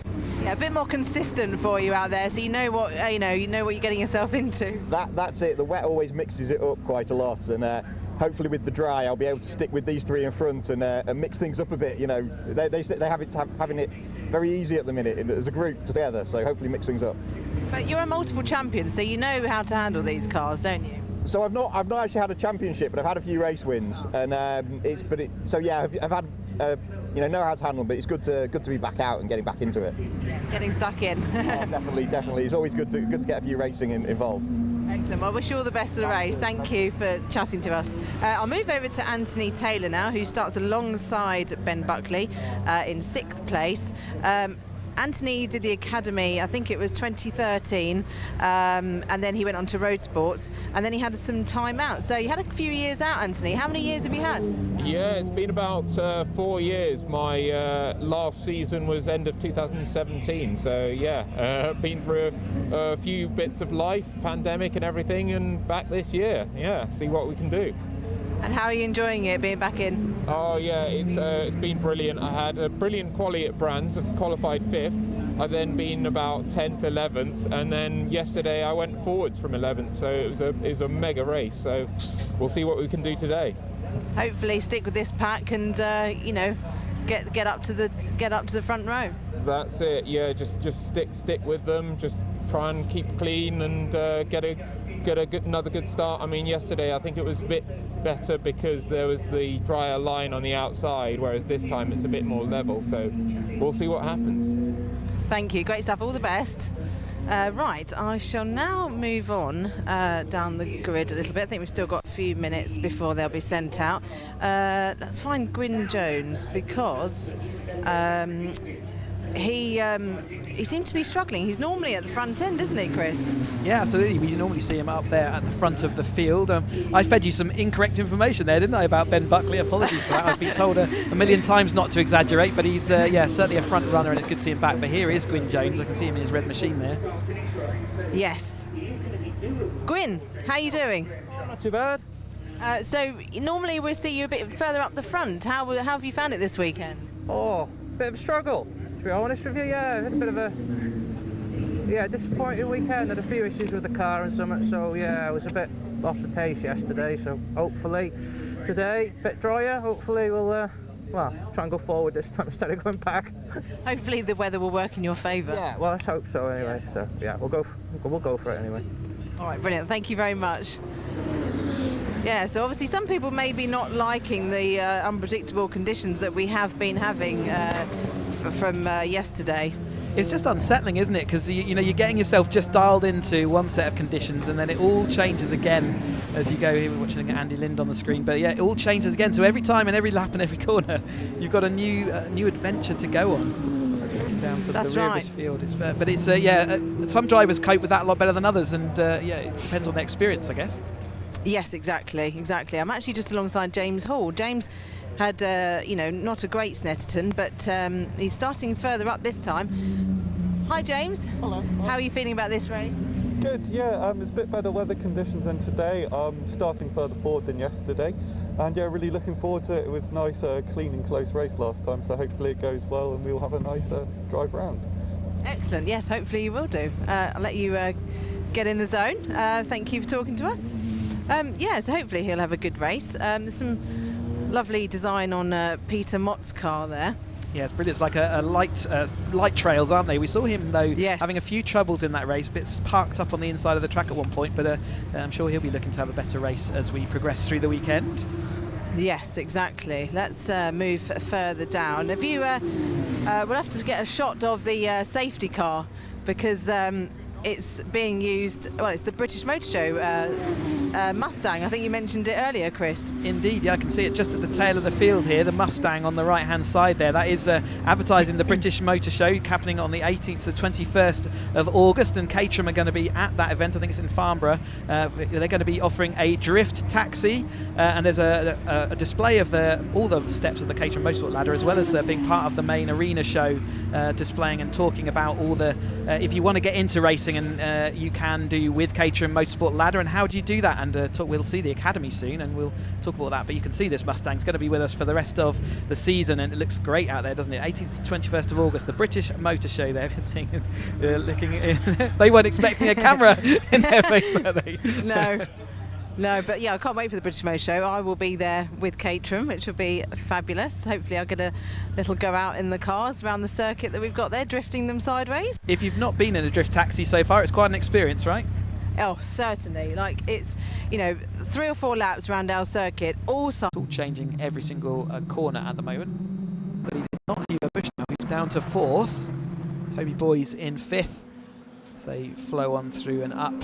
Bianchi now looks like he wants a taste of the lead, coming through from his start position up to that lead of this race so far. They're all having a bit of a go, aren't they? They're all having their turn in the spotlight out front.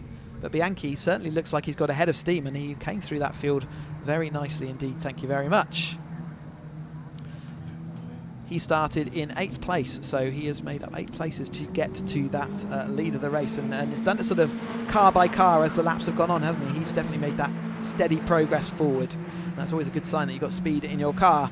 It's Ben Buckley in his blue machine there, double waved yellows. This is where that car is stranded in the gravel, therefore no overtaking. Hopefully they've seen all that. More cheering from the grandstands, ever the sporting. There is that car. It's actually outside of Luffield that car's gone off, so maybe just pushed a little bit too hard into the right of Luffield, and or contact maybe with showing why he's lost his exhaust and put him into the outside.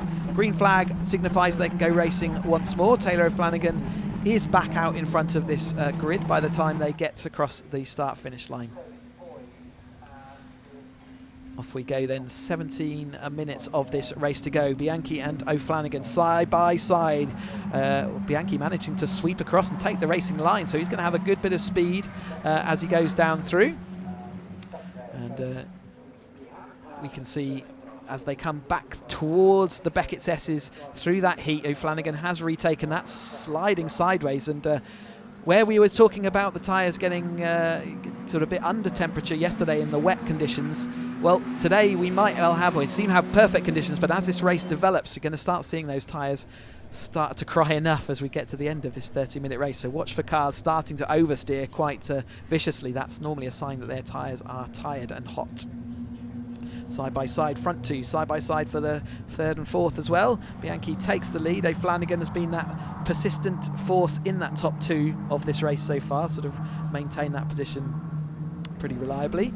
Bianchi, though, is the car that's on the move, making up those 8 spaces. We did see Mansberger drop back and away, and it looked like that O'Flanagan and Hugo Bush might have made a break early half of this race, but that's all gone away now. We've got this back to lead group of 7 cars. Ben Buckley currently the rear gunner as they head up the Hamilton Straight. And not too far back then we've got that Toby Boy's car and Anthony Taylor in the Classic, and that's Marcus Eels pulling in the number 6 car, the Classic liveried car that we've got with his logo there. Having a look under the bonnet to figure out what's going on. He's obviously having some issues there. Quick peek as they get the bonnet off. No doubt see if there's anything they can do, but again, every time you pull into the pit lane, it looks like he might have had maybe a loose nose cone causing him a problem, but every time or if you pull into the pits in one of these 270R races, that is race over for you, unfortunately.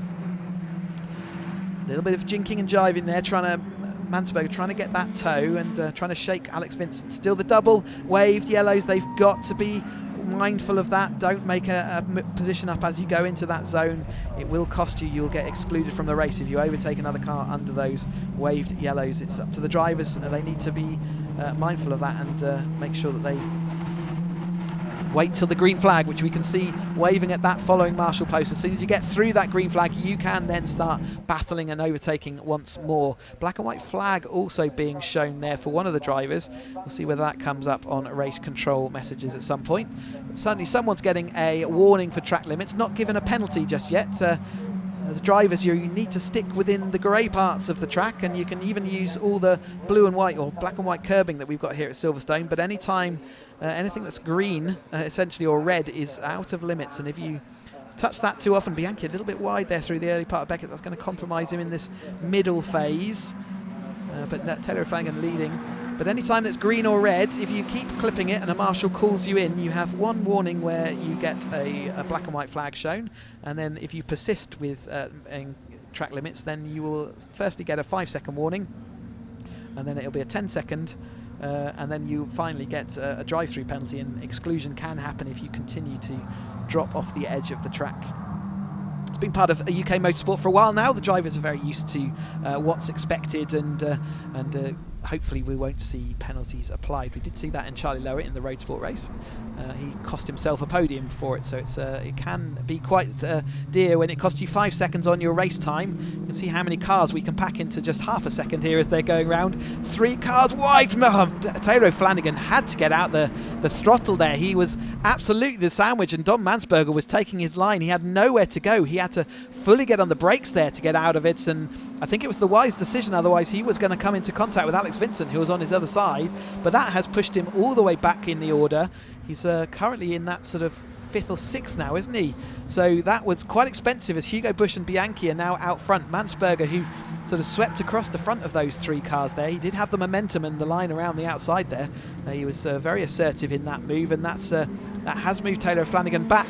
We saw that yesterday, though. He has remained calm and he came back through the field, so we'll see whether he can do that again. But he's got 4 cars ahead in front of him now, and that's probably the most he's seen for the whole of this race, and he can't relax because we've got Toby Boys behind him, but we've got those double wave yellows. Remember, as soon as they go past those double wave yellows, no more overtaking. You can see why those double wave yellows are there, as we're trying to recover that Bergbaum car as they sweep around Luffield, close as you like, and Toby Boy's a little bit wide as he exits Luffield. It's going to cost him speed down that next straight.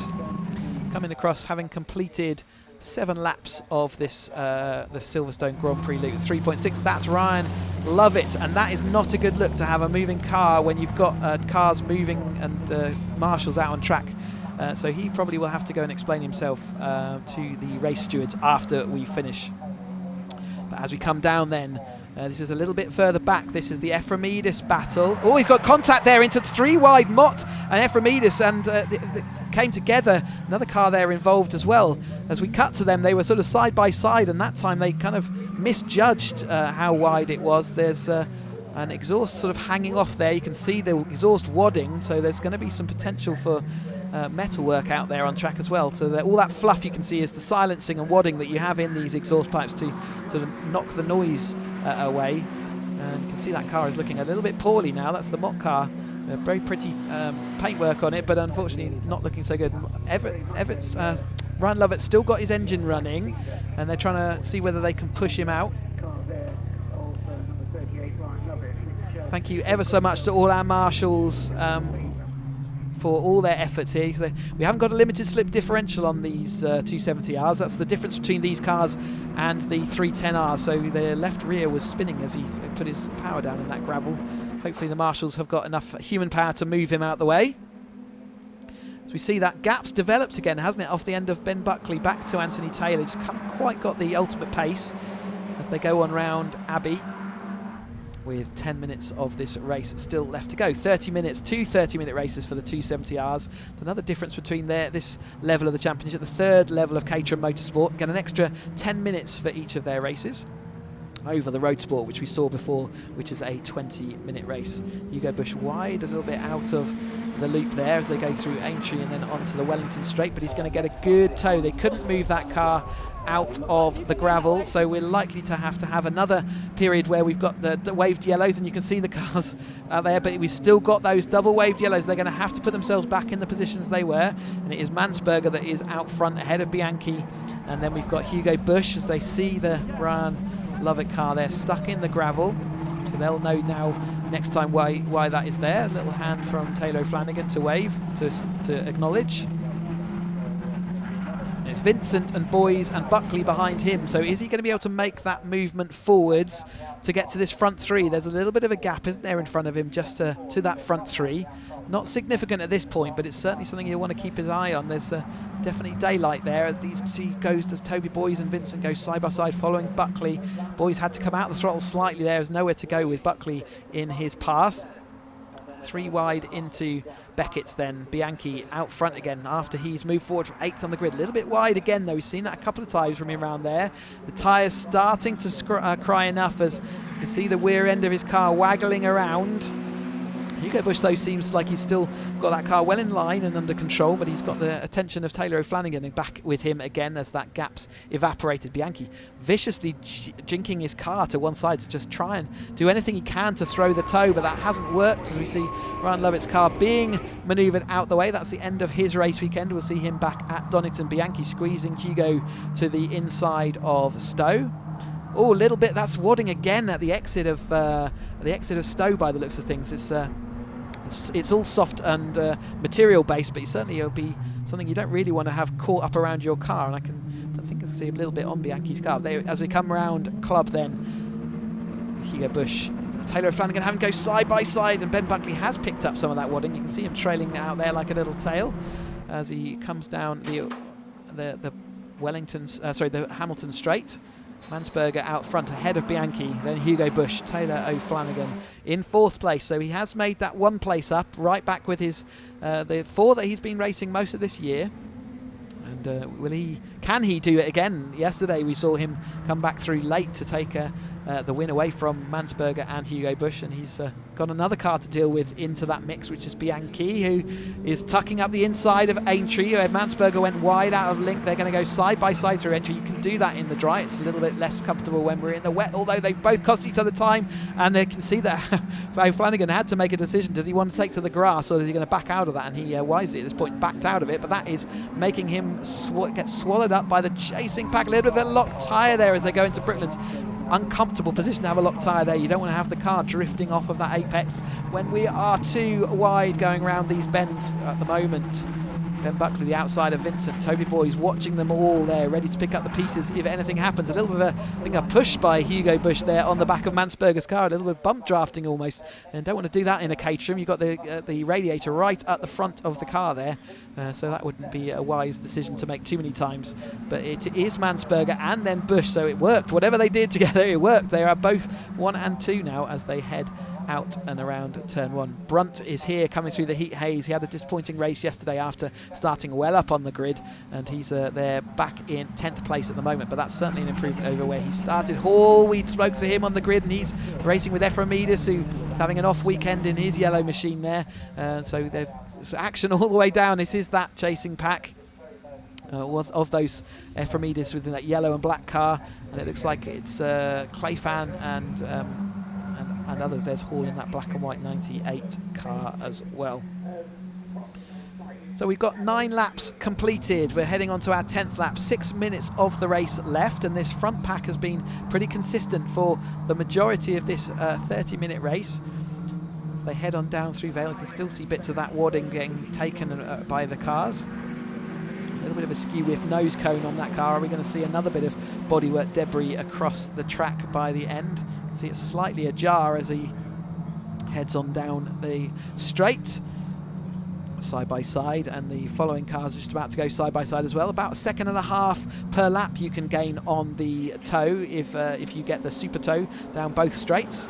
So worth a considerable amount of speed, more speed than you can generate in the corners, that's for sure. So about 7 or 8 miles an hour faster you might be into the braking zones if you've got that full-on toe, as Taylor O'Flanagan comes back up into 2nd place. And then we've got Bianchi, and then Bianchi and got Hugo Bush behind as well. So we have got Sam down in there, and I think she's got some news from Peter Mott, who we saw off earlier on in the race. Yes, Peter Mott I just spoke to, who came in. He's got a flat tyre with the accident with 2 other cars at Copse, so he's quite disappointed. He's missing a wing as well, but he's got a left front puncture, so he's disappointed, but you know, he knows it's a racing incident, so he shall move on to the next one. Back to you, Chris. We will see him at Donington Park there. Yeah, front. As soon as you get a puncture on this, there's no way you can change, and it's nothing like the Formula 1's 2-second stops that we see sometimes. You've got 4 bolts there tying those front wheels on, and so no opportunity to swap tyres. A puncture is the end of your race. So we go 3 wide for the leaders into turn 1, and they do make it through Copse, and whereas we saw earlier on, that was the move that cost Mott his puncture, didn't it? With 3 wide there, ending in a bit of disaster with Ramsey and Taylor disappearing off through the heat haze as well. Absolutely pristine conditions here for the second day of this Caterham Motorsport 2022 race meeting. Silverstone Grand Prix track, full 3.6 miles circuit, 4 minutes of the Mission Motorsport 270R race, the final race for them this weekend, but we've still got action to come. We've got the Academy next up, and also the 7 UK Championship cars, but before we get to those, we've got to see what happens in the last 4 minutes of this race. Bush taking the racing line to the outside. Taylor O'Flanagan takes back to the lead of this race, although Mansberger's up inside, and actually O'Flanagan outbraked himself, which is going to cost him momentum as he goes on down into the Vale left-hander for what will probably be the penultimate time, depending on when they cross that line again. We've got a 2:29 is the fastest lap of this race, and that is by Bianchi, so as well as being up there in this lead group, he's gaining an extra point currently for having that fastest lap. And with these cars arriving absolutely nose to tail, Hugo Bush has got absolutely nowhere to go. He was completely blocked in by Vincent there, and that's cost him an awful lot of time, hasn't it? He's now behind Buckley in sort of 5th place, but equally he's seeing his championship rivals disappear up the road, and he desperately doesn't need to give Taylor O'Flanagan any more bonus points over him in this championship. This is, whilst we're still at the beginning of the season, we're not halfway point yet. 3 race weekends in by the time we've done this one, and you certainly would want to be as close as you can to the drivers in front. So O'Flanagan in that 3rd place on track, and Buckley is making a move late in this race, isn't he? We said he was a wise head on those shoulders, and he's chosen his time, but it's got Hugo Bush behind him now, and Bush will be keen with only 2:40. I think this is going to come on to their last lap, isn't it, by the time they cross the line. There's Hall still going side by side with the number 48 car there. So an action-packed race all the way through. That's Hoare in the number 48 that he's fighting with. Ephraimidis at the front of that pack, but he's still down in 17th. So not a good race weekend for Ephraimidis. In that same pack is Lund, so Lund, Ephraimidis and Arnold's around there, as well as Brown and Griffiths. So the Hall car that we called out, that black and white machine, it's quite easy to see. Oakmere Motorsport run car. Back to that lead group, 2 minutes on the clock, 2:30 lap. This is the last lap of this race. So who is going to make out? Where is a little bit of a barge there from? Was that Bianchi? Has he dropped all the way back through to about 4th place there? I think he has. So it is currently Mansberger, O'Flanagan, and then it's Bush and Buckley. So the front 3 here, the normals to the front 3 we expect to see. So somehow by the time we get onto that last lap, they are in those positions. Alex Vincent getting a bit blocked that time by Bianchi, who's going to try and get back through. He's had the pace in that car, a little bit of dust thrown up by one of the cars in front. So who was that? Was that one of our lead 3? But Mansberger's lost a bit of momentum early into that lap, so maybe he was a bit late out of Chapel, but he's going to get that second bite of slipstream as they come into Stowe. That might protect his position ahead of Hugo Bush in 3rd place. Remember, these 3 are the championship rivals really for this year. So far, with Taylor O'Flanagan taking 3 of the 4 of the 5 races that we've had so far. A little bit of contact there. Hugo Bush having his win taken off by Bianchi. He's late on the brakes. He's locked up into there. He's going sideways, and he's spun over the sausage curb. So he locked up. He didn't have anywhere to go. The sausage curb upset his car, and that's going to push him back into about that sort of 8th, 9th place. So a bad end for him as we head towards the north end of this track again, and for the conclusion of this race. Taylor O'Flanagan doing what he does best. He's leading this group. Hugo Bush having to defend in 3rd place against Ben Buckley. There's Ramsey and Boys going side by side as they go through Abbey, absolutely on the ragged edge of what you're allowed to do around the Abbey chicane there. Hugo Bush, though, is having to work hard for this 3rd place currently. He does hold off against Ben Buckley, but they've still got the Wellington Straight still to go.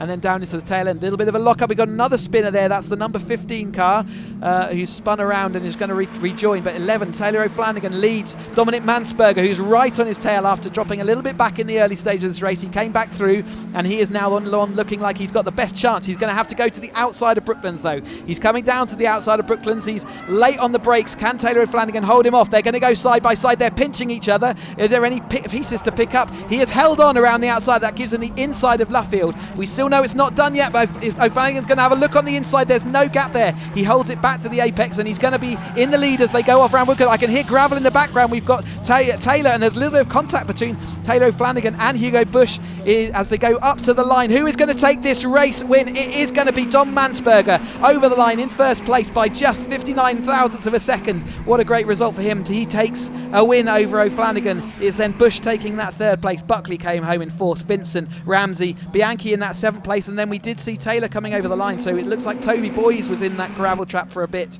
as they dropped back. So there was definitely a little bit of drama as they went round Luffield that last time. We're seeing the remainder of the field flow on through. So we've had Brunt, Mara, Turner, Mountsie, Arnold coming across, and we're just looking for the Ephraimidis battle that we've been watching a little bit throughout this race as well. He's due to come over. Here is his yellow car in that 16th place, and it looks like he has got Lund right on his tail, and Griffith, Hall, Hapgood all crossing the line.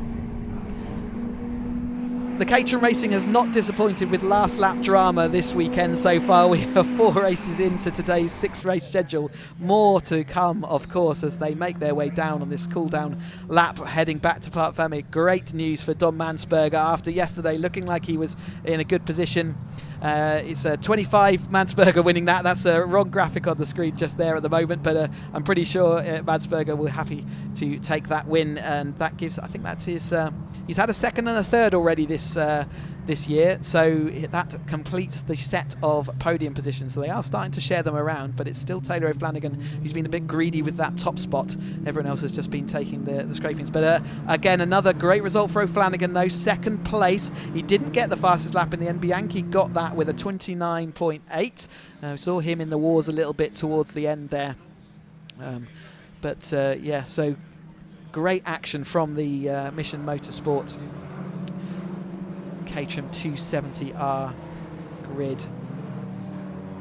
Close to lap record pace. It might well be a new lap record. The conditions today ever so fast. It might be a 1/10 of a second. That is another lap record. So we'll keep that a little bit of a trophy if they do have a lap record. So we'll keep an eye out that. But that'll be another thing to put on the mantelpiece for Bianchi. A little bit of a consolation after leading this race. But let's have a confirmation then of the provisional results of this Caterham 270R race. Mansberger takes the win ahead of O'Flanagan, and Bush takes that third place trophy home with him. Buckley is there in fourth place. He's not important in points, but he is here as a guest driver. Vincent fifth, Ramsey sixth, Bianchi takes seventh, Taylor eighth, Boys in ninth place, and then Jones rounds out the top 10. 11th for Brunt, Mara 12th, Turner 13th, Mountsie, Arnold, Ephraimidis, Lund, Griffith, Hall and Hoare. And then into the tail end of the field, Hapgood, Brown, Hilton, Koo, Cox, Mott, Meager, Lovett, Eels and Bergbaum. We have the relative, well, those cars at the end there, and Errol, who we saw not making it to the checkered flag.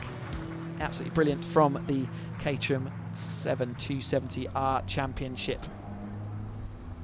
So more action to come after straight away we're heading into the Academy racing coming up next, and they normally have, well, they have 2 grids of Academy drivers, but this weekend we're having to combine them all into one single grid. But we have got the winners of the 270R race coming down to Sam, so hopefully we'll have more happy drivers, and looking forward to hearing from Dom Mansberger. Over to you, Sam. Yes, thank you. Yes, once again, I'm going to say it, another eventful Caterham race. Same 3 as we saw yesterday, just in a slightly different order, but I know Dominic Mansberger is going to be very happy that he got the win that he really wanted yesterday. So let's grab a word with Dominic. Dominic, you got that win. Congratulations. Finally, yeah. Finally, I had some luck after yesterday misjudging the laps, hoping that it was 1 lap shorter. So today it worked out, and I'm quite happy for that. Excellent. You can breathe and relax now. Yeah, absolutely. Thank you. Thank you, Dominic. Right, let's move on to Taylor and Hugo. Taylor, that was an eventful race. Second place though, still really good. Yeah, eventful is one way to put it. To be honest, I'm glad to come back in one piece, let alone on the podium is definitely a bonus. It was a mega race, loads of action. I'm looking forward to watching it back, but yeah, here we are. Excellent, congratulations. And we'll have a quick word with Hugo. Hugo, congratulations on third. That was an intense 30 minutes, wasn't it? Yeah, as usual, but not so happy with that one. I wanted more than third, But Bianchi nearly, he spun right next to you, didn't he? So that was... He drove into the back of me at Vale and then, spun at Brooklands, but managed to escape that unscathed. Thankfully. Lovely. Yes, excellent. Congratulations. Yes, so another eventful race for the 270R Championship boys. The reason that Hugo's disappointed with that is obviously even though it's a third place and he'd be happy that he's got third place, he knows that both of his main championship rivals are out in front of him there, so he's losing points. Even though he's getting good results, he's still losing points. Exactly, because the other two aren't behind him. Yeah, so he's I'm pleased for Dominic that he's got that win that he really wanted yesterday. And Taylor seems more than happy to get second, but then he's leading and he's got some. It's just extra points for him. So I'm sure absolutely. The win will come for Hugo. It definitely will. He's had one win this season already, been unlucky not to get others, and so he'll be looking for his turn in the spotlight, won't he, to get those extra points, because it's the 2-point gap that is actually really important. You get an extra point gap ahead of the second place driver, which is when you get to the tail end of the season, they're the ones that count. Exactly. And who got the fastest lap for that one? Bianchi in that one. I think it might be another lap record, but Bianchi took the extra point that time.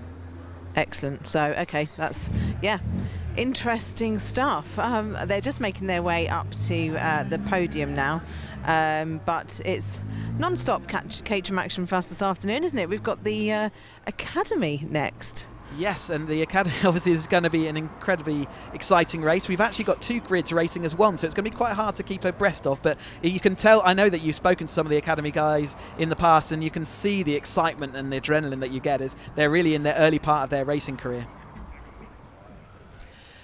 I'm looking forward to that. I'm looking forward to them coming into the pit lane and seeing their happy faces. But I'll pass back to you now, Chris. Cheers. Thank you very much. And so conclusion of that 270R race. What a brilliant result there for Mansberger, taking the win over O'Flanagan and heading Hugo Bush. But as we said, the action doesn't stop, because we have got immediately coming up the Caterham Academy races.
Welcome back then to Silverstone for the 5th race that we've got for you today, and this is an exciting one.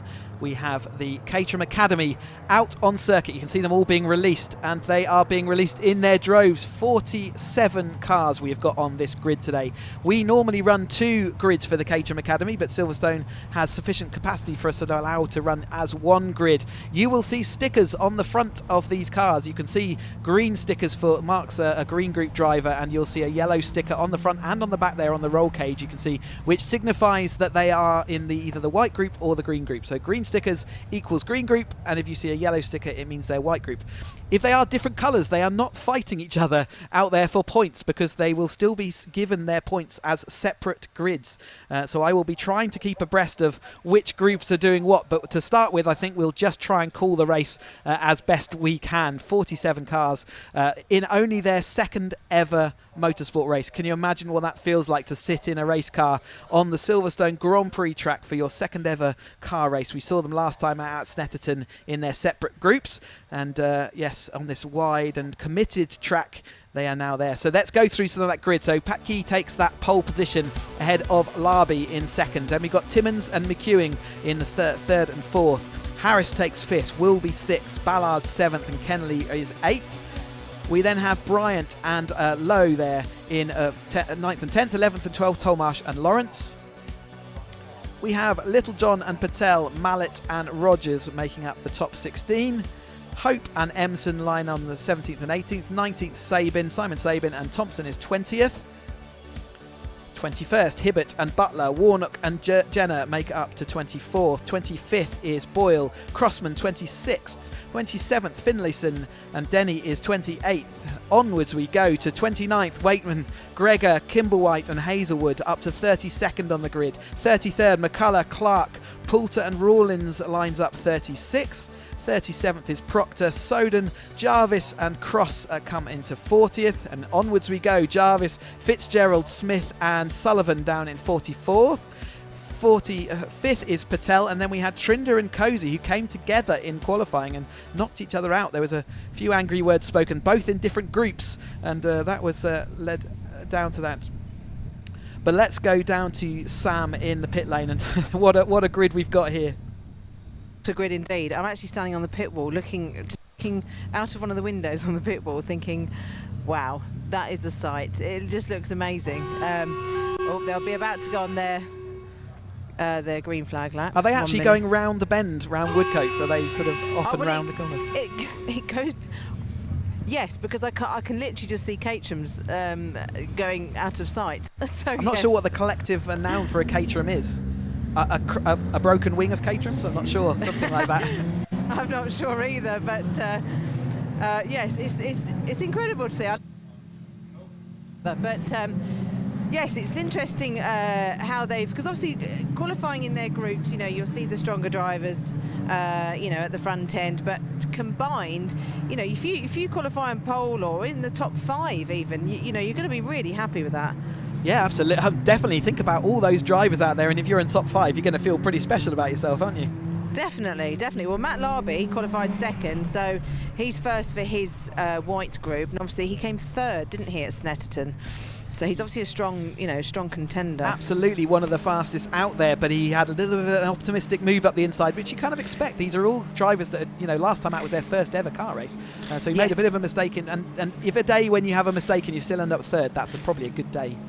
Definitely, because he said I think when we interviewed him, he said how, he knows not to go, he can't go that quick into turn 1, I think it was, at Snetterton. So, yeah, he learned from that. Certainly not on the line he was choosing to take, yeah. Yeah, exactly. I think it was it, am I right in thinking Ravi Patel, did he win the green group at Snetterton? Yes, he did. So he's down in 14th today. Yeah, so that's, again, it was such a complicated qualifying with 15 minutes. It's not easy to do that. And yes, he is down in that 14th. So looking for him to come through the field for sure. Definitely, yes, because he I think he was leading for majority of the race at Snetterton, dropped back, but then claimed it again on the, I think it was on the last lap. Yeah, there were so many spins and issues for that group that actually he managed to make it back up. It was Tom McEwing took the win, and in fact he took it at the sprint as well, so Tom McEwing, definitely a fast driver, but he's in 4th place today. Ben Timmins and Matt Larby were the front of the white group. And yes, in that green group it was. Yeah, it was. Let me just get my little screen to load up. It's Patel, Harvey Lawrence as well. Where's he ended up on the grid? Harvey Lawrence. He's quite a lot further down. I don't remember. Yeah. Oh, there he is in 12th place. So he's also got to come through. So he won't be particularly happy with that position. He's currently second in that championship. He will want to see. He won the sprint event, so he'll want to do a better result today. But as we see this mega grid coming down, it's quite a sight to see. It is. Well, I'm actually going to cheekily walk up to the gantry. So this is going to be a great place to watch from. But it's still not too windy out here, which is good.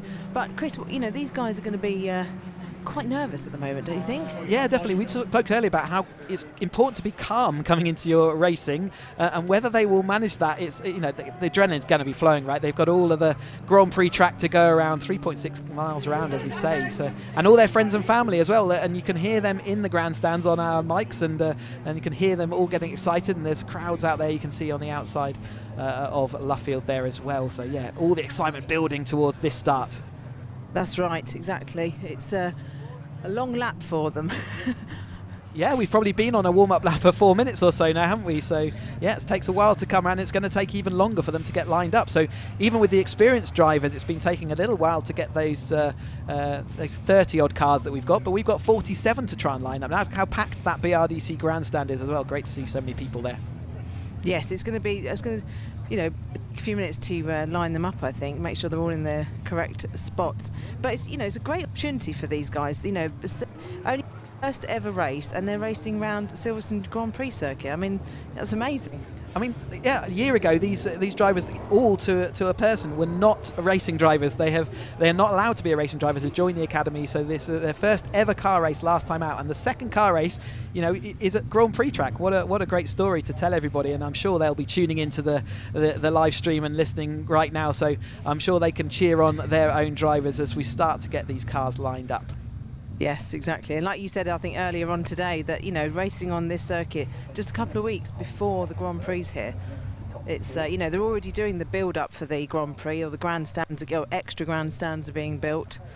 And they'll be able to tell the story then of how they went into Brooklands as fast as they could, and the Formula One cars just took a couple of down changes and swept on through. But they'll be able to tell everyone how important this is, as we've got the clock on the time. It looks like we're nearly lined up and ready to go with this race. Excellent, great stuff. I can't wait to get this race underway. Hopefully it'll be a nice clean race for them. Yeah, let's hope for that. It's a confusing race, and you can see that they are having to line up round the corner. So some of those drivers at the back, it's going to be tough to see those start lights. They're normally a repeater light, so we'll see whether that. But I can see Ed Cozy just lining up there. So it looks like we are getting ready for that green flag, which I can see at the back of the field then. And we're getting for the 5-second low order, and we will get this Caterham Academy race underway on the Silverstone Grand Prix loop. We've got the white and green group all underway, and off they go. 47 cars heading down into Stowe. A little bit of wheel spinning there for some of the cars in the midfield, and already going about 6 or 7 wide as they come across the line, sweeping through that opening corners. And we will do our best to keep up with the runners and riders. It's a complicated old beast with all the groups there. You can see the stickers that we're going to have to try and call up. Ed Cozy in number 3 there. He's already making some progress off the back of the grid. He's a front runner car, at least in the top sort of 5 or 6. But it looks like it is Pat Key leading the group of them as they head on down through Beckett's, and it's Ben Timmons in second in the purple, Matt Larby in the blue, and then it's McEwing in the green, and they are across 2 groups. Pat Key is in a green group, whereas Matt Larby, Ben Timmons and Tom McEwen are all white group. Definitely a little bit of white group domination. Apart from that, we've got a car though off and into the barrier. That's the number 71 white group driver. So who is that? I'll scroll down my internally long list. Can't see him there to spot his name just yet. I will try and pick that out for you, but not a good. So it's Proctor in the white car there in the barrier. So might be a safety car, but he's sufficiently away from this racing line that they may well just choose to remove the driver from that car and let the race continue. Someone mounting the red curb, the sausage curb there in midfield. as they all flow on through. What a brilliant sight. More managing this situation. We have got, that's Butler up the inside there, I think, and he was squeezed hard by, I think that's Emson, who we saw battling at the front of the field in the Academy last time out. Like I say, we've got a bit of a white group domination at the front, so even though they're a bit further down the field, they could well still be fighting for podium positions. But it's currently Ben Timmons in the purple car, Ben Timmons in that purple car leading this for white group. And it's still Patke leading for the green group. 63 car there.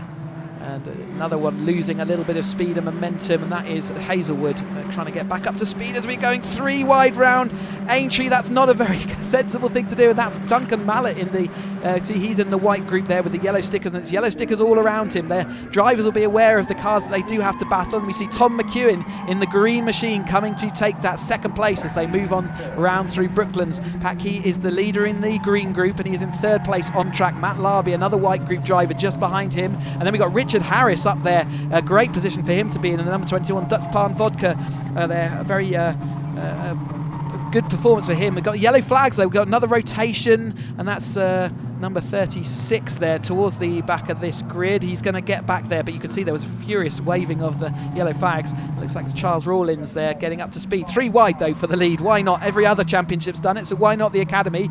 Duncan Mallet there flowing through as well, and I saw Robert Lowe in his slightly pink festoon car there. Isla Lowe did the Academy last year, and his her husband's now chosen to take his term as we're going 3 wide. It is Patke back in the lead there, and you can see on the table to our left hand side the white group are showing as purple and the green group are showing as yellow, so colour schemes we just have to ignore them and just know that they're different.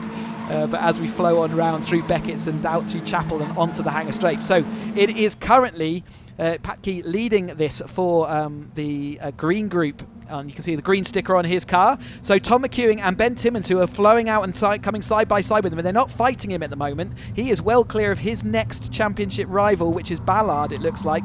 And then it's Harvey Lawrence, who we said was a bit further down through the field, but he's currently in third place on the track. So there is Harvey Lawrence in the blue machine with the yellow roll cage and the yellow wheels, so he's quite easy to spot a little bit further down there, currently in that third place.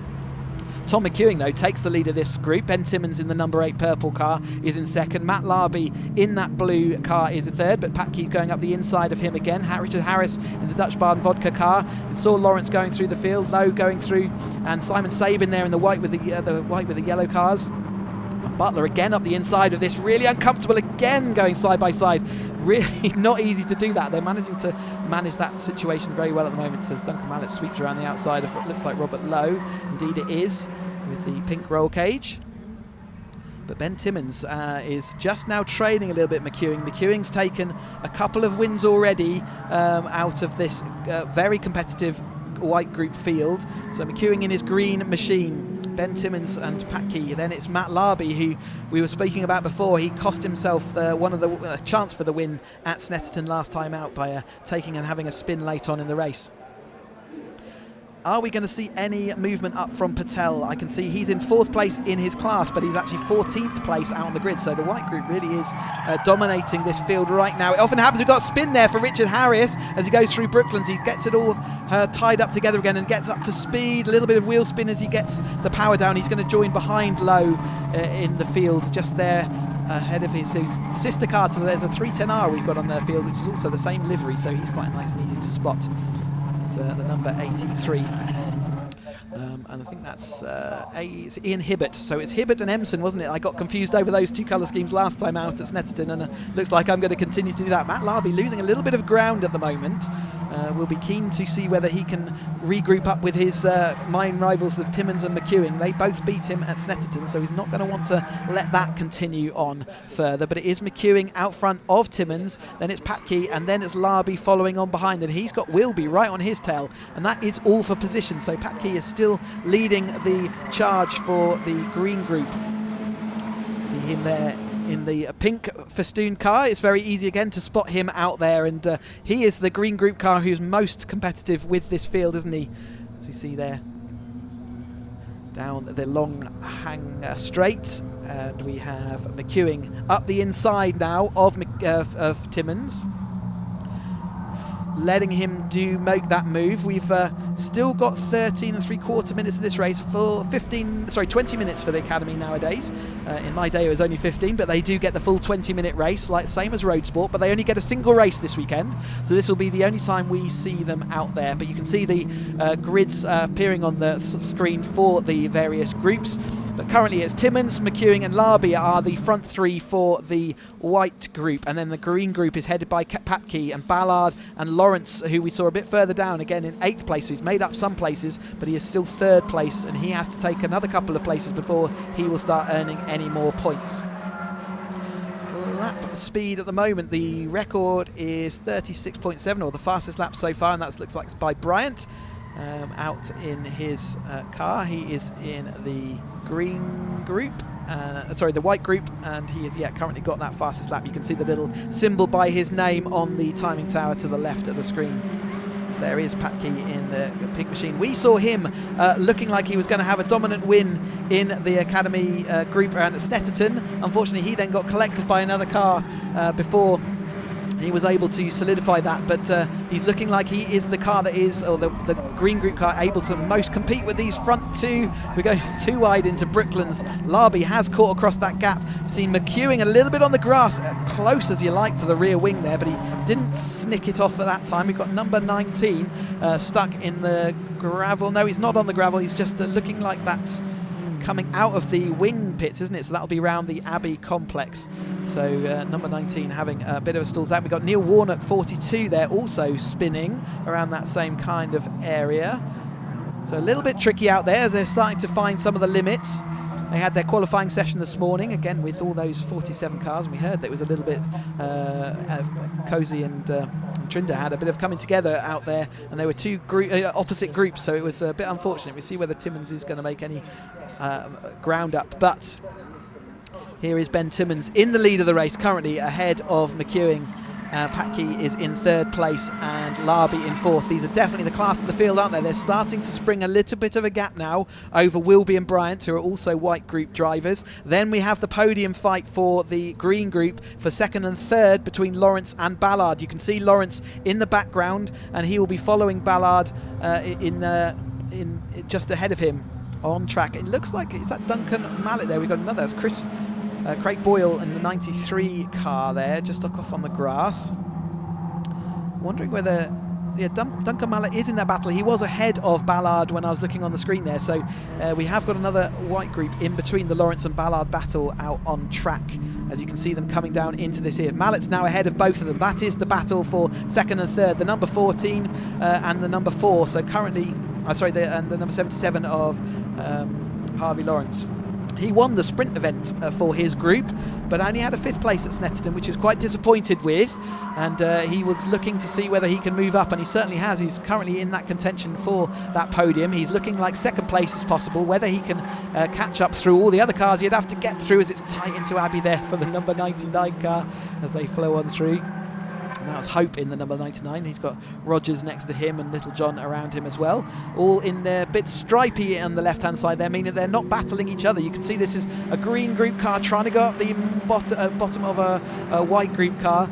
I'll choose my phrase better next time. But a little bit of, there's Richard Harris recovering back through after an early problem there where he had that spin, didn't he? So down at Brooklands, but he's back up to speed next to the 83 car.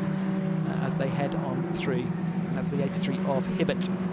Just ahead of them is Cozy, according to the timing screen. So he's recovered back all the way to 19th. Sideways action all the way through Luffield, though. Matt Larby, running up a bit wide there. McEwing got a little bit of a gap, sprung a gap over Ben Timmins in the purple machine. So that is currently, last time through, it was Timmins in the lead, but McEwing certainly solidified his lead as they go on to their 5th lap, 4 laps complete. And it does look like that gap's already disappeared, doesn't it? So these tow in these Caterham Academy cars is significant, to say the least. There's Duncan Mallet with his red helmet. Harvey Lawrence just behind him. A little bit of an accident there, and that is the number 6 car that's going to be one of the James... Can't read the name as it goes by, but he's back up and in the race. All the novice crosses you can see on the back of these drivers' cars.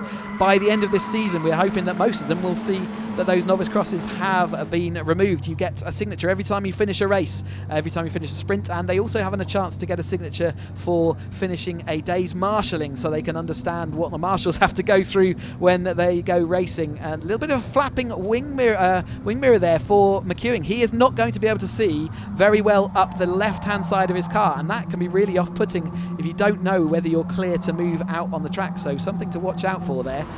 Something as a driver, it becomes a bit of a distraction there, and you feel a bit exposed not being able to see. But I can see he's got a big convex mirror in his behind his windscreen there, so he will still have some visibility on the left side of his car. Ben Timmins losing some time and space. Packy takes that opportunity to squeeze up the inside as they go up onto the Hamilton straight again, and he's gone back down now to 4th place. So he's seen McEwing and Matt Larby both overtake him, and now he's got the green group leader in front of him and getting in the way of his battle that he wants to be a part of. There's Duncan Mallet, and he's getting chased down by Lawrence there. Sorry, it's Kenley I think he's fighting with at the moment. But Packy, opportunistic move there up the inside, and the exit of Club back onto the Hamilton straight, and we've got other cars dive bombing. 88 coming there, too much speed, collects him, and that is 2 white group cars, so that was a battle for position, and it looks like the number 28 is also involved, and that's Bryant in the number 28. Ben Timmins does manage to collect it all up, but that was definitely will be carrying too much speed into the loop and collecting him. Luckily no harm, no foul at the moment, but I'm sure that was shaken Ben Timmins. He's lost a bit of speed and momentum, and it is these front 3 that have broken away. Matt Larby takes the lead of the group. I've seen pictures of him. He's got his family. Ben Timmins now off the wide around Brooklands and loses it on the marbles. It gets really slippy out there. We've got other cars struggling. He's going to be able to come across the track. As he know he's not. He's going to have to wait. I've got more noises in my screen, in my earpiece. There's someone else spun, I think, maybe here at Luffield, or certainly was not facing in the same direction he wanted to be.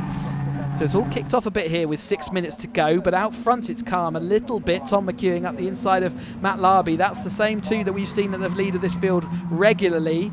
And here comes the second place there in the green group. That's Ballard in the number 72 car. He's followed by a white group car of Mallet. In fact, Mallet's just ahead of him. Mallet's making good progress up through the field at the moment. He's currently in 5th place in class.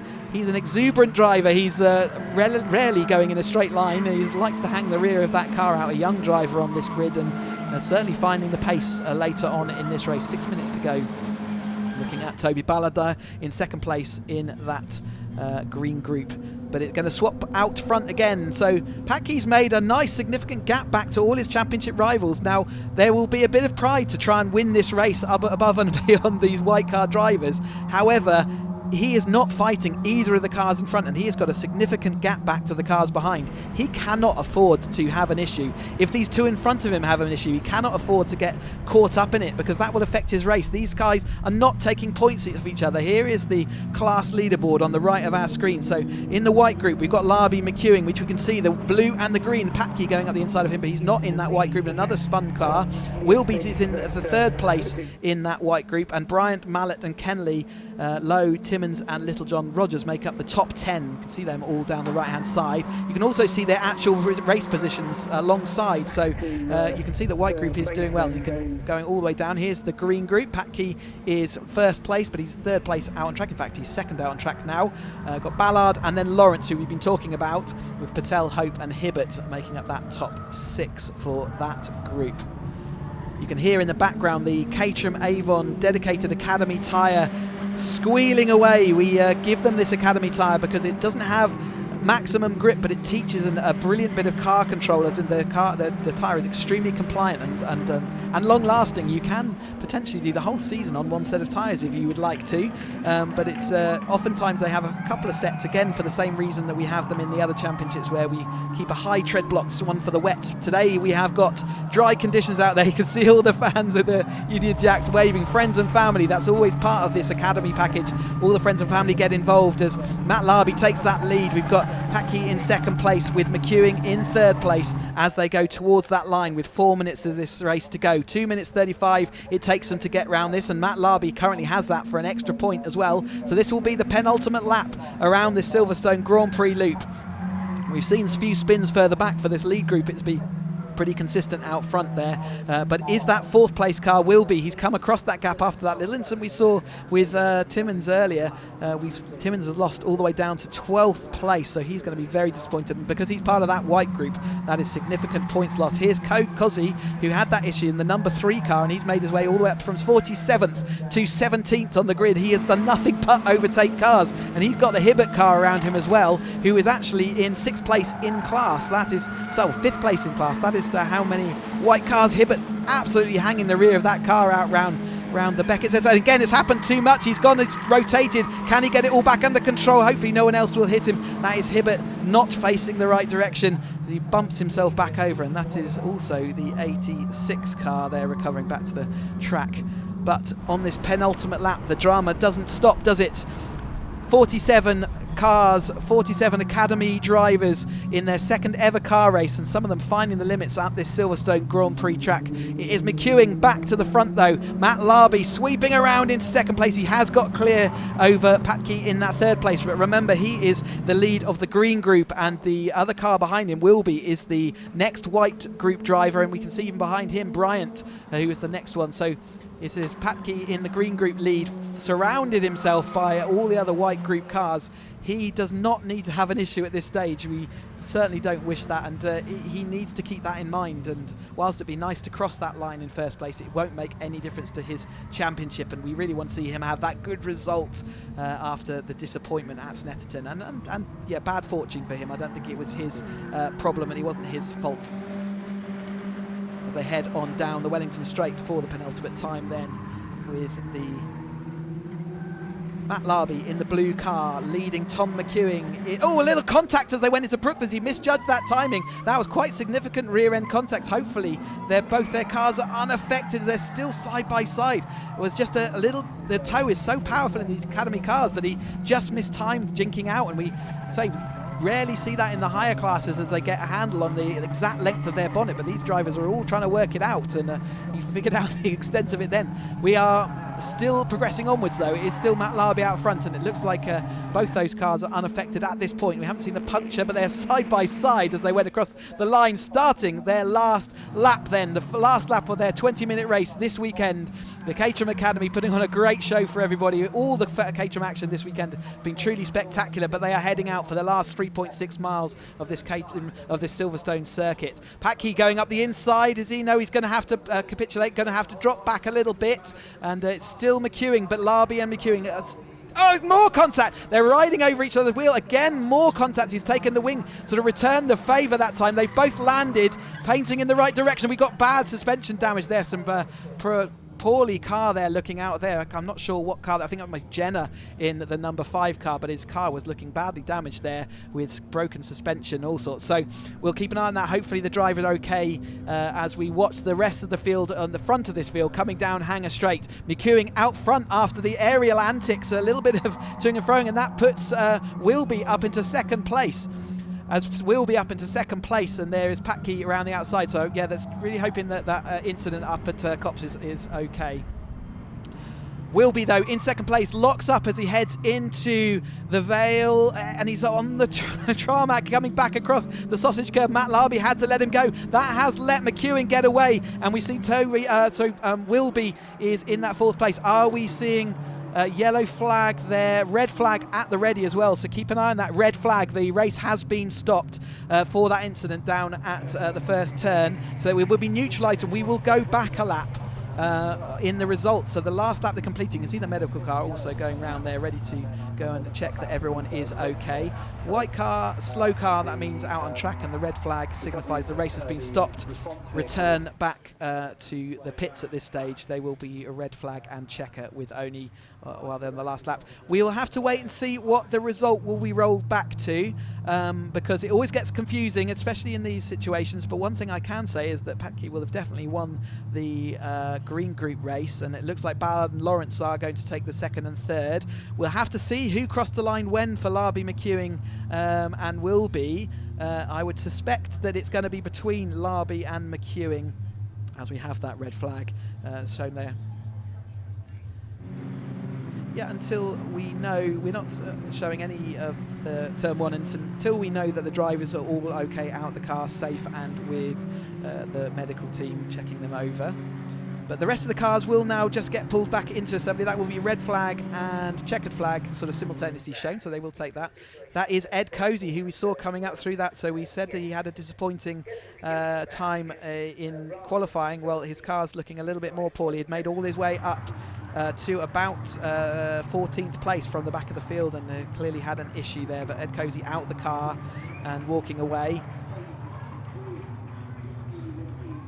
As we look at the 47 car field, or slightly diminished now at the end of this race, going around in front of the Brooklands and into the pit lane, where they will be called up, and hopefully we'll have Sam down in the pit lane to chat us through. But on the whole, what a race for the Academy there. 47 cars is not an easy thing to manage, and they did a great job. We did see some spins, which is to be expected, and obviously had a nasty incident there at turn one, and we will say wish everyone well on that, and we'll bring you up to date if we and when we get news on that. It's going to take a little while to get all these cars back, isn't it? As these cars are just heading up the past the wing pit. I can see cars over my shoulder coming into the pit lane as they head in. We will get that confirmation, but it's certainly going to be between Larby and McEwing for the win in the white group, with Will be probably in third place at that point. Packy's definitely won the green group race, and it looked like it was probably between Ballard and Lawrence as to who was going to get that second and third. So congratulations to all our Academy drivers on their second race, and let's wait for good news on that incident. More action, though, is coming up today. We have got through now 5 of our 6 races, but we do have the third and final race for the 7 Championship UK cars in the 420s. They're up next on track. They have their final 20-minute race after the circuit's been cleared. And that will be also the final race of the Caterham Action for the 7 UK Championship. So that's coming up shortly. And then once we have completed action here, that is the third round of this season will be complete. But then it is on to Donington for our next event out, which is 9th and 10th of July. We're just waiting for the timekeepers to work through all of the results to work out what happened and when and who crossed the line and how. And so there's always a bit of a complicated time, but they will print all those out and get the results as soon as we can get them. But yes, Donington is our next trip, and we are there on the 9th and 10th of July, which really isn't very far away from now. So only, it's so under that month away, isn't it? So 3 weeks away. We'll be back at the track, and we would really enjoy seeing you out there on the banks. You are more than welcome to join us. We operate a very open paddock, and you will have all 5 of the championships out at Donington Park, and they'll be all willing to chat to you. And if you're sitting at home wondering how do you get involved in motorsport, well, you join the Caterham Academy. It's the best route in to this whole exciting world of motorsport. They will sell you a car, and as part of selling you that car, they will give you a full-on race year's worth of racing, including getting your racing license, including test days, including all of the 7 rounds of a championship, including a sprint race, and then further in the year you get a trophy race as well, which you can choose to take part in with your compatriots, and it's a brilliant package, and one that I've been through and many others over the years. I think it's well over 1,200 everyday people sitting on their sofas watching motor racing have been turned into racing drivers, as we see Parc Fermé, the absolutely busy down in Parc Fermé. But I think Sam is down in that Parc Fermé area, surrounded by all the adrenaline fun. So what's the adrenaline like down there? Yes, I am down here. I think they're still trying to work out the top 3 of each group, but the atmosphere is amazing. Everyone is laughing, joking. I don't know if you can hear it. You might be able to. There's a lot of congratulating of each other. So I think, they thoroughly enjoyed that race. A few looking flushed in the face too. You know, it's quite intense for them, isn't it? When they've third ever race, second actually ever race, because obviously Brands they didn't do. So that's right. They've done their sprint race though, so they all had that sprint event. You see Duncan Mallet there in that young exuberant driver. But some of them would have seen that accident in turn 1, and that might have put them off a little bit. So there'll be a bit of subduedness, I'm sure, until they hear news about how everyone's getting along. But you can see all the drivers. Everyone's got their story, haven't they? Exactly. It'll be interesting to hear some of them. Let's see. Look, I'm here. There's Timo here. Let's see if we can grab a quick word with. Hello, how are you? I'm lovely. How are you doing? I'm very well, thank you. How was it from your point of view today? Yeah, it was great fun. The start was great, and then I made a classic driver error and had a sympathy spin just to make everyone else feel better. A few bits of contact, but yeah, it was great fun. Also, thank you to the marshals. There was a couple of marshals that pushed me out the gravel in qualifying, so they've been absolute lifesavers. Oh, they are. Without them, we can't do what we do. So. They are, yeah. Absolutely. But yeah, it was a great race from where we were watching from, and obviously there's still. Where do you think you finished? I don't know, honestly, I don't know. Maybe 14, something like that. I think I could have won today if I just kept it on the black stuff, but yeah. You were up there, definitely. Next time out at Donington, yeah, we'll see how we get on. But yeah, well done to whoever did win. I'm going to assume it was Tom or Matt, but yeah, everyone drove really well, so well done to them. Thank you very much. Yes, so remarkably calm actually, considering he spun out of that. He was, leading the race for a bit, and he spun out down at Brooklands, like you said, in a bit of sympathy after he'd also had a bit of contact. Someone else had sort of rammed him up the inside, so he was actually very, very under control for considering the adventures he's been on. That's right, exactly. Yes, I think I remember Matt Larby saying at Snetterton he had an amazing start, didn't he, Timo? So he was like, I've got to watch that back because he wanted to see what he did right. So he obviously did well this time, but that little spin, just overcooked it. It's going to happen. They're learning, aren't they? Yeah, it looks like we're trying to get the result given out to the drivers. You can see there, Kirsty's going to tell everyone what the result of this race is. Maybe you can feed back to us because we haven't had confirmation just yet. I will get close. We're listening to see whether we listen can. in. Yeah, and even now it's not necessarily confirmed until you see it in sheets and so you get the points awarded. You can see Tom McEwen there on the left with Matt Larby just drinking his water. Those are the two that we think are in that lead of the white group. Okay, obviously there has been an incident at the end of that race. There are 3 cars involved. It's Graham, Tony and Ed. Everyone is out of the car. Ed and Graham are up and walking. They're just dealing with Tony at the moment. As far as we know, he's conscious. He's just being seen by the medic crew. All right? So that's where that stands. Obviously, the double yellows were waved. The clerk are looking into what happened at the moment, but we think it could be a repeat of what happened with Matthias and Andrew. Someone spun, they've all come around the corner, a little bit of a panic, and a lot of people were skidding, all right? But the main thing is, they're out of the cars and they're being dealt with, all right? I know you're all worried, so just wanted to let you know. Okay? So I don't know if I'll just walk away for a moment we'll while they're having their meeting. We'll wait for the results, but it is good to hear that all the drivers are out of the car and being dealt with by the medical staff. So yeah, it's nice to hear that out there, and all the drivers. Obviously, it's a bit of an eye opener with the the reason that we have all this support crew, all the medical staff, all the marshals are to look after us out there on track. All the rules are in place for a reason, and it does look like at some point we'll get the result. But yeah, right now it's important that we make sure those drivers are all being looked after. Exactly, and also it's nice that Kirsty got everybody round to tell everybody, because they are all worried. They don't know what how those drivers are. So it's nice for them to have that knowledge. Yeah, it's a family atmosphere down in the Academy paddock. They all joining up to do this adventure together, and they've all got that love of motorsport and this competitive, that competitive action.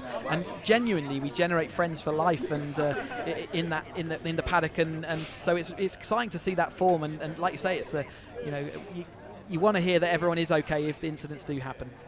That's right, exactly. Well, there's a lot of family and friends all gathered around Parc Fermé here, waiting to speak to their favourite driver and congratulate them, just for even just completing the race and finishing, because that's, you know, like we said before, second race ever, so that's an achievement in itself, isn't it? I don't think I've ever been in a race with 47 cars. I can't imagine what that feels like to try and to manage that kind of situation, especially when half the cars in the field you are not fighting against. So their first experience of class-based racing as well, in a way, but everyone in the same performance car. The Caterham deliberately designed so there are no performance gains to be gained, other than it's all about the driver.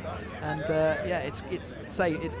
at the moment, it looks like the white group have a little bit of bragging rights over the green group, doesn't it? Yes, it does actually. I agree. It's it's interesting, because obviously they don't. This is I believe this is the only time they ever get to race as one group. Until at the end of the season, when the championship is all decided, they get a Caterham Autumn Trophy race where we do combine them and offer them the chance. It is a voluntary race, it doesn't count for points, but if they want to, they can have a final race, and I think that will be at Silverstone International at the tail end of the season when we come back here on the 15th and 16th of October. There's Ed Cozy's car looking a little bit sorry for itself, coming back on the back of the low loader back into Parc Fermé. So I'm just Kirsty from Caterham is just rounding everyone up again. I think she has the confirmed positions now, so I'm just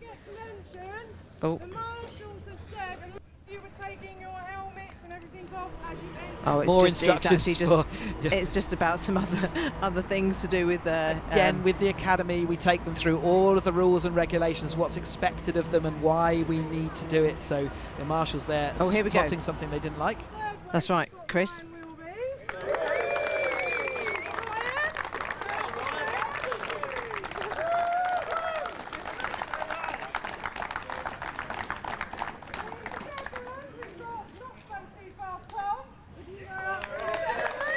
Tom McEwing in second place.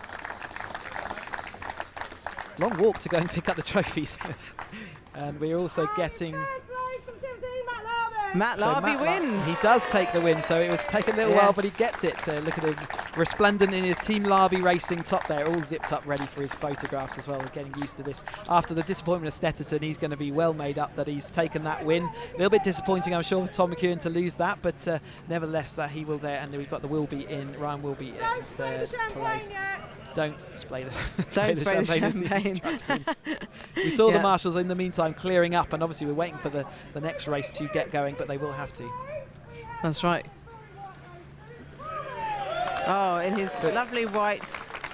He certainly can't go rolling in the grass on that with that race suit on, can he? He needs to keep that one nice and clean. But yeah, he's back into that podium position, so good for him. After his win in the sprint race, he was 5th place at Snetterton. He's a little bit disappointed.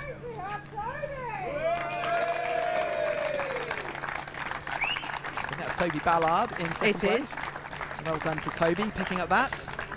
Congratulations to all our drivers here.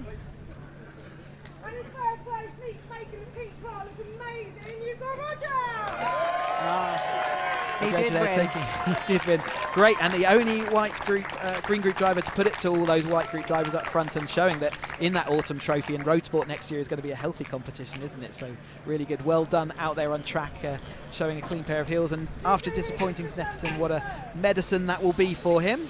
Indeed. I think they are going to all spray champagne at the same time. Well, they don't have to wear their race stuff tomorrow, so they can. If you see sometimes in the upper championships, they all agree not to spray each other because they've got to sit in them all day, and spraying cheap champagne over them is not a very nice smell or feel. Oh, goodness me. No, definitely not. Were you... I bet you were sprayed with champagne. Plenty of times in my career. Looks like we're going to have confirmation, though, of the white group positions there. So Larby takes that win. McEwing takes second. Wilby is in third place. Bryant takes fourth. Ballett 5th. Kennelly 6th. Lowe 7th. Timmins 8th. Littlejohn is 9th. Rogers 10th. 11th is Harris. Cozy 12th. 13th is Tolmarsh. And 14th Jenner.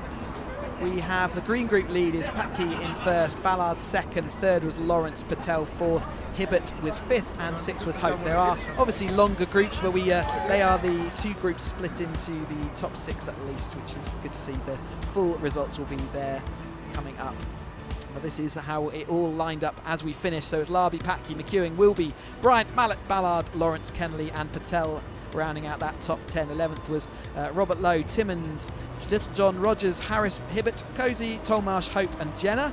We are nearly halfway through the field. 21 Sabin, Simon Sabin, Emson, Thompson, Warnock. We are now halfway. Wakeman, Cross, Denny, Butler, Boyle, Kimblewhite. Butler's going to be a bit disappointed with that finish, I think. Clark, Finlayson, Poulter, Hazelwood, Gregor, McCullough, Soden, Rawlins, Cross. Fitzgerald comes home 40th, but we have still got another page to go. Smith, Jarvis, Patel, Sullivan, another Jarvis, a W Jarvis, and Proctor. So that was the second ever road race for the Caterham Academy. They will be back with us at Donington Park on the 9th and 10th of July. But we are not done here yet. We still have the last race for the 7 Championship UK cars, the second or third of their 20-minute races. But we'll be back in a few minutes with the coverage of that.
welcome back to Silverstone then for the last Caterham action of this third motorsport weekend we had as part of the 2022 motorsport season.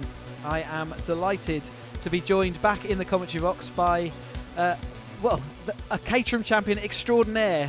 Stephen Nuttall is alongside me for this 427 Championship UK race. Won every single step of the Caterham motorsport ladder. I think the only person to have done that.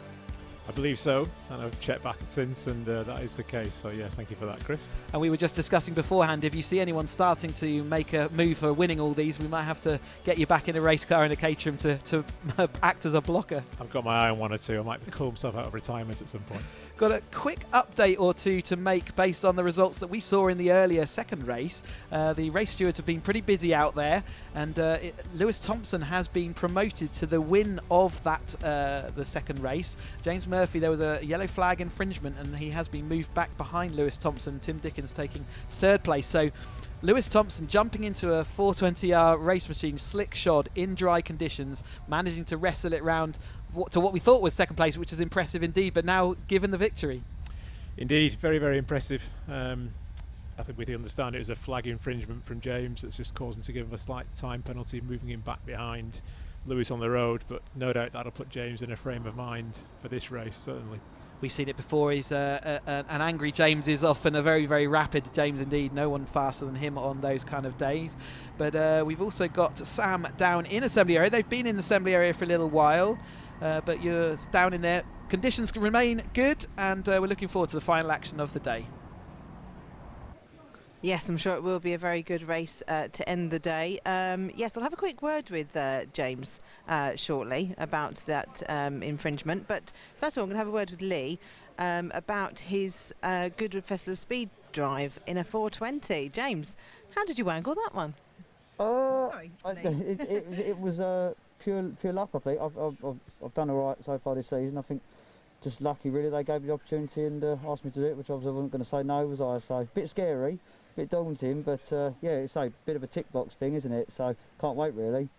Definitely. So you've got 2 days of that, and I believe we've got Graham McDonald driving it up the hill on the Friday, our CEO of Caterham Cars, and then the head of motorsport, Simon Lambert, is driving it on the Thursday. That's right, yeah. So my only problem is Graham's driving it on the Friday, so it's probably come back in 4 or 5 pieces. But no, it'd be great. It'd be great to see them do it as well. And yeah, so just really grateful to the company for letting me do it. It's a bit of a dream, really. So it's awesome, really good. Yeah, Goodwood Festival of Speed is a great event. Yeah, lovely. Well, I wish you all the best for that. Enjoy it. So how are you finding the weekend so far? Now we've come to race 3. Yeah, not too bad. I mean, qualifying was my worst of the season. I just couldn't get the tyres working, and then stormed through from I think it was 10th in the wet to 4th, which I was really pleased with. Made some good points, and then struggled in the back half of the second race. I had a bit of a hit on the left rear, and it hit the wing into the tyre, and it just boosted the rear tyre pressure, and I was just really struggling for traction. So hopefully with that fixed now, we can just have a good clean race, and fingers crossed just make up some positions. Yes, I hope so too. Well, I wish you all the best. Thank you, Lee. I can hear a couple of, an engine start, but I don't think we're quite ready to go out yet. So they've been in the assembly area for a long time now, haven't they? All sort of sitting there waiting patiently. It's quite nice to be sitting in your car, but you don't necessarily know what's going on. But yeah, that's right. Yes, I'm moving down to James now, so he's the one that's got the engine on. He's ready, he's eager. Let's grab a quick word. James, you're ready and eager to go, aren't you? I'd say so. Yes. So that infringement, has that brought the elbows out, James? No, we always try and race as fairly as possible. I would say I'm eager to get on with it, but we always try and race as fairly as possible, of course. Yeah, definitely. So you're in the zone. You've been waiting here a little while now, so I bet you can't wait to get out. Yeah, I mean, all that matters about waiting here is obviously there's been an incident. We obviously couldn't see who was sitting here, but in the Academy races, hope everyone's okay. That's first and foremost. And yeah, with those of us in this grid, we've been around a little bit. We've had to have situations like this. So the important thing is to stay calm and just to stay focused. Exactly. That's good advice to the others as well. All right, thank you, James. Yes, let's go and have a word with Lewis now then, starting on pole position. Lewis, so starting from pole, are you looking forward to this? Yeah, made up this way, yeah. I'm used to starting in pole from last year, so not too nervous, but these 420s are quick, and I'm sure James is going to be out for a bit of revenge, and I'm sure the boys behind me are going to be wanting to take home a win. So yeah, I'm going to be on my toes and try and win again. Yeah, definitely. Great stuff. Thank you. Wish you all the best. So I think they're just getting their engines on to get them warmed up, I believe. Oh no, some of them are turning them off. Some are on, some are off. Yeah, you definitely want the engine running so you can get a bit of heat in there, so it's not a shock to the engine when you do get underway. And as well as getting off the line, you've got to get your tyres warmed up and prepped as you go around that green flag lap. So lots for Lewis Thompson to get to grips with. I think it was interesting to hear Lee Bristow say that going up the hill climb was a bit of a tick list thing for drivers. Well, very few drivers get to tick that box, so he should be really happy that he's got that opportunity, like he says, alongside Simon Lambert and Graham McDonald.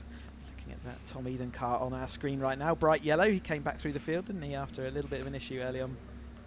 Notice on the back panel here, he's got some tank tape with "ouch" on it.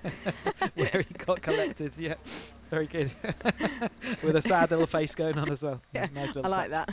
Let's have a word with Tom Eden, if he doesn't mind. You okay for a quick chat? I like your little tank tape on the back. Yeah, forgot somebody's funny idea in a paddock.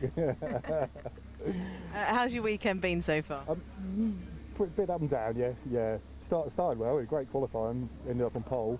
Then had an awful day yesterday. Didn't finish the first race. The earlier race today we finished 8th, which wasn't too bad after getting spun around the first lap. So it's been a bit, up and down, but good fun. That's it. It's always enjoyable, isn't it? Even if you're further near the back, there's always someone to battle with. Exactly. Yeah. It's always generally a good race. So yes, yeah.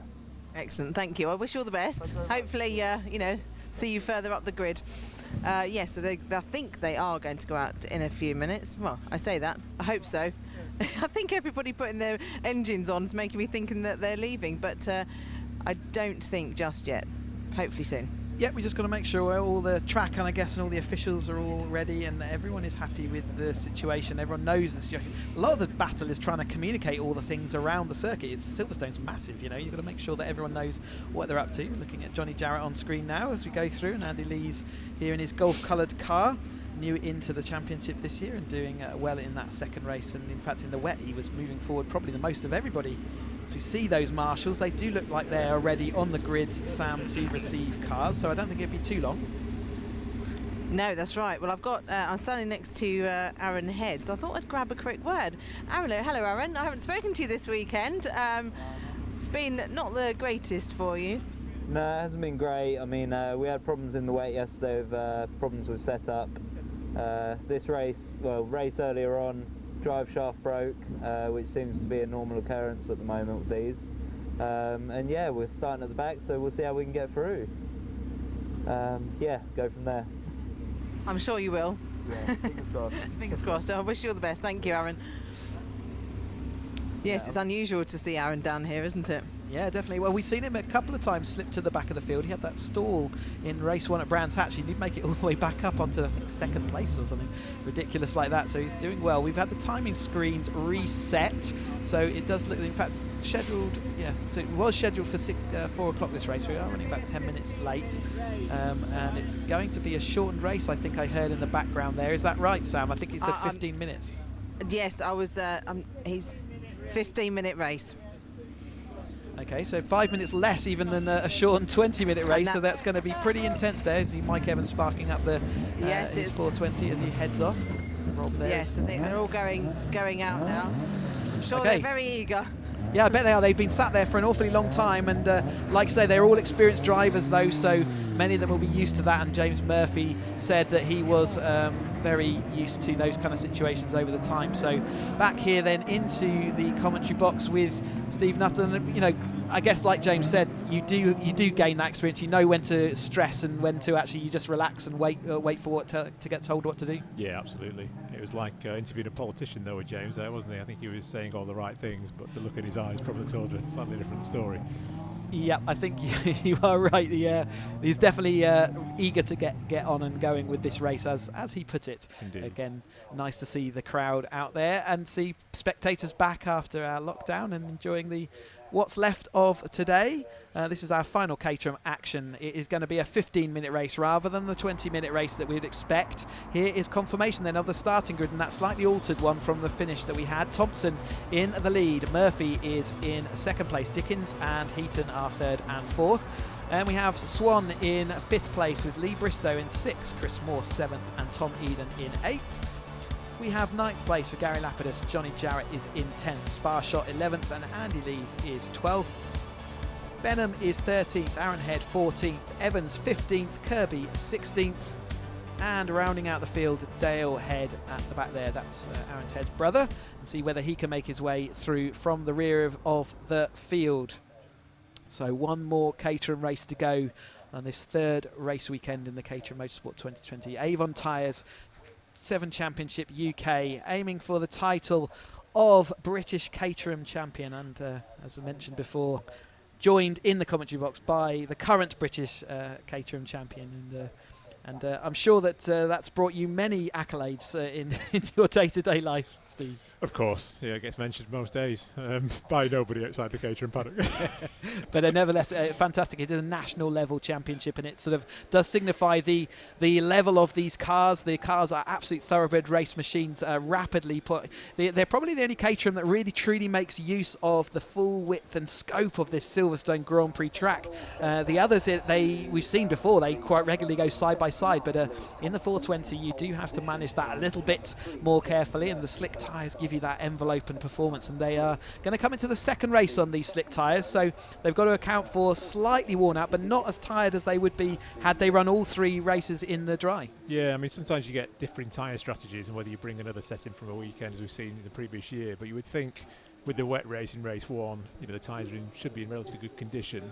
Especially true for those who perhaps finished the race a little earlier than they'd like on the second race. So they'll be there with a slightly fresher set of tyres, which you may not think make a huge difference, but actually it all counts. The Avon tyres hang on incredibly well. Just a little lock up there from Gary Lapidus as he tries to get his temperature in.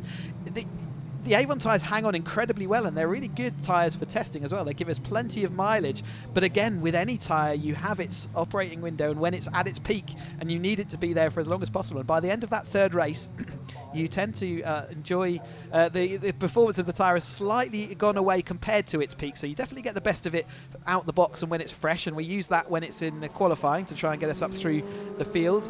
Silverstone, with its long straights and toe, does remove the need for that you can make up the difference in the straights, but nevertheless the slick tyre has added an extra dynamic to these cars. Indeed.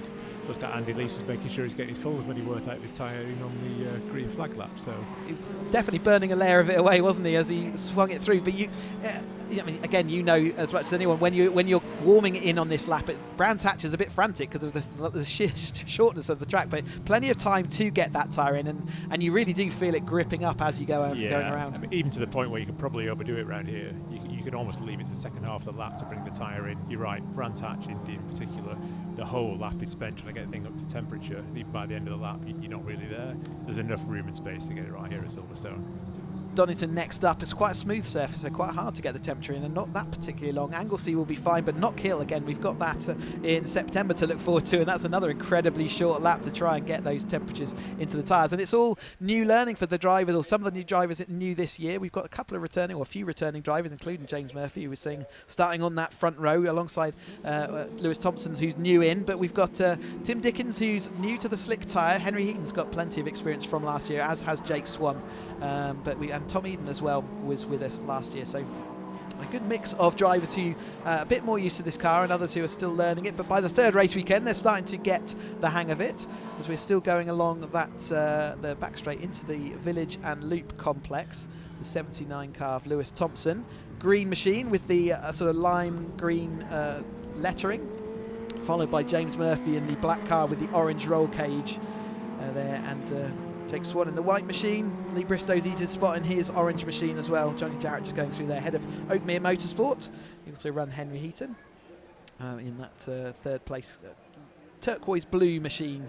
Tim Dickens in the black fronted, blue reared machine there, and so he'll be looking to see whether he can get another podium. Great result for him to see him back on the podium where we want to see all these drivers. They obviously can't all occupy that. I asked you earlier if you had any predictions, and I think you just said carnage. So is that sticking, or have you got any other opinions now? Well, they just said 5 minutes shorter race. I'm not sure I'm going to change my opinion. If anything else, it's just got more obvious that's going to be the case. But I mean, keep an eye on Aaron. Aaron's not had the weekend that he would have wanted. We've seen how fast he's been all through this season, and I've seen it firsthand in the past as well. So I fully expect Aaron to be close to the front in the first 3 or 4 laps, really. We've just seen a grid of 47 cars. There are 17 of the 420R cars, so there is a less distance between the back of the field to the front. So if you do drop to the back, there is a less issue there. But nevertheless, you've still got a lot of talent in front of you, and they're not going to let you past easily. Yeah, I think like the relative smaller number, but you say quality throughout the field, so it's no easy task to find your way through there. As we see the Ford Mustang there, the British Motor Show car there at the rear of the field. We mentioned that earlier on, 18th to the 21st of August in Farnborough, so looking forward to that, and Caterham will be there as we're seeing the final few cars coming and joining the grid for the third of the 727 UK Car Championship races. 15 minutes for this one, the final Caterham action of the race weekend. We've had some fantastic action so far. The green flag is flying at the back of the field, so we've got the 5-second board shown to the drivers. Let's get this 15 minutes underway. We're looking at Lewis Thompson and James Murphy on the front row of the grid. Who can make the best start? Who's prepared their tyres? Great start by Lewis Thompson there. It looked like he really got that hooked up. The rest of the field all come through nicely even. Has Lewis Thompson got the speed to swing across? He does. He really did nail that off the line. He saw the car just take off as we was watching Chris Moore and Tom Eden in there with Sparshot alongside Jarrett as they flow on through. The full field will be together as they head in through Beckett's S's. Thompson, though, getting a little bit of a run, hasn't he, on this early phase? He manages to keep it all within the bounds of the track, and Henry Heaton already looking at Tim Dickens to see whether he can make any move early on. 15 minutes has taken away 5 minutes of their sort of settling period, and they're going to have to get straight down to the action. A little bit of dust kicked up on Chapel as they head down Hanger Straight for the first time. Looks like Aaron's made a good start there. He's already in the back of Ian Sparshot, so he's made at least 5 or 6 places. Amazing off that line straight away then to make up 5-6 places in those opening couple of corners, as we then Lewis Thompson heading the field. Johnny Jarrett a little bit wider, as is Barry Benham there outside of Mike Evans, who's also going to be looking to try and get through. James Murphy having to block off Tim Dickens on the outside as he went round the Vale or left-hander there into the right-hander of Club. But Lewis Thompson definitely showing a clean pair of heels. Aaron Head making another move up the inside of Chris Moore as they go on round Club and onto the Hamilton Straight, crossing the other start-finish line that we're not using this weekend. Lewis Thompson maintains that lead. Murphy, Bristow up the inside of Eden. Jarrett sweeping across.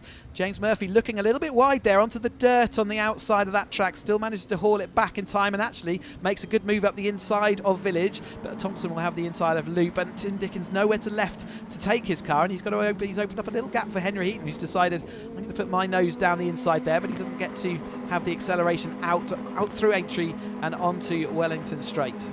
Tim's in that situation where you're almost too close to the car in front. You just know that the guy's going to jink out and leave you nowhere to go. But they're both picking up the toe from Lewis and come past. Both sweeping past him as they go into Brooklands. You're right, you need sometimes a 6-foot gap to actually accelerate into, rather than actually being right on the car in front.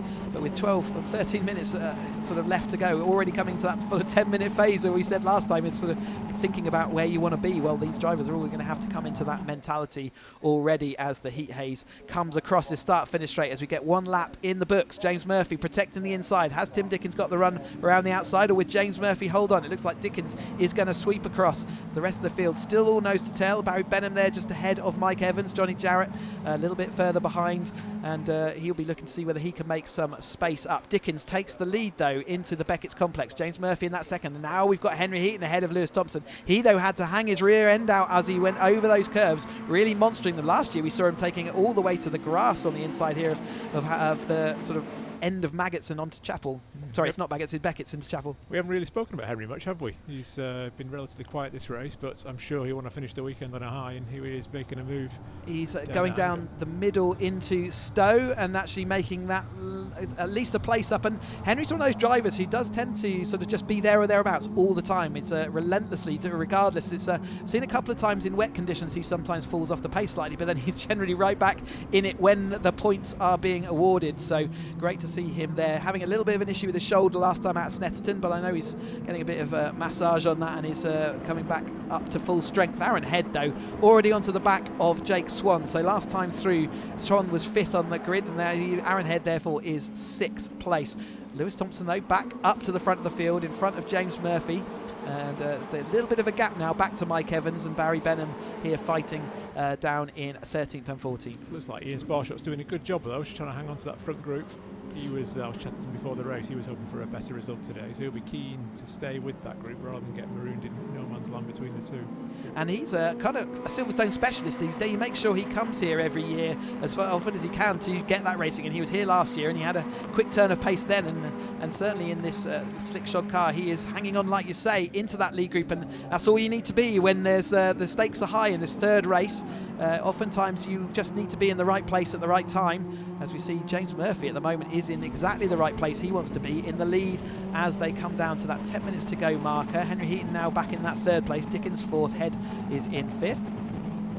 As we go over the line to get the 2nd lap into the Banks is coming across through the heat haze once more. James Murphy, is Lewis Thompson, has he got the momentum? It looks like he has. He's going to sweep around the outside of James Murphy as they head through turn 1. Henry Heaton is in 3rd place and Tim Dickens in 4th, Head 5th, ahead of now of Jake Swan. So every single lap we're seeing him make positions up. Indeed, and taking the fastest lap by the looks of things, just to prove the point, underline the point. I don't doubt by the end of the Hanger Straight we might see him further up again.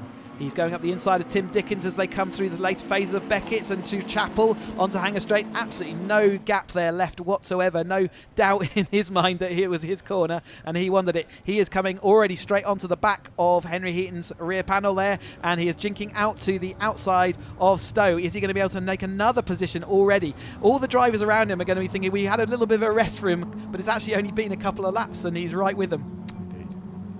So as they make their way down then into Vale, James Murphy heavily on the brakes there. Lewis Thompson on his outside. As soon as he had him on his outside, he knew he could protect that position. It was a job done for him in that corner, so he can then concentrate on getting a good exit out of club. Jake Swan, though, outside of Tim Dickens. He's getting manoeuvred around a little bit at the moment, isn't he? He won't like the fact that he's moving back down the order, but he's going to try and manoeuvre Tim Dickens back down the order. 3rd place from that last race, Tim Dickens, and now currently running in 5th place, so losing a little bit of space.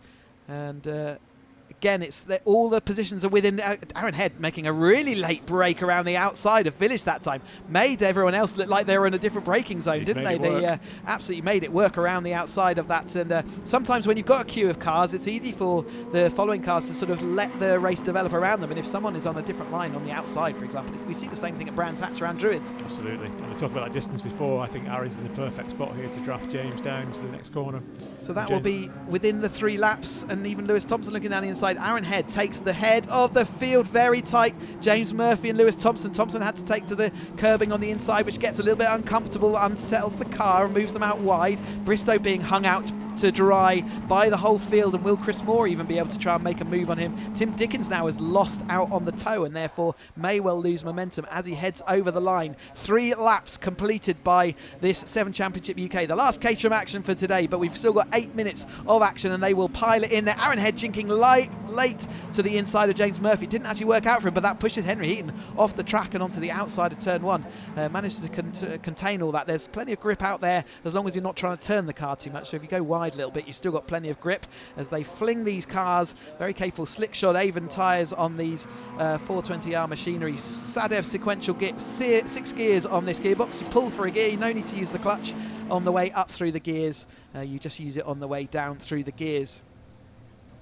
Still all mostly together. They haven't really spread out at all this race, and I guess that is by want of the fact that this is a 15-minute race rather than that 20-minute race that they are used to. So their tyres will be grateful for the 5 minutes relax, and I'm sure their arms will be as well, but we are coming down to that 7 minutes to go and things are going to start heating up even more. Yeah, it looks like Jake Swan's sort of playing a watching brief here, isn't he? He's been relatively not so involved in the front 2 or 3, but just there or thereabouts in 4th or 5th.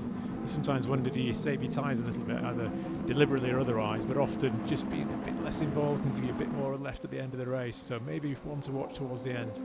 Indeedy, and his progress forward there in that 4th place has been at the expense of Henry Heaton, who is dropping back just slightly there. So he'll be a bit keen to see that stop, but he is now under attack from Lee Bristow in the orange machine. So he will, he's definitely not. He's got Tim Dickens and Jake Swan have moved forward. Jake Swan, quite often see him in that 4th place, and he does seem to remain in that position and calmly waiting until he thinks that the position is on. And he so far he's actually made quite good fist of that. Yeah, he seems to have made a step this year. I think last year he was there or thereabouts, got some great podium finishes, but we saw in the last race, or the first race rather, really stepped it up another level, taking it right to the guys at the front.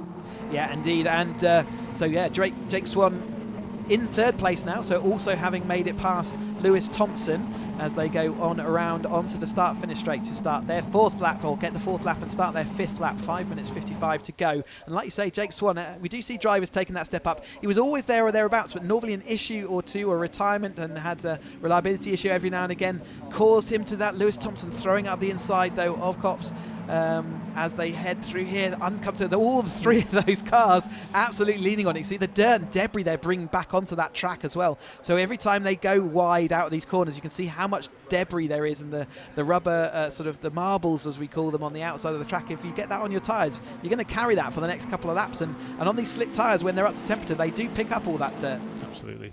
You get the sense from watching this that James and Aaron, when they get a bit more free air, really do have the outright pace.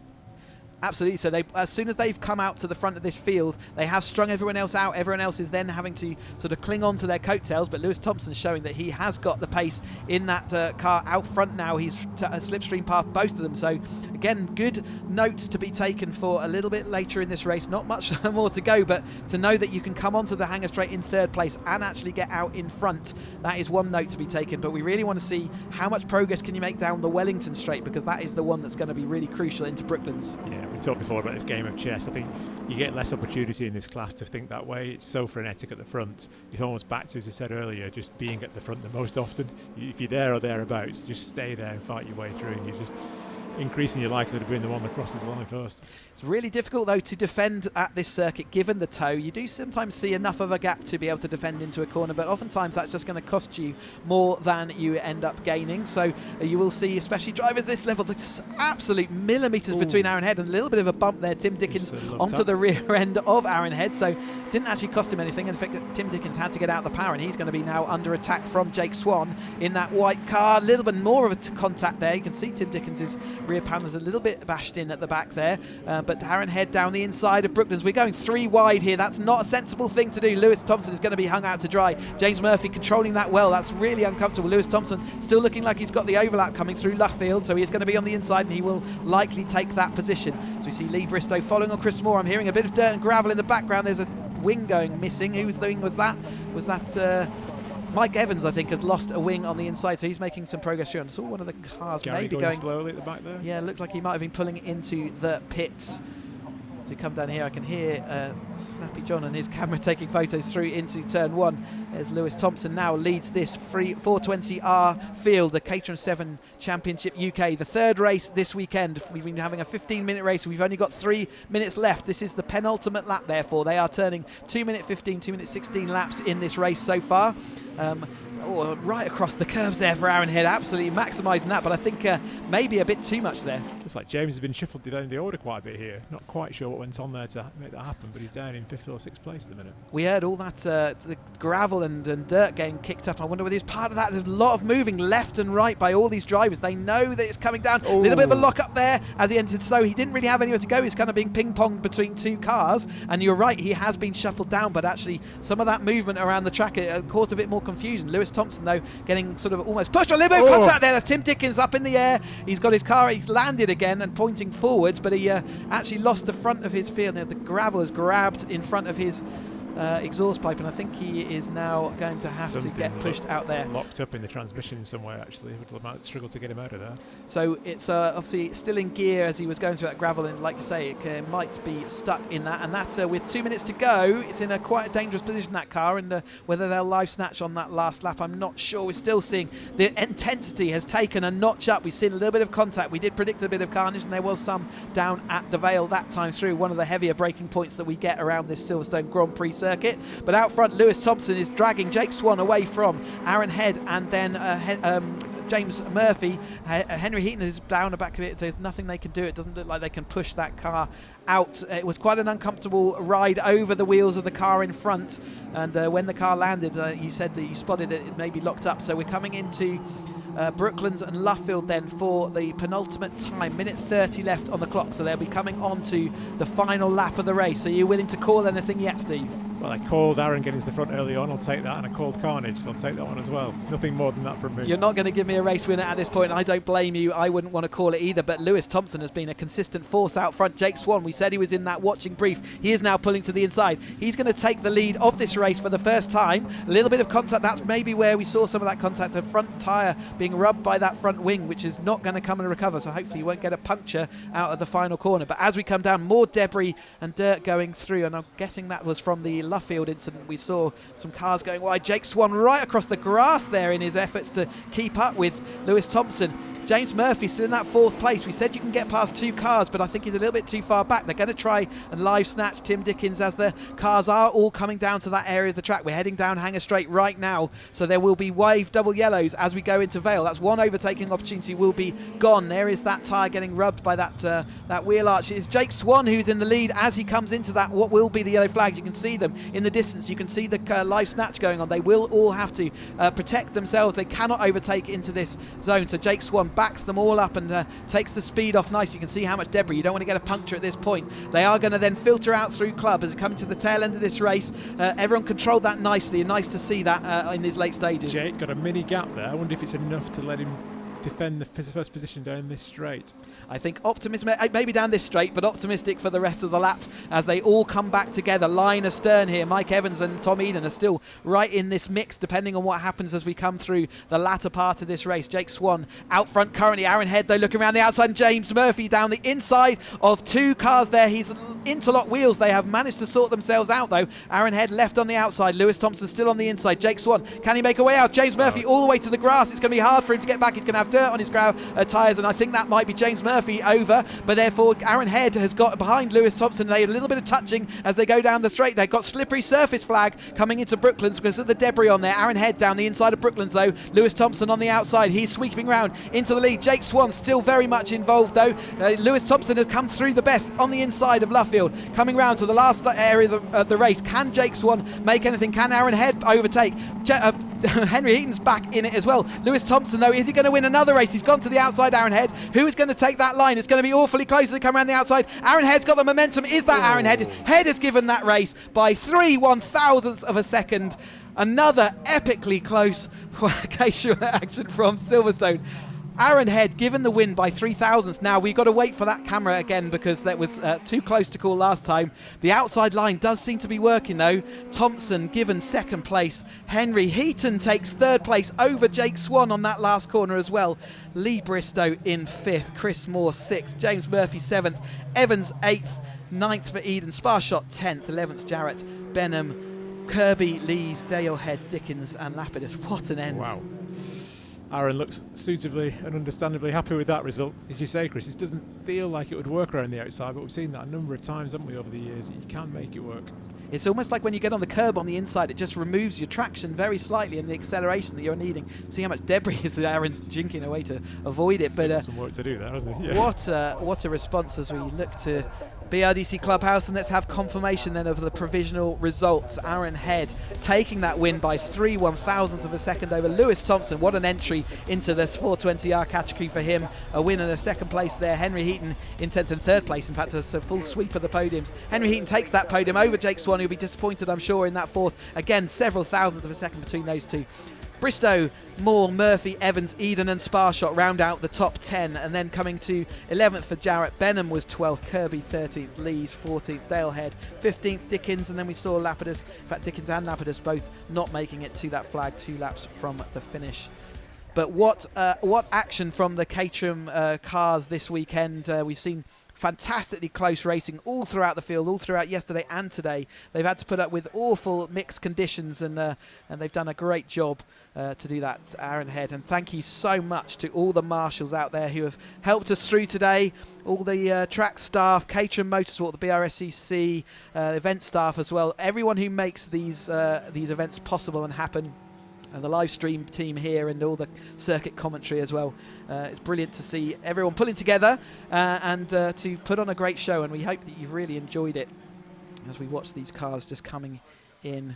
There is the safety car just going round. Again, just a reminder that we've got the British Motor Show, 18th to 21st of August, where Caterham will be in full display with drift taxis on offer.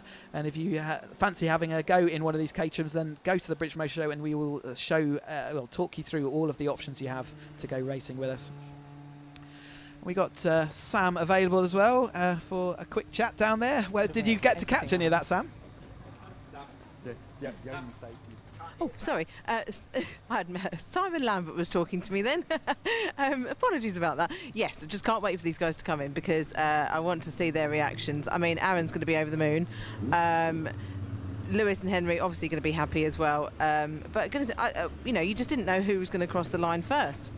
No, it was really unknown until that last second, and literally 3/1000th of a second the winning margin there. We've seen that a couple of times this weekend, haven't we? But Aaron Head from the back of the field, what a move.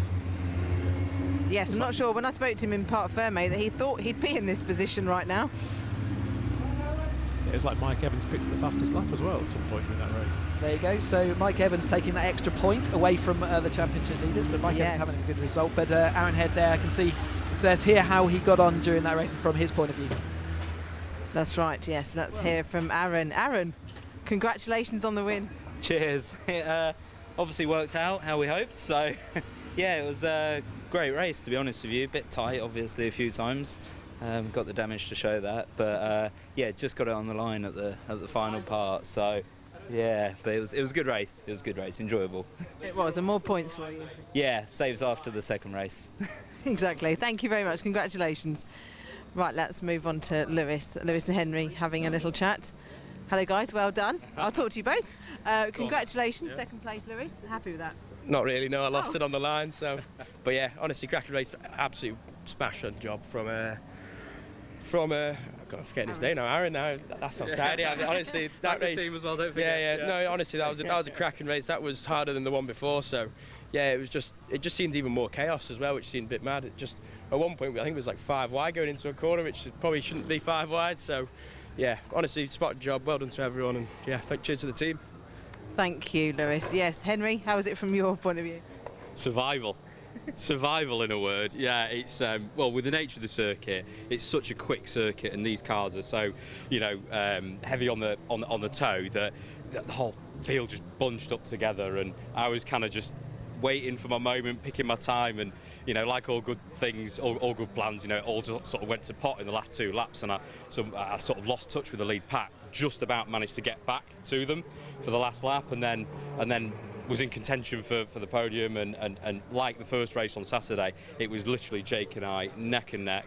I think I obviously just about got it, but I think it was probably just as close this time as it was on Saturday. But yeah, pretty tasty race, I think, all in all. I'm very glad to be finishing on the podium and no damage to the car as well. Excellent. So just what you want. Yeah. Thank you, Henry. Thank you. Right, Chris, I shall hand back over to you to finish off the day. Thank you very much. That was the last of the Caterham action, but we will be back out for more at Donington Park on the 9th and 10th of July. Thank you to everyone, BRSCC, Caterham Motorsport Marshals, track staff, event staff, everyone else who makes these events what they are. We look forward to bringing you more of the same on the 9th and 10th of July, and we'd love to see you On the Banks. Thank you for all the action. Thank you very much to Steve for joining me in the commentary box, and we will talk to you again when we join you at Donington. Bye for now.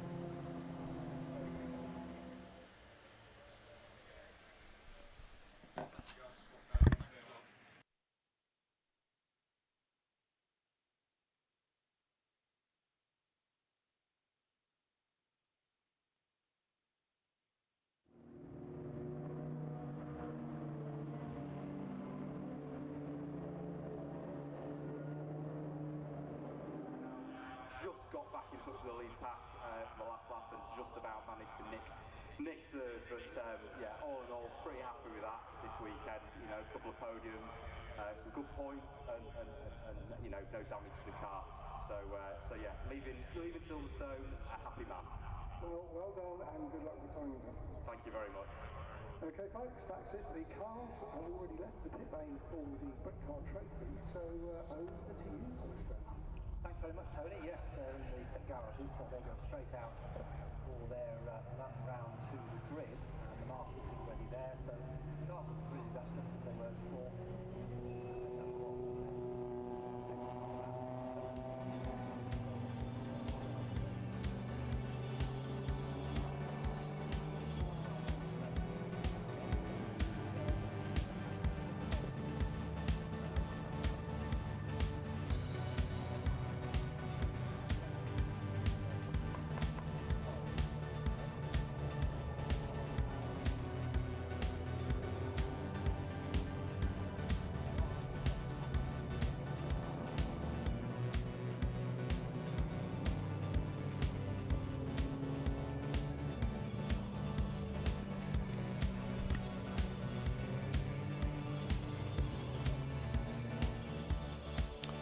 Good afternoon and welcome to Silverstone. Indeed, welcome back to Silverstone for the second and final Britcar Trophy race, British Endurance Championship Trophy race of the day. It'll be, I think, 33 cars to take to the grid for this one, and we will be seeing the clock running as soon as the cars start their green flag lap. Some delays earlier for some incidents in some of the support races. 15.5 degrees or so of air temperature, heavy cloud now. 52% humidity, so a cooling day at the moment. So it can be interesting to see if that's the change in the weather affects the action. So a couple of the cars running a little low on fuel towards the end of the last race. This is the grid. Pole position for the number 40 BMW from Simon Green Motorsport, the winning car from the earlier race. 74's SVG Motorsports Ginetta G56 shares the front row alongside the G55s, the 111 car from Dayton Motorsport, and the 24 car from SVG Motorsport. These grid positions, of course, from the results of the previous race. The 179, the yellow BMW E36 M3, will start the race from 5th after a fine recovery drive from that car. 33 Mach-G Racing Mazda will start alongside on row 3, and then row 4 made up by the Motus 1 Renault Clio. Fantastic result in the overall standings for that car, 7th overall from the earlier race. And Chandler Motorsports VW starts 8th, 35 car. 555 Clio alongside the 63 Saxon Motorsports VW Scirocco, and another Clio, the 89 High Road Motorsport car, starts alongside another Motus 1 car, this time the 11th. 13th position, start the 7th row. It is the BMW M240i from Team Brit, the number 70 car, alongside the 77 Golf from TSR. And then on the 8th row, Dragon Sport number 96 Clio, alongside the Toad Motorsports BMW.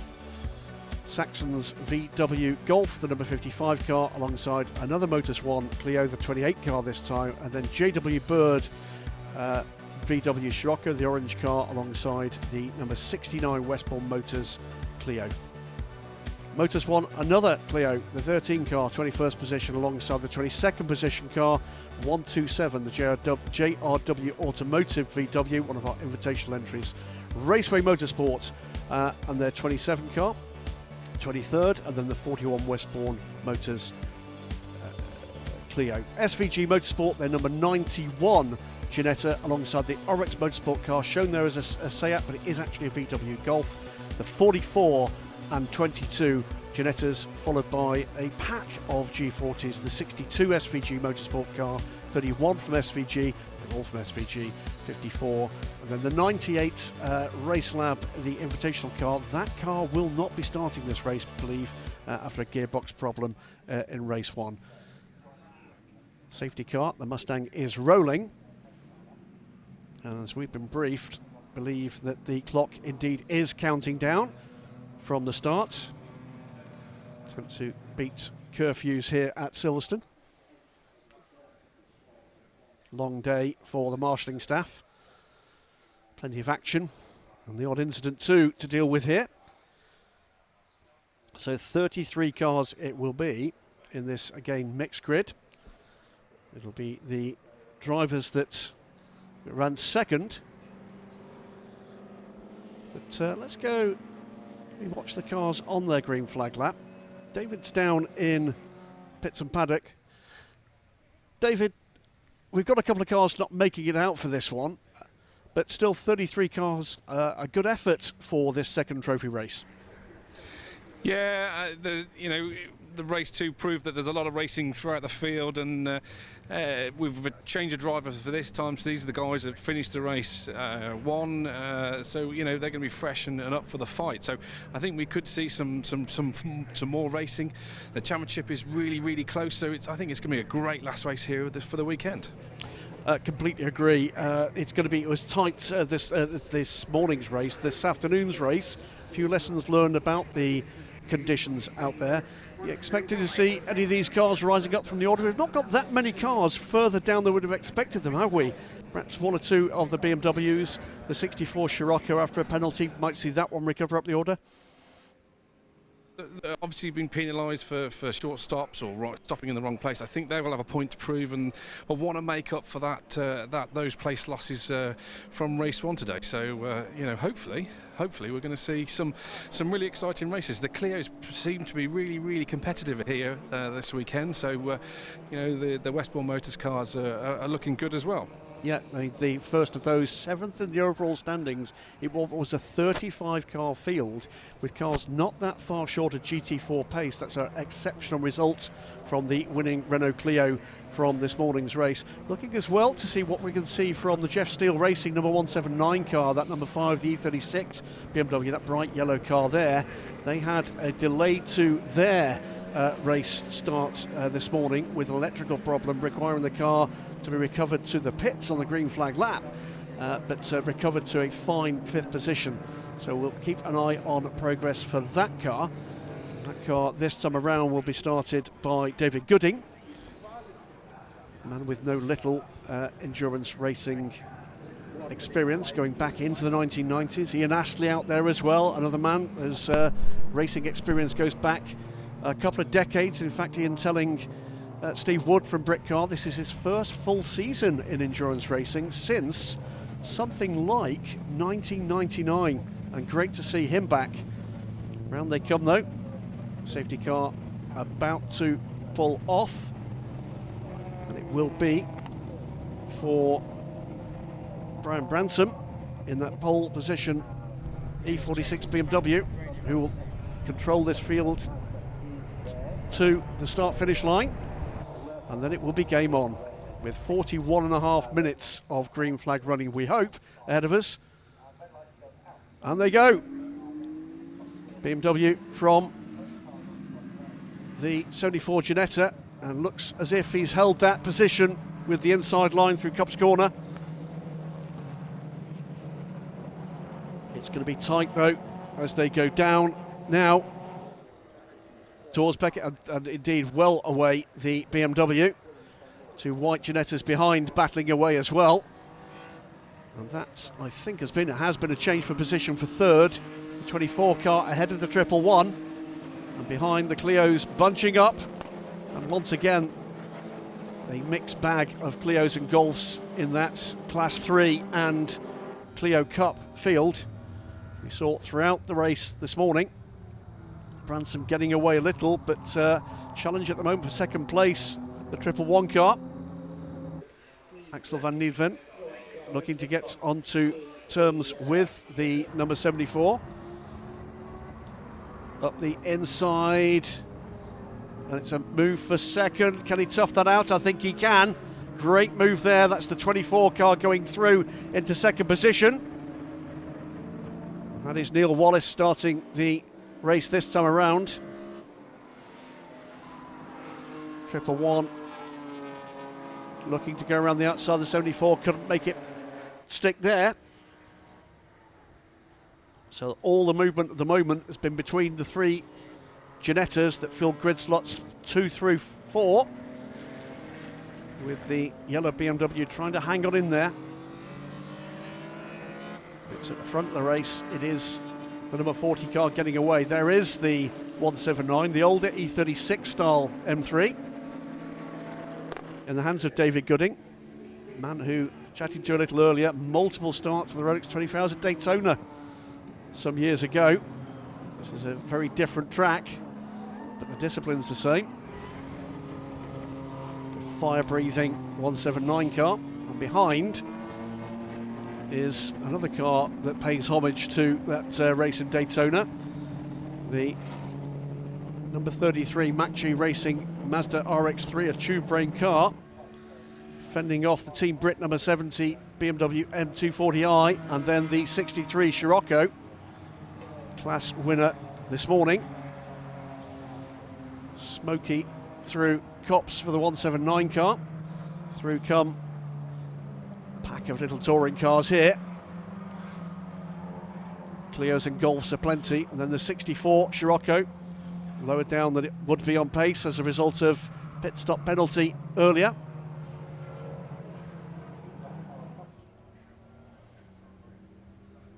Down onto the hanger straight, and that gap is beginning to open up. 3 seconds across the line it was. The BMW screams away. SVG Motorsports 24 car now gapping the 74 with Axel van Dieven hanging on in there. It is very smoky indeed, that 179. Keep an eye on the Jeff Steele car. It is the one that seems to have the built-in flamethrower. This is the number 70 car from Team Brit, the number 70. Mentioned, by the way, that car was longer in the pit stop in the first race.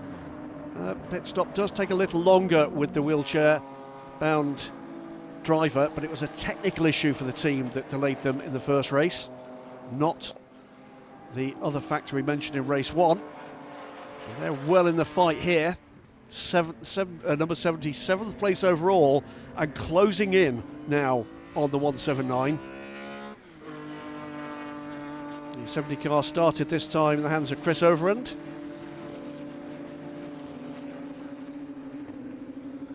Great looking livery, good looking car. The M240i has been a fine addition to the BMW Motorsport stable, now replaced by the new M2 Racing.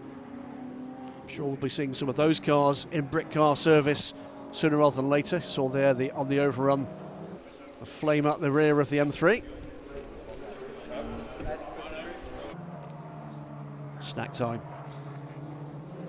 Oh, trouble, and that's the 22 car, the 11 car. That's the Motors 1 Clio and the 22 car. 22 car of Mark Warren, the 11 car Richard Ashmole, and both those cars look to be taking no further part. Yellow flags flying. And tumbling down the order for both those cars, it's going to be a safety car as a result of that, with 36 minutes to go. Intervention required to recover those two cars, and they are indeed on the racing surface. Marshals on site immediately, safety car scrambled straight away.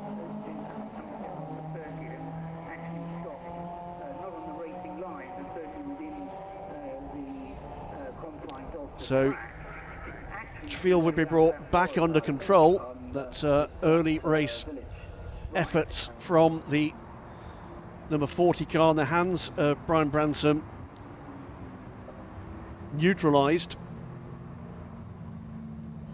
This will allow as well the Jeff Steele Racing car, the 179 car, to close in, with Nigel Greensell of course to come for that team later on. Yeah, he's out. 20 minutes into this race, we will see pit window open. We're halfway towards that already, as the safety car driver ready to take the signal from race control to intervene to bring this field under control. They're about to go through the accident site. You can well see there, no real option for race control other than safety car or red flag. They're keeping the action rolling whilst the recovery goes on. Quite correct that the marshals, the intervention teams, are given the protection of the safety car at this point. all very neat and tidy as they come around for the Mustang to pick up the field. So as we get to that, let's go through the running order at the moment. Race is led under this safety car by the number 40 Simon Green Motorsport BMW M3 D46 car in the hands of Brian Branson, followed by the SVG Motorsport 24. That's the Ginetta G55 Academy car in the hands of Neil Wallace. SVG also have the 74 car there, Owen Hizzy aboard for the first stint this time.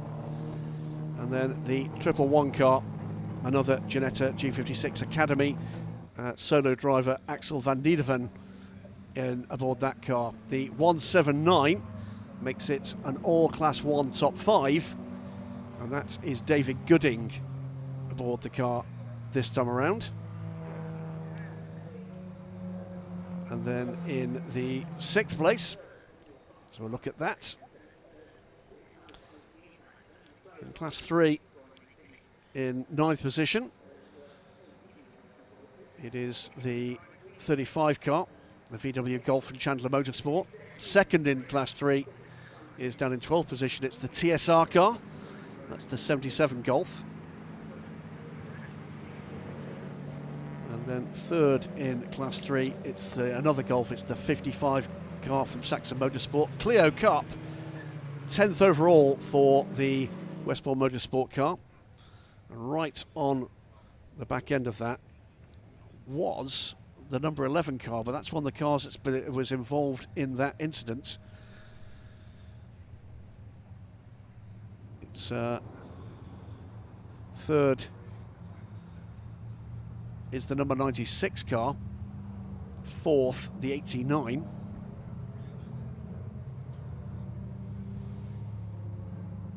Neat and tidy, and this is going to mean effectively a whole new game at the end of this safety car.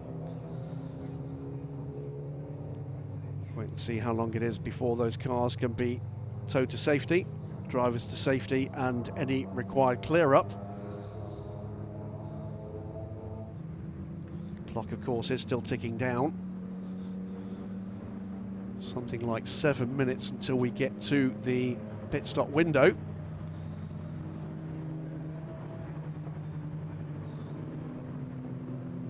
Gateway Motorsports number 27 car is the G40 class leader, 22nd overall for the number 27 car. That is Brendan Hafner, another of our solo drivers. There's some clear up going to be required there. 22 cars still awaiting recovery. So it's going to be a little while yet before we can get this race back under green flag conditions. Now she'll step away as the field passes through. See at least some spillage there in front of the Ginetta. Rear end damage to the 22 car. Drivers both away and clear.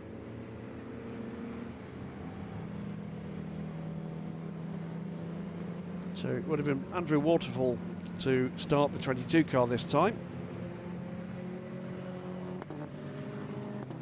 To correct myself, by the way, with a couple of the cars at the start.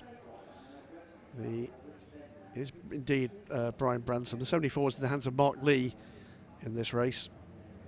And it's David Gooding, we'd already said, in the 179. There are your 1, 2, 3, 4. BMW, a trio of Ginettas, a second BMW.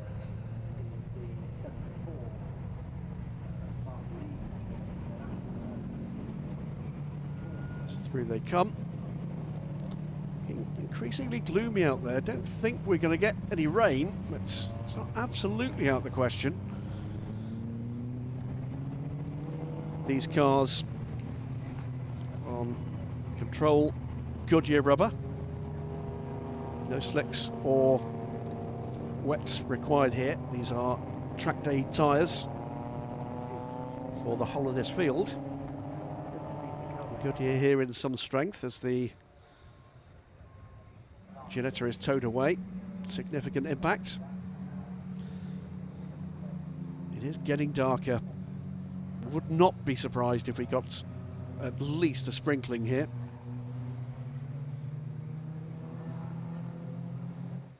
All of a sudden the headlamps on the cars, they've got them lit, are not the pinpricks of light you would see on a bright summer's day. You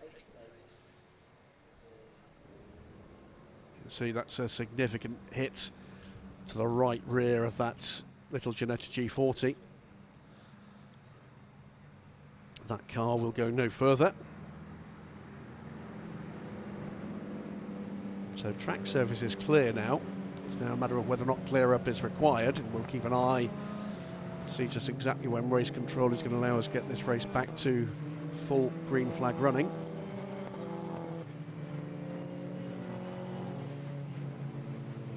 And if it is still behind the safety car, we'll have one more of these laps before the pit stop window is open.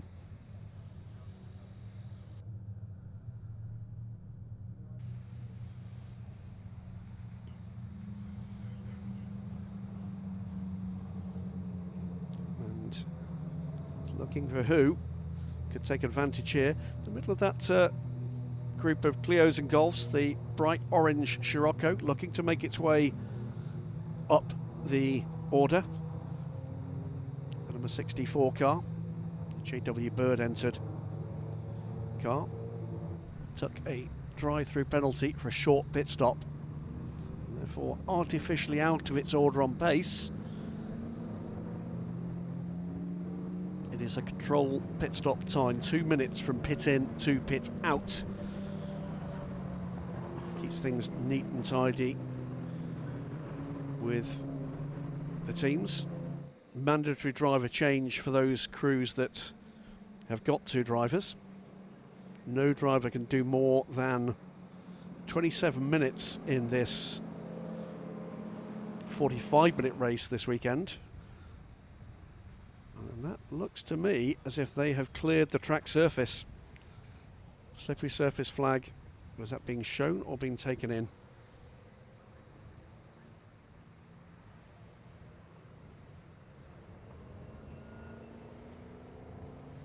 So 27 minutes passes, 2 more minutes and pit stop window opens. If this Mustang carries on for one more, lights are off, so we are going to be going back racing before the pit stop window opens. And that will not have been missed by the cars at the front of this race. Something about just the body language of the cars behind. Angry little Clios, ready to do battle again. As through they come, for the Mustang to pull away, pull off the circuit, and allow once again the race to get underway. Brian Branson to control the field to the green flag, and already the 24 car shaping up to see whether or not there's any opportunity into Copse. And we go back green flag racing, 26 minutes to go. Gets the power in, no opportunity there. That was the Team Britcar, now ahead of the 179. So that is a position changed for 5th position, but where did that pass happen? 40 car trying to get the power down and through. There is the 70 car now ahead of the 179. Still no comfort zone whatsoever for the 40 car on the lead here. So watch the cars in the other classes streaming through. Still hanging on in there, the 24 car.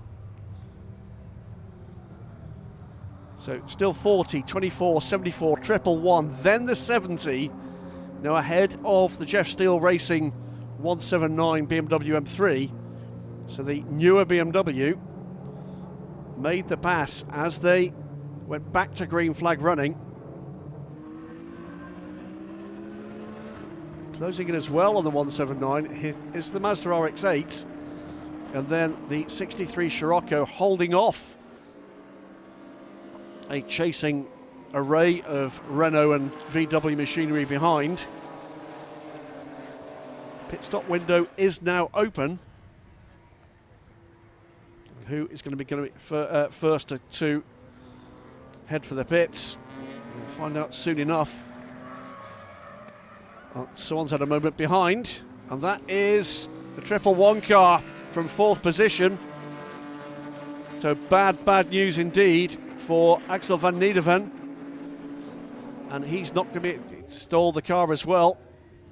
So through the incident zone and back on the green flag running as they come round to complete the lap and have the first opportunity to decide whether or not this will be the moment to bring the car down pit lane for a change of driver. Who's going to come first to pit road? 40 car carries on through, so too the 24. 111 back underway. Yet back up to full speed. And the 3rd place car, the 74 car, is our first pit caller.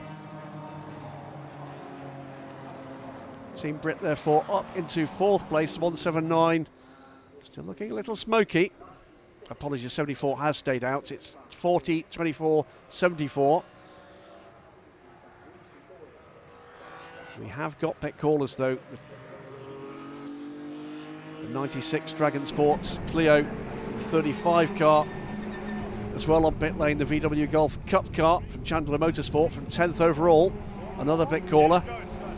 The Oryx Golf as well, with a replacement gearbox fitted between races for Dave Beecroft's team. And that car also on pit lane. Team's going to work. Remember, it is a 2-minute stop. Pit in to pit out.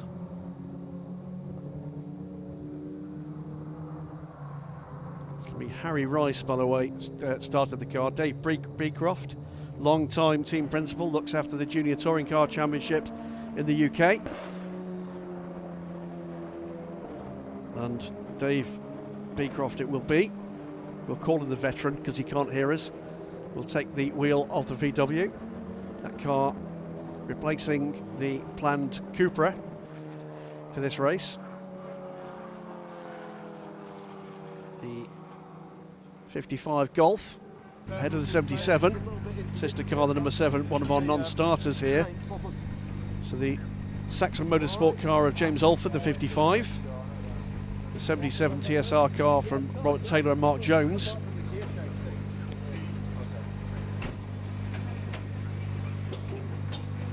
The 28 Clio, another of our pit stoppers. That is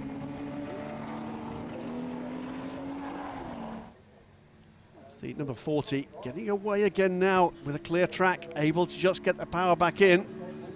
Coming down towards 20 minutes to go. 74 car this time does come for the pit lane from 3rd position, the SVG Motorsport car. So the 74 car will be handed over. Mark Lee to Owen Hizzy this time around. Also in the number 63 Scirocco from 2nd place in Class 2.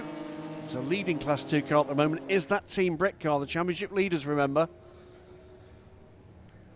Still this pair battling away. There's the 3rd place overall.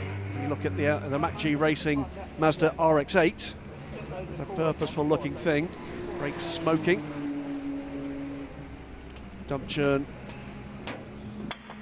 with a drop of fuel. When will the number 40 car opt to come in? Must be, I think, this time around, because running out of time for the driver. Yeah, those brakes have been worked pretty hard. Pair of Clios on the Golf, that's the 4 and the 88. That is the Dave Beecroft car.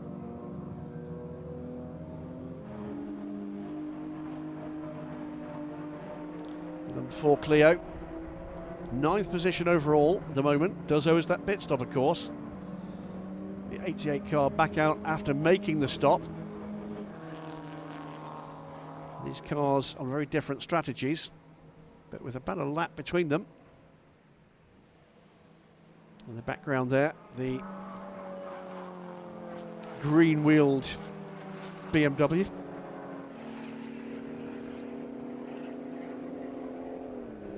Lost the 98 car that ran so well this morning, runs on Lee Frost, until gearbox woes intervened.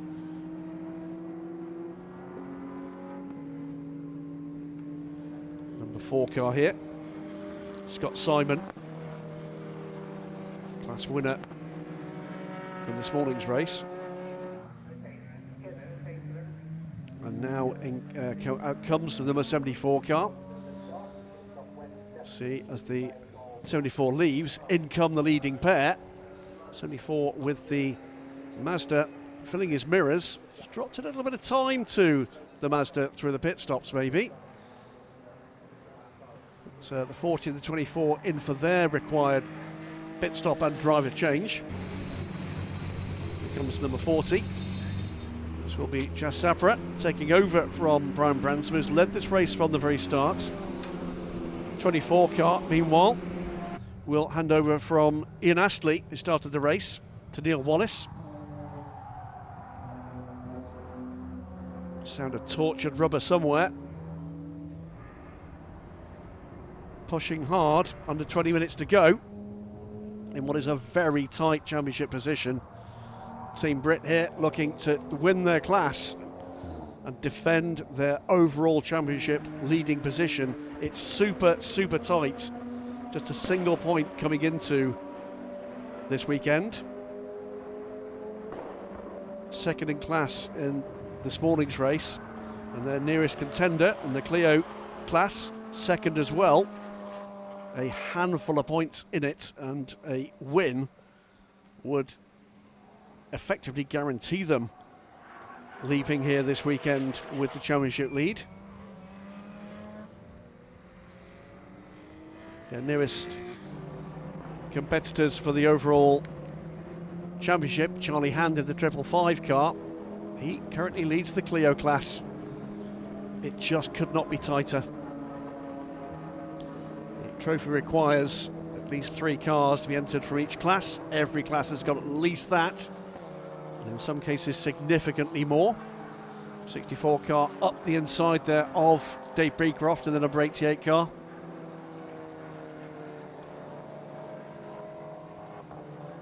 .64, not quite Dave Brecroft's age, neither is it 88, but somewhere close to 64. Out goes the number 40 car, and has lost a position here to, by the look of it, the 179 car. So what has happened there with the pit stop? Is that a long pit stop from the 40, a short pit stop from the 179?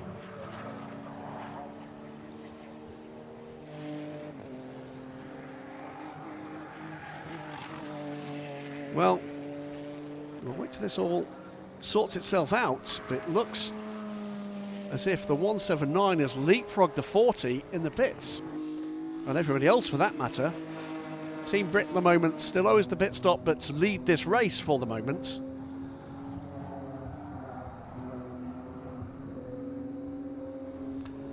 Reminded, of course, that's why, because there's a 15-second pit stop penalty for winning the race this morning. So that's why 15 seconds for the first place car, 10 seconds for the second place car, and 5 for the third place car this morning. So as we wait for the 70 car to come around, let's go down to David, who's got Brian Branson out of the car that led the race to the pit stop, with David now. Thanks, Graham. Brian, another brilliant session there for you. Must be pleased. Brought the car back in P1. Yeah, it's going well. A little bit of a shame about the safety car, but then, you know, it can't be helped. There's a real greasy patch where the 2 cars collided, what caused the safety car, so I'm hoping Jazz has kind of figured that out by now. But yeah, no, it was going really well, thanks. Car seemed to feel great. Made some changes from the first race, and that's definitely improved it. So yeah, we'll just see what happens for the rest of the race, really. Hopefully hang in there. Still got those Ginettas though in the mirror. Yeah, I was a little bit shocked. I was a little bit shocked, really. The other one, the purple and white one, I don't know the car number, but he was really all over me, you know. I'm hoping Jazz. I don't know how Jazz got out like, in comparison to them doing their pit stop, but yeah, they seem to be really on it. It's good. Obviously, you've got an extra 15 seconds on your pit stop for your success this morning. Yeah, you just remind me actually. So they definitely got out of the box quicker than us then. We feel that the BMWs seem to be flying today, so able to reel them back in and fight for that top position. Yeah, the BMWs have always been good, you know, fair play to them. They've always been reliable, you know, you get the odd thing or two on them, but as a rule they are good. They do take some stick as well. You know, we're out sort of every other weekend, you know. So yeah, hopefully we get there. I'll see how it goes, really. Back to you, Graham, so all to play for the rest of the race. There is an all to play for right now with Nigel Greensall holding off an increasingly insistent number 40 car in the hands now of Jas Sapra, and technically the quicker car, the newer car certainly. Behind them, the battling pair of Ginettas, still in the order 24 from 74. We still have cars making their pit stops.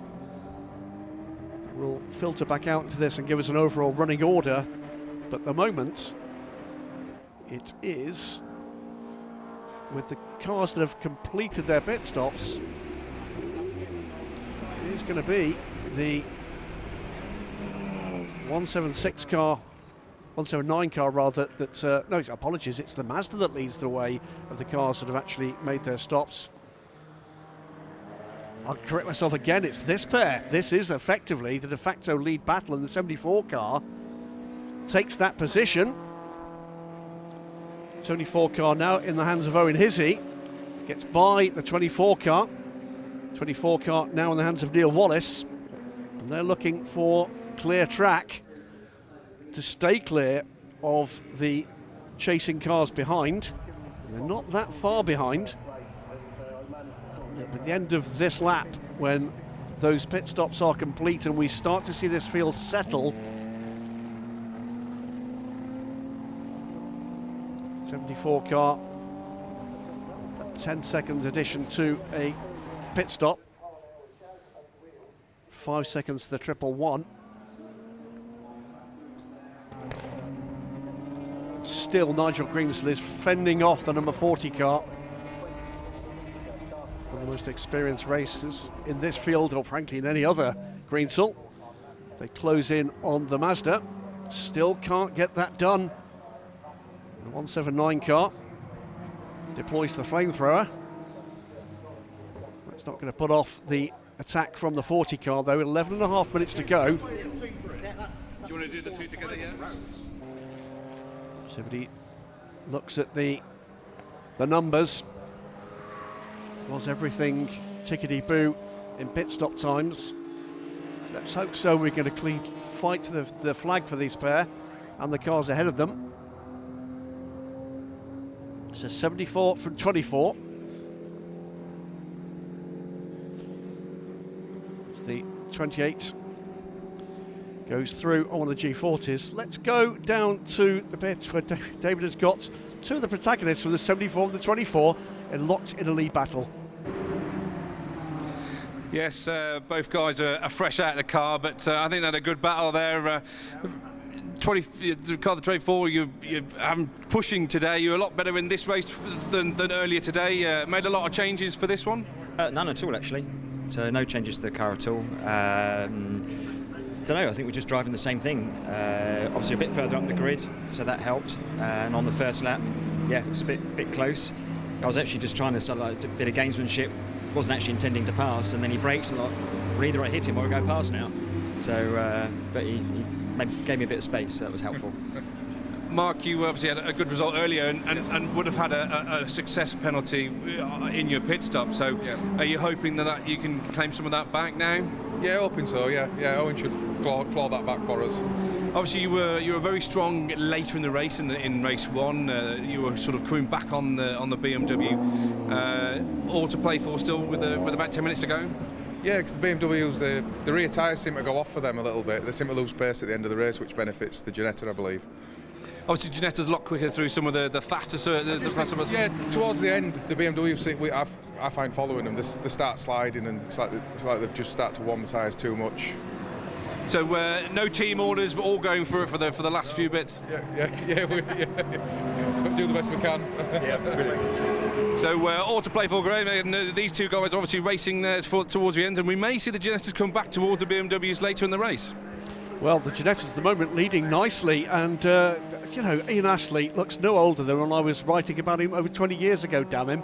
But the 24 car still trying to close the gap, but falling back away now from the 74. 74 looking increasingly in control here, and that's dropping the 24 car back towards the now closing Mazda and the two BMWs, with the 179 car still ahead of the 40, and now up into 6th for a 1, 2, 3, 4, 5, 6 in Class 1 is the Dayton Motorsport car that we saw that spin a little earlier. And there's a further spin, and that was contact from the rear on the 35 car into the gravel, and that might require a further intervention. That 35 car, the Chandler Motorsport car, was in 15th place, second in Class 2, and dropping back after contact. No way that car is getting out of there, I'm afraid. Is that going to be under yellows, or are we going to see another intervention here? Yeah, frustration you could see from the driver aboard the car. 74, 8.5 seconds clear now. Difficult to see what anybody behind can do about this. This is Owen Hizzy now aboard this SVG Motorsport car. MacG Racing Mazda a further 5 seconds back from the second place 24 car. 2 seconds back now, the 179 car closing on the Mazda, with in his wheel tracks the 40 Summer Green racing car. It's a big gap then to the delayed 111. 555 is the next class leader, and it's the Clio, and it's our championship challenger in the 555. Charlie Hand just 1 point behind the Team Britcar in the overall championship standings coming into this weekend, and both of them scored second place finishes in the first race. Team Brit behind them on track and leading in Class 2, and with the 96 Clio Cup car from Dragon Sports 9th, and the number 4 Clio in 3rd and 10th rounding out the top 10. That car is going nowhere. See what it is that race control determine they're going to do there as the 40 car runs wide. 179 is past the Mazda and now is up into 3rd position. What's the gap? 2.5 seconds to the second place 24 car. These 3 cars are catching the second place Genetta. Just 6.5 minutes to go though. We've got the 89 Clio alongside the 55 Golf. This is for 12th position. Into the yellow flag zone. They choose to leave this as yellow flag zone for the remainder of this race. The car is in line of sight, can be seen, as we've got now the number 40 car trying to make a move on the Mazda, not to the outside. What about the inside? Not quite there, but has got the grip, has he? Not there. Now looks to the inside again. Mazda doing a fine job of fending off the close attentions of the BMW. It's Johnny McGregor aboard the MacG car, moves to defend, but the BMW quick on a straight line as we look at the 179 car. Not enough though there. The 33 car retains 4th position, but here's the battle for 2nd, and it's going to go the way of Nigel Greensall. Goes through in the 179 car. The gap though, 15 seconds to the leader. Final warhorse. The car and the driver, Nigel Greensall, and the 179 car. Still the battle between the Mazda and the BMW continues. This now for 4th position. See the 24 car up ahead. These two could still catch this Genetta for an overall podium. With 5 minutes to go, that's certainly very much still on the cards as Greensall pulls away from the Genetta that just seems to be lacking more than an ounce of pace at the moment. SVG Motorsports 74 car well away here, and with traffic for Greensall to deal with, it's going to make it tricky for that gap to come down. In fact, it's going out 17 seconds now. The gap, 74 car well away here. and remain trouble-free. Looks as if that should be a reasonably straightforward win, but behind the positions for the podium positions is still very much in doubt. Greensall picking his way through the little G40 Ginettas will give the cars behind an opportunity to just close in a little, but they've then got to deal with the same challenges. Here's the Team Britcar, 8th overall, leading Class 2. Let's go down to David. He's got Team Brit with him at the moment as they watch this car come home. They hope to a class win. David. James, you're leading the class still and doing really well this weekend and cementing that championship potentially. You're doing really well so far? Well, fingers crossed. Like, this weekend's gone really well. Second place in the first race, first in this one. Yeah, it was a really nice start, quite busy, a lot of traffic to get through, but we got in a really nice flow of things and got in a bit of a rhythm. It's a real special team, Team Brit. It's doing a marvellous thing. You must be really grateful for the opportunity and working on a big stage like this. Yeah, I mean, it's such a good team to be with. It's like a really exciting, such a nice group of people, like an incredible crew. And obviously, like me and Chris, we want to go far in racing. The team isn't just about here. Obviously, you got guys running in the endurance championship as well, and in British GTs.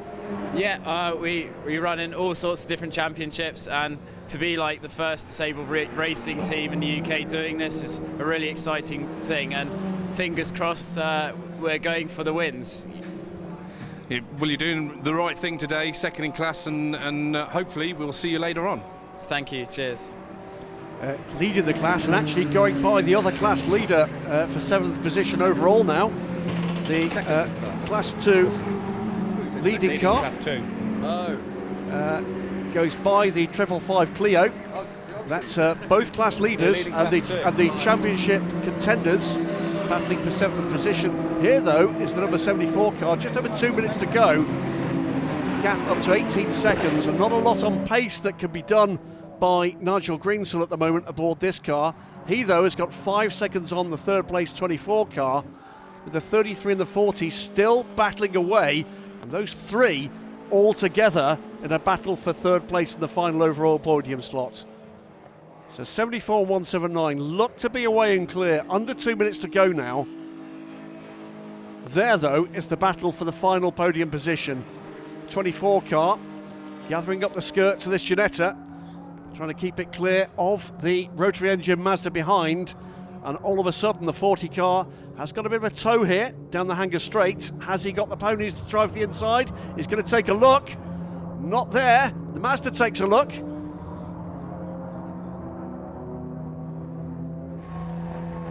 The 35 car towed to safety, so we'll go back to green flag racing before the end here.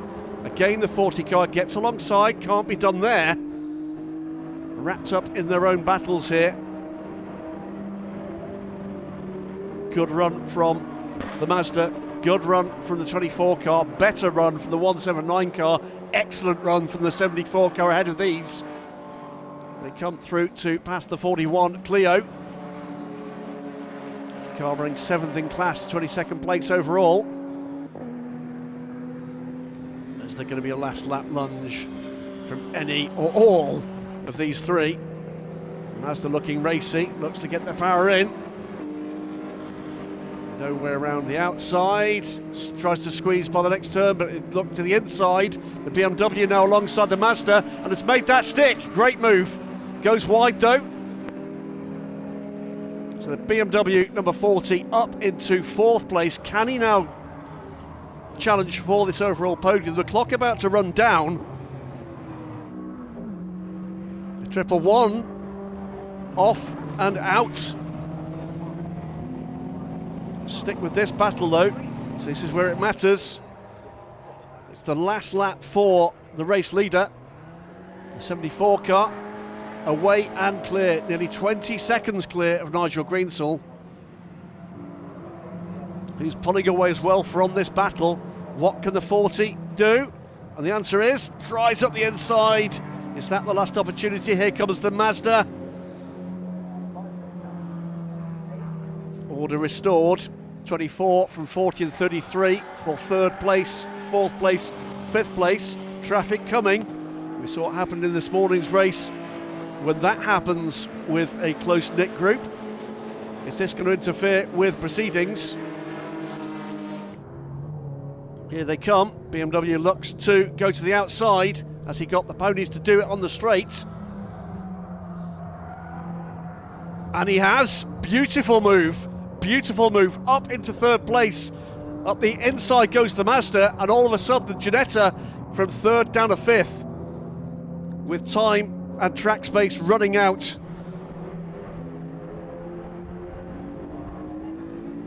Golf gets out of the way as this group comes through. SVG Motorsport 74 car looks set for the win. They come down past the new pit lane, past the wing, dealing well with the traffic. 40 car manages to get past all of them. 33 car marginally delayed. That's going to help the podium run from SVG Motorsport. Just go to the inside. Here though, the 74 car, Owen Hizzy, about to claim an excellent win for SVG Motorsport. 74 Ginetta, fault free, 20 seconds clear, and it's going to be a win for the 74 Ginetta G56 Academy car.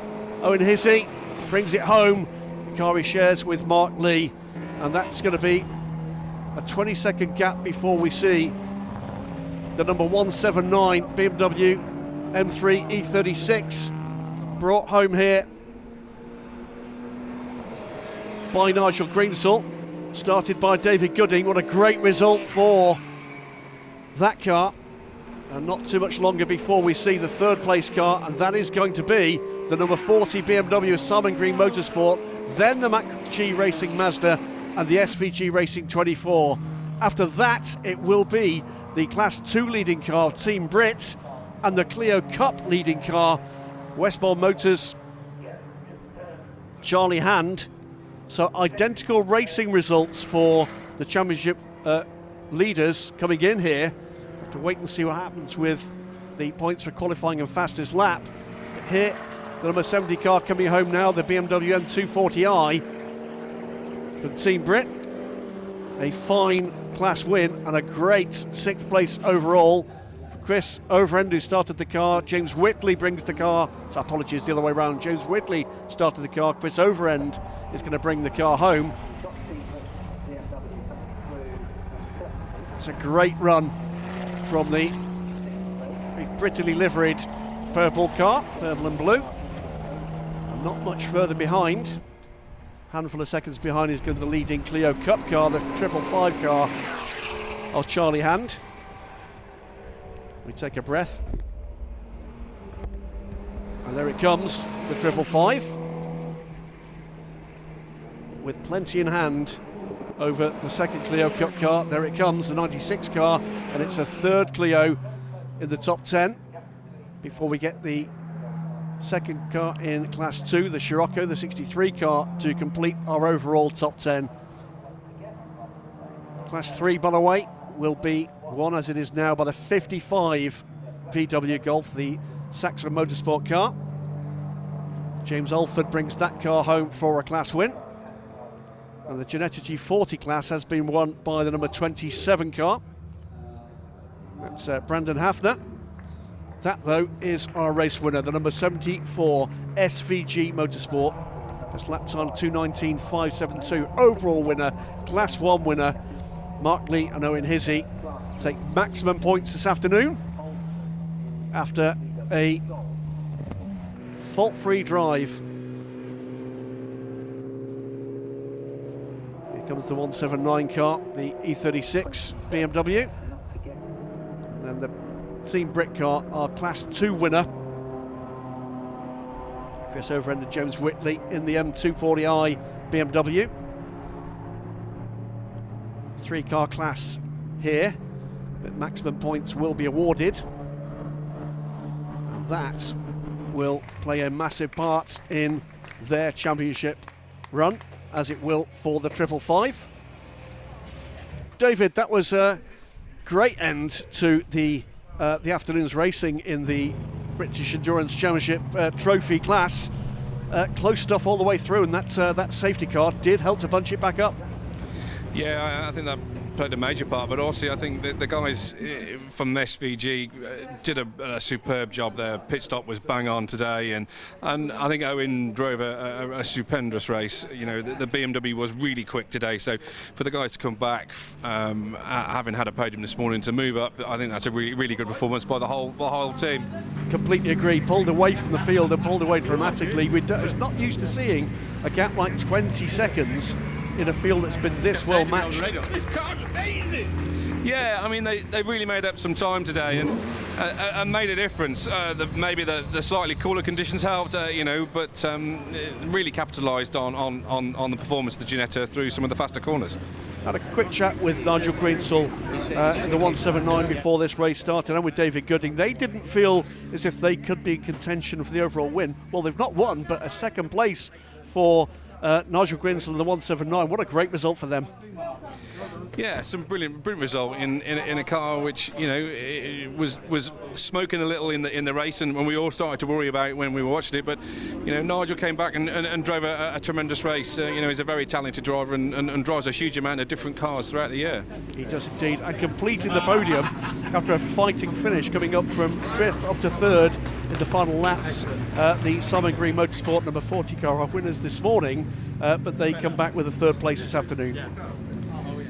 Yeah, and I'm now with the winning pair with massive smiles on their faces, so they're very pleased with their performance today. Owen, a brilliant second stint there from you. Yeah, thank you, but Mark did a great job of putting us in a great position after the safety car, and he just kept with the leaders, and he did his job perfectly, faultless, and then we did a great pit stop again, that we always practice now, and yeah, we nailed it, and got out there and just tried to do my best job. But Mark did brilliantly in the first stint.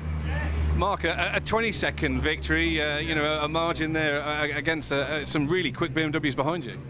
Yes, yeah. So well done, congratulations. We'll move on to second place, and some great driving there, Nigel. You're enjoying driving the BMW this weekend? Oh, it's fantastic. It really is, yeah. I mean, David started the race and drove a storming stint and kept us with the leaders. And then Jeff Steele's team did a great pit stop. So, and then it's just a case of just drive flat out and just go as fast as you can. During your first stint, there was a little bit of smoke coming out the back of the car. We were sort of discussing whether or not there was a problem, but obviously no problems, and you were doing so well. Bless you, thank you. No, we kept going, and it went like a train.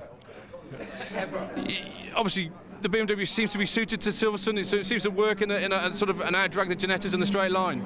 Well, I mean, I think the car works everywhere. And what's amazing today is that at the beginning of the first race, we had a little electrical problem, and I stopped on the warm-up lap, managed to get towed back. The boys pushed it to the pit lane, fixed it, got us back on track without losing a lap, and it's that turned the whole day's racing around. So it's thanks to the team for doing such a great effort. A great way to pay the team's hard work back. Absolutely. Well done. Thank you. Just come round and see what I can grab Jazz and Brian. Jazz, it's still got a big smiley face, 3rd place, so a 1st and a 3rd, so it was a good weekend for you. Yeah, podium's a podium. Points for the championship, so we should be all right for next round. Just that little bit out of reach for you. Obviously, Brian did a great job in the first stint, but that success of the ballast of 15 seconds probably slowed you down a little bit. Yeah, I got a few back markers as well, so I thought you just, you know, don't want any accidents. You already had a safety car out already, so. So onwards to the next round for you as well, Brian? Yeah, definitely, yeah. It's a long way off though. It's about 8 weeks away, I think. But yeah, definitely looking forward to that. Definitely. Well done. Thank you. So, Graham, if I come back to you for the final results. Excellent stuff from all 3 of our overall podium finishers there. And the one point to mention here is the Class 1 being such a mix-up here, it is throwing the overall championship the way of the supporting classes. It is a win for the SVG Motorsport Ginetta. 21 seconds to the good from that Jeff Steele 179 BMW E36 M3. Then the Simon Green Motorsports E46, the newer car, couldn't do it here. Nigel Greensall fending off the 40 car, taking full advantage of that pit stop penalty for the win this morning from the 40 car, and a fine fourth place too for the MacG Racing Mazda RX-8, a couple of seconds short at the end there, with the 24 SVG Motorsport Ginetta G55 just dropping out of a podium position on the final lap. Great Class 2 results, a win for the Team Brit number 70 car, the BMW M240i, a minute back from the overall winners, but they won't mind about that. It's maximum points in the championship, as it will be for the 555 Westbourne Renault Clio Gen 4 car. That car coming through 7th overall, but winning the Clio Cup class. Two more Clios to talk about in the top 10, with the 96 Dragon Sport car just 6 seconds back from the 555. Motors One's number 4 car in the mix there as well, and completing the top 10 overall, the second place car in Class 2, the Saxon Motorsport VW Scirocco. Great stuff there. Going further down the order, Toad Motorsports BMW M3 E46 claims 11th place ahead of the 55 Saxon Motorsport Golf. The High Road Motorsport Clio 4th in that class, the 89 car, 13th overall. JW Birds VW Scirocco recovering all the way up the field, and down we go till we get to the SVG Motorsports cars. 27 car it was that brought home the Ginetta G40 win, but a stream of Ginettas until we get down to the cars that hit trouble earlier in the race, including that 111 car, the 59 SVG Ginetta G40 that we saw in trouble, the Chandler VW Golf Cup that we saw in the gravel, the 11 Motors One Renault Clio, another car in woe. That brings to an end to stellar 45-minute trophy wins races this weekend. Let's go over with Claire. Claire, you've got the governor here, Claire Headley from Britcar, after what's been a hugely entertaining weekend here at the Silverstone Grand Prix circuit for the whole Britcar package. Claire, it's been a fabulous weekend. Two contrasting days, the wet of yesterday and the dry today, but overall a massive success. You must be really pleased. Really, really pleased. I mean, like you say, contrasting weather, heat wave on Friday, torrential storms yesterday, and just so cold today. But no, it's been a brilliant weekend. The two series seems to be going from stride to stride, and the future looks bright for you. Oh, absolutely. We've worked very hard to be a British Endurance Championship yesterday, and the Trophy Championship has really taken off this year, so we couldn't be happier. There's a great mix of racing and some real fair racing. There's some brilliant examples of different classes and how that can all come together. Yeah, really pleased. Our technical programme is working, our BEPI, which is basically an online programme that actually works out what the cars can achieve in each class. So we're really pleased the way it's actually working very well for us at the moment.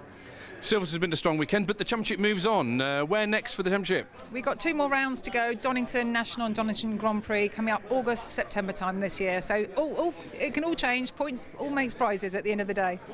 Well, we wish you success, and we look forward to seeing you at Donington. Excellent. Thank you very much. Back to you, Graham. It seems to be a brilliant weekend. I agree completely, and as we've seen, as the world emerges from a darker place into the light again, we've seen that the motorsport organisations that invest in a bit of a ladder are coming out of this stronger, and certainly this Britcar Trophy class with 30 plus cars this weekend, strength in depth there, and that will, I'm sure, feed through into the British Endurance Championship proper in years to come. We see that all around the world. Great racing throughout the classes, great racing in particular for the win this morning and for the podium places here this afternoon. Absolutely fantastic stuff. Donington Park next, as you heard from Claire Headley, and as the Union flag flies above the BRDC clubhouse, it's goodbye from me and from David and from the whole team here at Silverstone. On behalf of Britcar and the British Endurance Championship, we will speak to you next time.